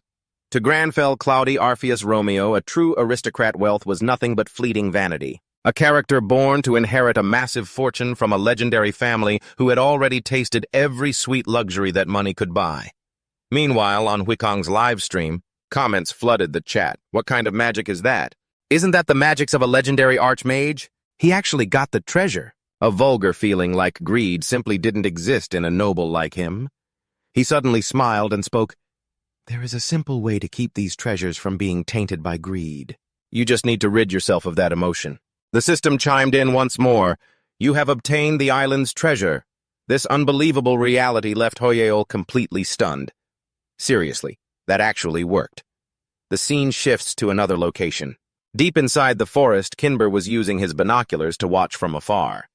Seeing Hoyol in his sights, Kinber burst into an amused laugh. "Lee Hoyol, I told those idiots to go and snatch the rest of the treasures." Behind him lay a crowd of injured players. Realizing what he had done, one of them yelled in fury, "Kinber, you coward second son, and Aegis won't just sit back and watch." Before the player could even finish his sentence, Kinber coldly finished him off, showing absolutely no remorse for his cruel deed. What a bunch of weaklings. A new system alert popped up. You have killed another player. Your karma level has increased. But he couldn't care less. Doing it this way is so much easier. Then another notification appeared. You have received 32 crystal fragments as loot. Witnessing the scene of the treasure acquisition from his screen, Huikong became incredibly hyped. He hurriedly adjusted his phone to capture the live stream. "Hey guys, do you see that Hoyol is claiming the treasure right now?" Even after he claimed the treasure, the collapse progress hasn't gone up a single bit. The viewers were stunned and comments started flooding in. "Wait, why isn't the collapse progress increasing? Who was the one saying my bro would get corrupted by greed? That's just ridiculous." Huikong continued to hype up his audience. "Everyone just look at his calm, guilt-free figure. He really doesn't have a single drop of greed in him." The viewers couldn't help but agree. Absolutely. He's like a beacon of hope. There's no way a man of his stature could ever be corrupt. Meanwhile, Hoyol was screaming internally. He stared in bewilderment at the item in his hand. Is this junk really the island's treasure? Just then, another system prompt popped up. Decaying crown. Epic grade. An old crown.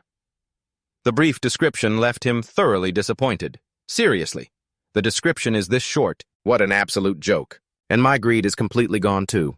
Don't tell me the rest of the treasures are all junk like this. While he was still lost in thought, a new alert flashed. The Lionheart Knights have joined your party. A long list of various names appeared on his screen, leaving him completely bewildered.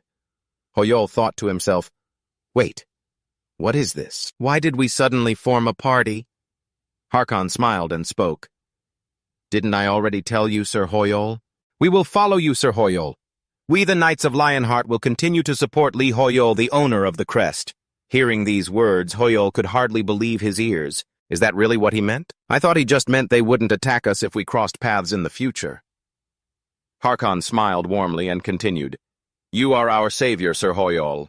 Furthermore, you have shown us your noble character by claiming the treasure without letting greed consume you. No matter what your ultimate goal may be, we will gladly become your sword and shield.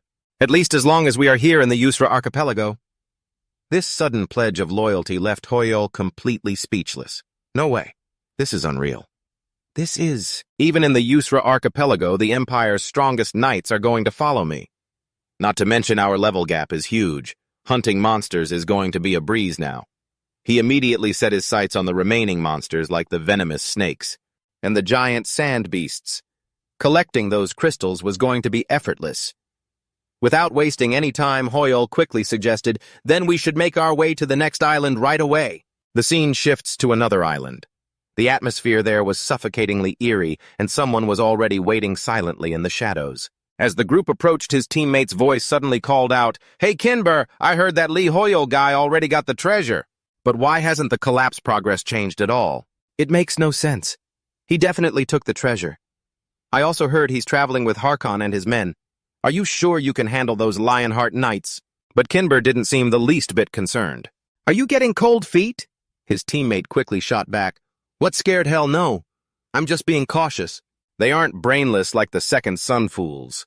Kinber coldly snapped, "Shut up. If you're chicken, then beat it. I've already left a little present for them on their ship anyway." The moment they step onto the boat to the next island, all I have to do is snap my fingers. The hydra poison will spread all over that boat. Whether it's Hakon or Ho-Eon, if they're poisoned, they're dead meat. And if I can kill that guy and search him, I'll know right away if he grabbed the treasure or not. While Kinver was still gloating, something flashed past his head. Feeling a sudden wave of terror, Kinver hurriedly clutched his neck, feeling as if his head had just been severed. No, that can't be. Was it an illusion? Did he actually notice me at that exact moment? Moreover, this overwhelming, terrifying aura. Consumed by terror, Kinver immediately transformed into a docile little squirrel. This piqued Ho-Yaon's interest. So cute. It really looks like a squirrel. While he was still amused by his own thoughts, Hakon beside him suddenly spoke up. You noticed too, didn't you? Lee Ho-Yaon, that little rat on the tree. What do you think about it? The system continuously flashed notifications. Hakon Kingsguard is observing you. Your mental strength is critically low. You have fallen into an abnormal state of panic. Looking toward Kinver Ho-Yaon's face suddenly became unusually calm. To him it was just an incredibly cute little squirrel. He nervously glanced at Hakon thinking, what does he hate squirrels? Why does he look so terrifying? At the same time, Guy Fale's persona slowly spoke up. Right then, a system notification popped up and caught his attention. It was a warning. The island of the Duseora region is being corrupted by greed. Collapse progress 8 bars. He couldn't believe his eyes. It had already reached 8 out of 10. Forget about that crown of authority from earlier. There is only one treasure left. Forget about the squirrel. We need to hurry. Ho-Yaon suddenly spoke up. Why are you letting a couple of petty rats get on your nerves, sir?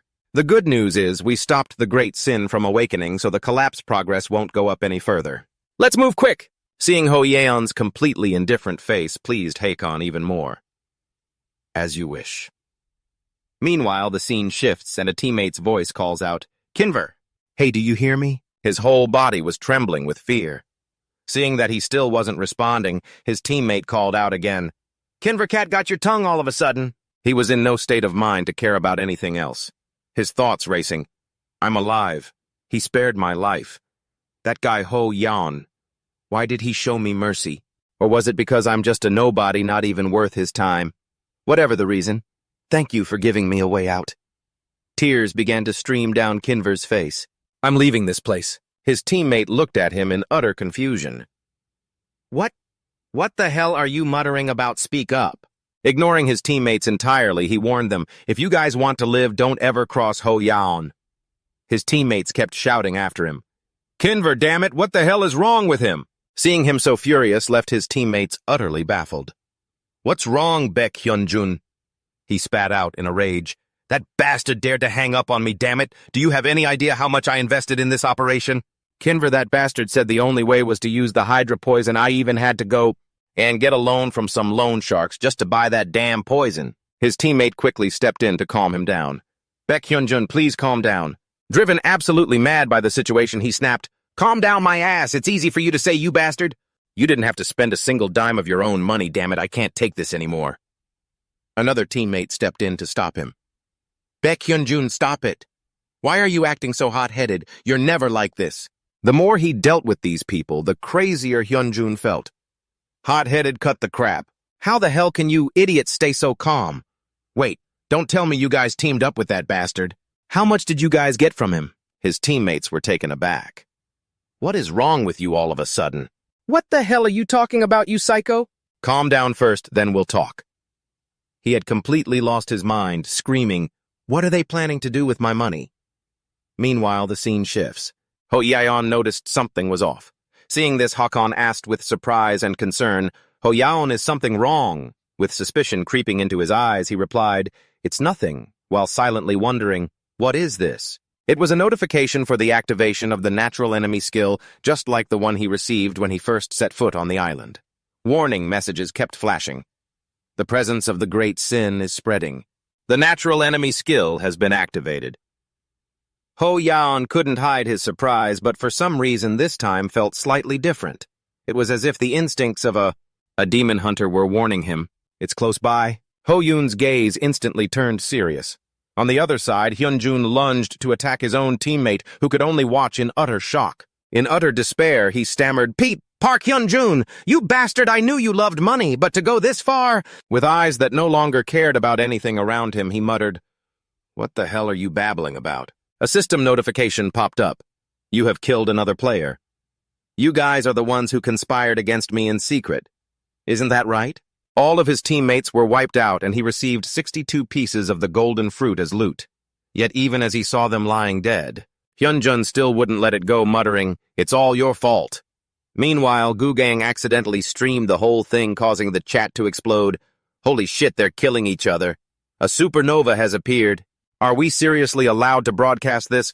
Gugang, don't even breathe or you'll die." Hearing some strange noises, he slowly glanced behind him. "I'm only taking back what you guys stole from me." He seemed to have completely turned into a demon. Realizing things were going south, Gugang bolted forward, his face pale with sheer terror. "This is a massacre. That supernova guy is out of his mind, so the rumors about those people killing others in the rifts are true. Does he still think he's in the right?" The comments kept rolling in. "I'm getting dizzy. You're sick, man. Is that really important right now?"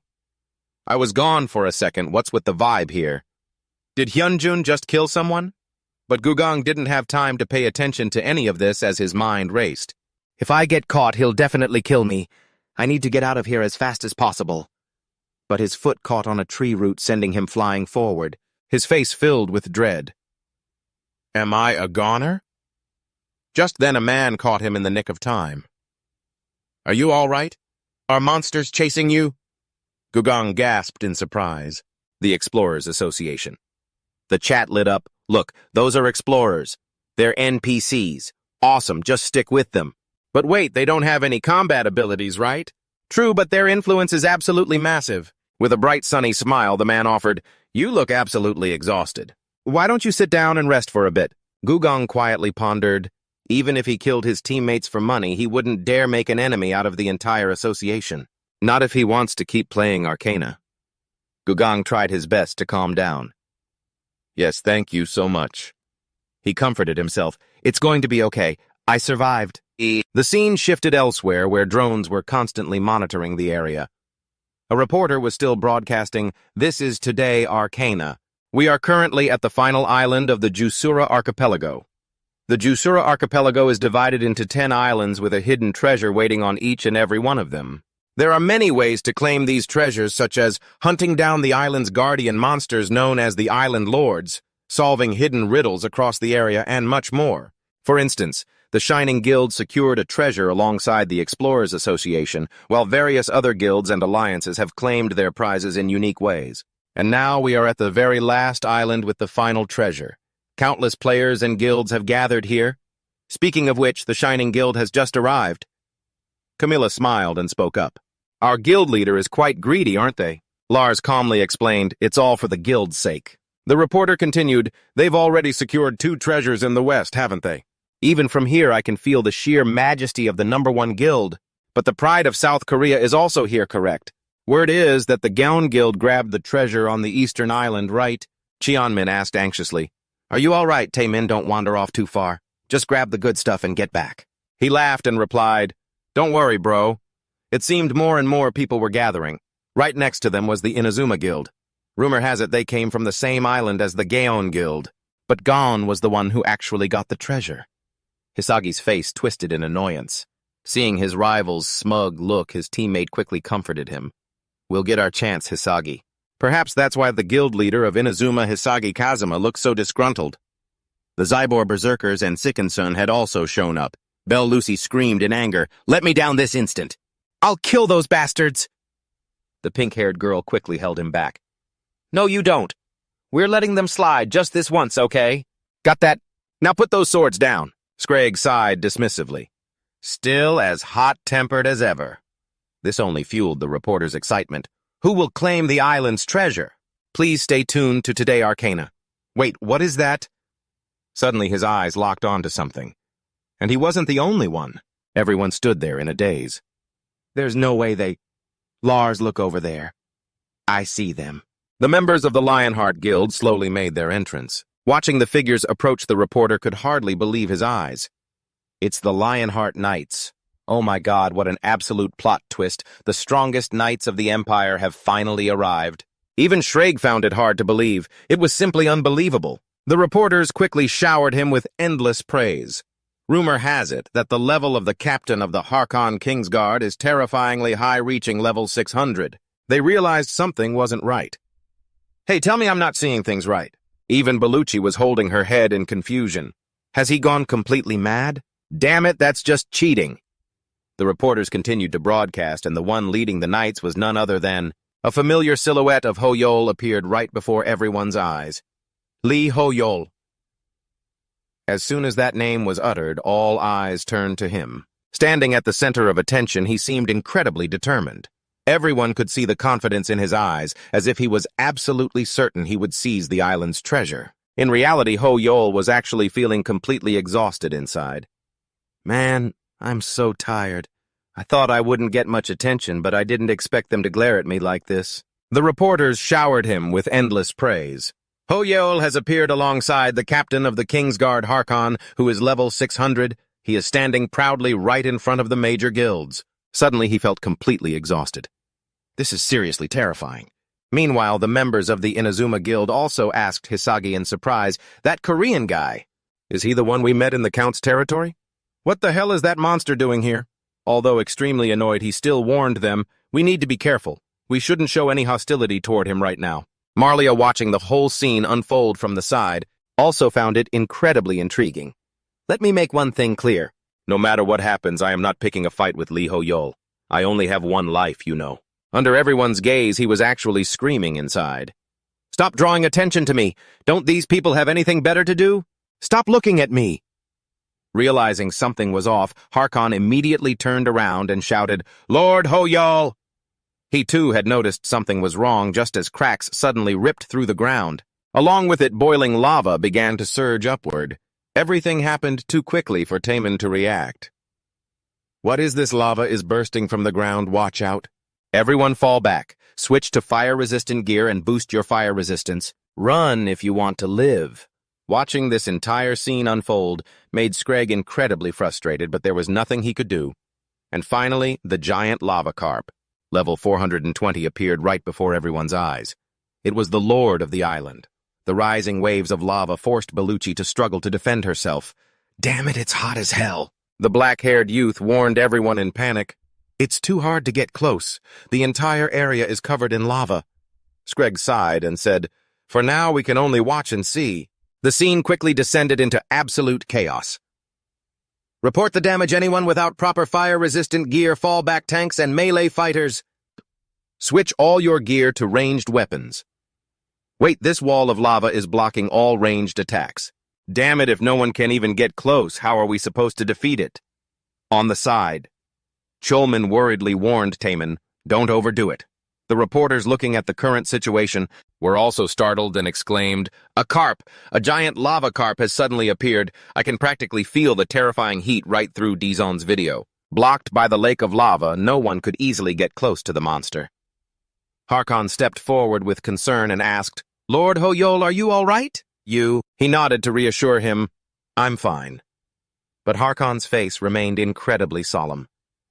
That is a relief, but I do not know what to say. I confidently declared that I would become, and your sword yet I cannot even get close to it. Listening to those words, he suddenly let out a strange smile. Before Harkon could understand what was happening, Ho-Yol spoke up. There is no need to worry, Lord Harkon. I didn't bring this all the way here just for show. Seeing Ho-Yol's actions made Lot startle in surprise. He stared in bewilderment, thinking he surely couldn't have misread him. Did that guy just smirk in this ridiculous situation? Why? His eyes widened in disbelief. What on earth do you have, Lee Ho-Yol? Meanwhile, Ho-Yol was calmly analyzing the manifestation of magic. It can be divided into 3 stages, exploration, intervention, and manifestation. His face remained perfectly calm as he slowly extended his hand. The lava surrounding the carp is not a skill. It is merely a part of its natural habitat. In other words, to Granfell, that natural lava, Ho-Yol's actions caught everyone's attention. Is that Lee Ho-Yol? No way. Is completely neutralized. To Ho-Yol, it is no different from pebbles on the side of the road. The scene gradually fell into chaos as the lava began to float into the air. The reporters broadcasting the event were also left completely jaw-dropped. Chillman couldn't believe his eyes. It was so surreal that Lot was completely frozen in shock. My God, what kind of monster is this guy? Though he appeared confident on the outside, Ho-Yol was actually screaming in despair inside. Harkon, what are you just standing there for? Attack quick. Dazan captured the scene on camera. The lava was blasted into the air. What on earth is going on? The erupting lava. It was an unbelievable sight. The path to the island was finally open. Looking at this, Harkon was extremely thrilled and burst into a hearty laugh. Without a moment of hesitation, he gripped his sword and charged forward. I have no choice but to live up to the magic you've displayed. Lot was also startled when he saw this. Damn it. That moment just now. I feel completely out of it. He turned back and ordered an attack on the cleared path, and the Shining Guild went on the offensive. Cheonmin's voice rang out, reminding Taemin that even with fighter jet support and Hakon by their side, it would still be hard to defeat that giant carp. No matter what, we have to strike them down with our very first attack. Hearing this, he nodded in clear understanding. In the next second, his eyes shifted. Right before him, the fish slowly floated up into the air, freezing everyone in their tracks. What's happening? It's jumping. Of course, nobody understood what was going on. Just like that, the fish crashed hard onto the ground below, sending a thick, blinding cloud of dust and smoke billowing into the air. Belle Lucy quickly screamed out a warning. This lava giant carp is terrifying. Watch out, it's going to jump and attack again. The reporter's voice rang out. The monster is attacking wildly. Getting close to it this time won't be easy at all. This is turning into a long, grueling battle. Right then, a volley of incoming arrows caught Lot completely off guard. Thousands of decisive strikes slashed straight into the monster's body, a sight that made him chuckle in disbelief. What on earth is that lava turning into stone? Seeing this, Screg quickly turned around and spoke up. It changed its property. Belle Lucy still didn't understand. What? Screg suddenly turned to look at Ho-Yol and voiced his thoughts. Just like water freezing into ice, the lava rapidly cooled and turned into stone. But to create petrified lava like this is completely unthinkable. Due to the limits of mana and magic proficiency, a large-scale transformation like this right at the volcanic crater should be impossible. Ho-Yol suddenly called out. Hearing his command, Harkon quickly charged forward and delivered a decisive, powerful slash right across the giant monster's body. A notification popped up. The lava giant carp has been defeated. Everyone received the message. Seeing this, Lot stood up with a smirk, thinking, the Shining Guild is ranked #1, yet our contribution is 0. This is insane. Let's just head back. Meanwhile, the reporters who caught wind of this news were ecstatic. Wait. We've defeated the lava giant carp, the master of the island. The top contributor is Lee Ho. Yol and the Lionheart Knights. This is unbelievable. That guy with the funny expression. How could he defeat the boss lava giant carp here? So easily. Ho-Yol's entire body was trembling, but he tried his best to stay composed. Just as his mana began to recover, a reward window appeared before him. You have received a reward. For your outstanding contribution, the reporter continued to broadcast the entire event. That's the island's treasure. According to earlier reports, player Lee Ho-Yol has already claimed another island treasure. His eyes immediately grew pensive. This must be the final island treasure. The reporters anxiously watched Ho-Yol's every move. Everyone nearby quickly gathered to take a look. What's wrong? Why is there no reaction? Isn't that the island's treasure? A strange light flared up, freezing everyone in place. Then a system warning for the archipelago popped up. The Yuzra archipelago has been defiled by human greed, self-destruction process in progress. This left everyone stunned, turning to look at each other. What, something's wrong? Wait, wasn't there still 1 bar left on the progress gauge? No. From the very beginning, the number of missing treasures didn't add up. Could there be another treasure hidden somewhere else? Even Ho-Yol hadn't expected this to happen. This is impossible! There's no way I could feel greed for this treasure. The treasures I collected earlier didn't affect the self-destruction progress, so why is such a powerful demonic energy suddenly erupting all over the island now? Another island treasure must have been defiled by greed. Meanwhile, on the other side, Dugan and the other NPCs were terrified. Hyunjun had completely lost his mind to greed. Then a system warning appeared. A player has been killed. Along with the island's treasure, 14 pieces of loot were acquired. This enraged the NPCs. That bastard killed Julie. His comrade quickly tried to hold him back, shouting, "Be careful!" Hyunjun's eyes gradually turned bloodshot. Oblivious to his surroundings, a strange transformation suddenly overtook his body. He could no longer see his surroundings clearly. Damn it! What's happening to me? My head feels like it's going to explode. I didn't see this coming. A demon suddenly materialized right in front of Hyunjun. What did you say? A system warning flashed. You are being possessed. The demon slowly tightened its grip on his body. Do you want me to let you go? How about I grant your wish? Mental strength has dropped too low. To you weaklings, I shall grant you exactly what you desire. Witnessing this scene, everyone was paralyzed with fear. The demon opened its jaws wide, preparing to consume Hyunjun. Now it's your turn to help me. Just then, a swift figure dashed forward, stopping right in front of the beautiful sword-wielding woman who slashed directly at the demon. This sight instantly froze Gukgang in his tracks. She turned to look at him. Hey, are you okay? Seeing the familiar uniform made him recognize the Leonhardt Knights. A glimmer of hope returned to his eyes. If that's the case? It can't be. Hoyan's familiar footsteps echoed. The suffocating atmosphere of this place only grew more unbearable. His mind was already shaken by the demon, but now seeing his idol right before his eyes, Gukgang could hardly believe it. Lord Li Hoyan. He couldn't let himself appear weak. Quickly wiping away his tears, he gripped his phone tightly. Preparing to go live, he said, "You all have been waiting a long time, right? My live stream starts right now." But at that moment, Hoyan realized something was wrong. The blurry figure in front of her threw the black-haired beauty into utter confusion. "You're still alive, you bastard!" Suddenly, the system screen popped up. Quest updated. Hoyan gasped in shock. Wait, that's...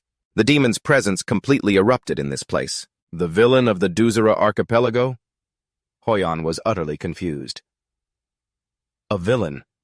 Why all of a sudden? But Hakon seemed to realize something. That was the island's treasure, and the demon looked as though it was guarding it. Suddenly, the artifact shattered into pieces and a system warning blared. The island's treasure has begun to be defiled by greed. Realizing the situation was growing dire, Hoyan cried out in despair, "No!" Then the screen flashed with an updated quest. Prevent the resurrection of the 7 deadly sins greed. In progress. Preventing the island's treasure from being defiled by greed. Paused. At that moment, the entire area was bathed in a deep crimson, initiating self-destruction sequence. As the system warnings blared, everyone froze in sheer terror. The pink-haired girl quickly and anxiously pulled Belle Lucy back. "Sis, look at that hand." A terrifying sight unfolded right before everyone's eyes. The sight struck absolute terror into everyone there as the colossal hand swept through, ruthlessly destroying everything in its path. The area was rapidly turning into a disaster zone of brutal destruction. The poor souls still had no clue what was happening. What's going on? What's with this tremor? Even the broadcaster observing from high above was startled. Why, how could this be happening? The islands are merging into a single landmass. This is an unprecedented transformation. The new lands are fusing together, and there's something rising right in the center of the newly merged island. Hakan stood frozen, unable to believe his eyes. How is this even possible? A colossal castle had materialized right before them, leaving everyone in utter shock. The Golden City, a castle made of solid gold, has appeared in the center of the merged island. Is that actually real gold? An entire city of gold? Could that be the island's true treasure? Hoyan stared at it, thinking to himself, the Golden City? No, that's the Castle of Greed, the fortress where the demon of greed reigns. It radiates such a repulsive aura that I can't even stand to look at it. Suddenly the screen flashed. The Magic Class quest has been suspended.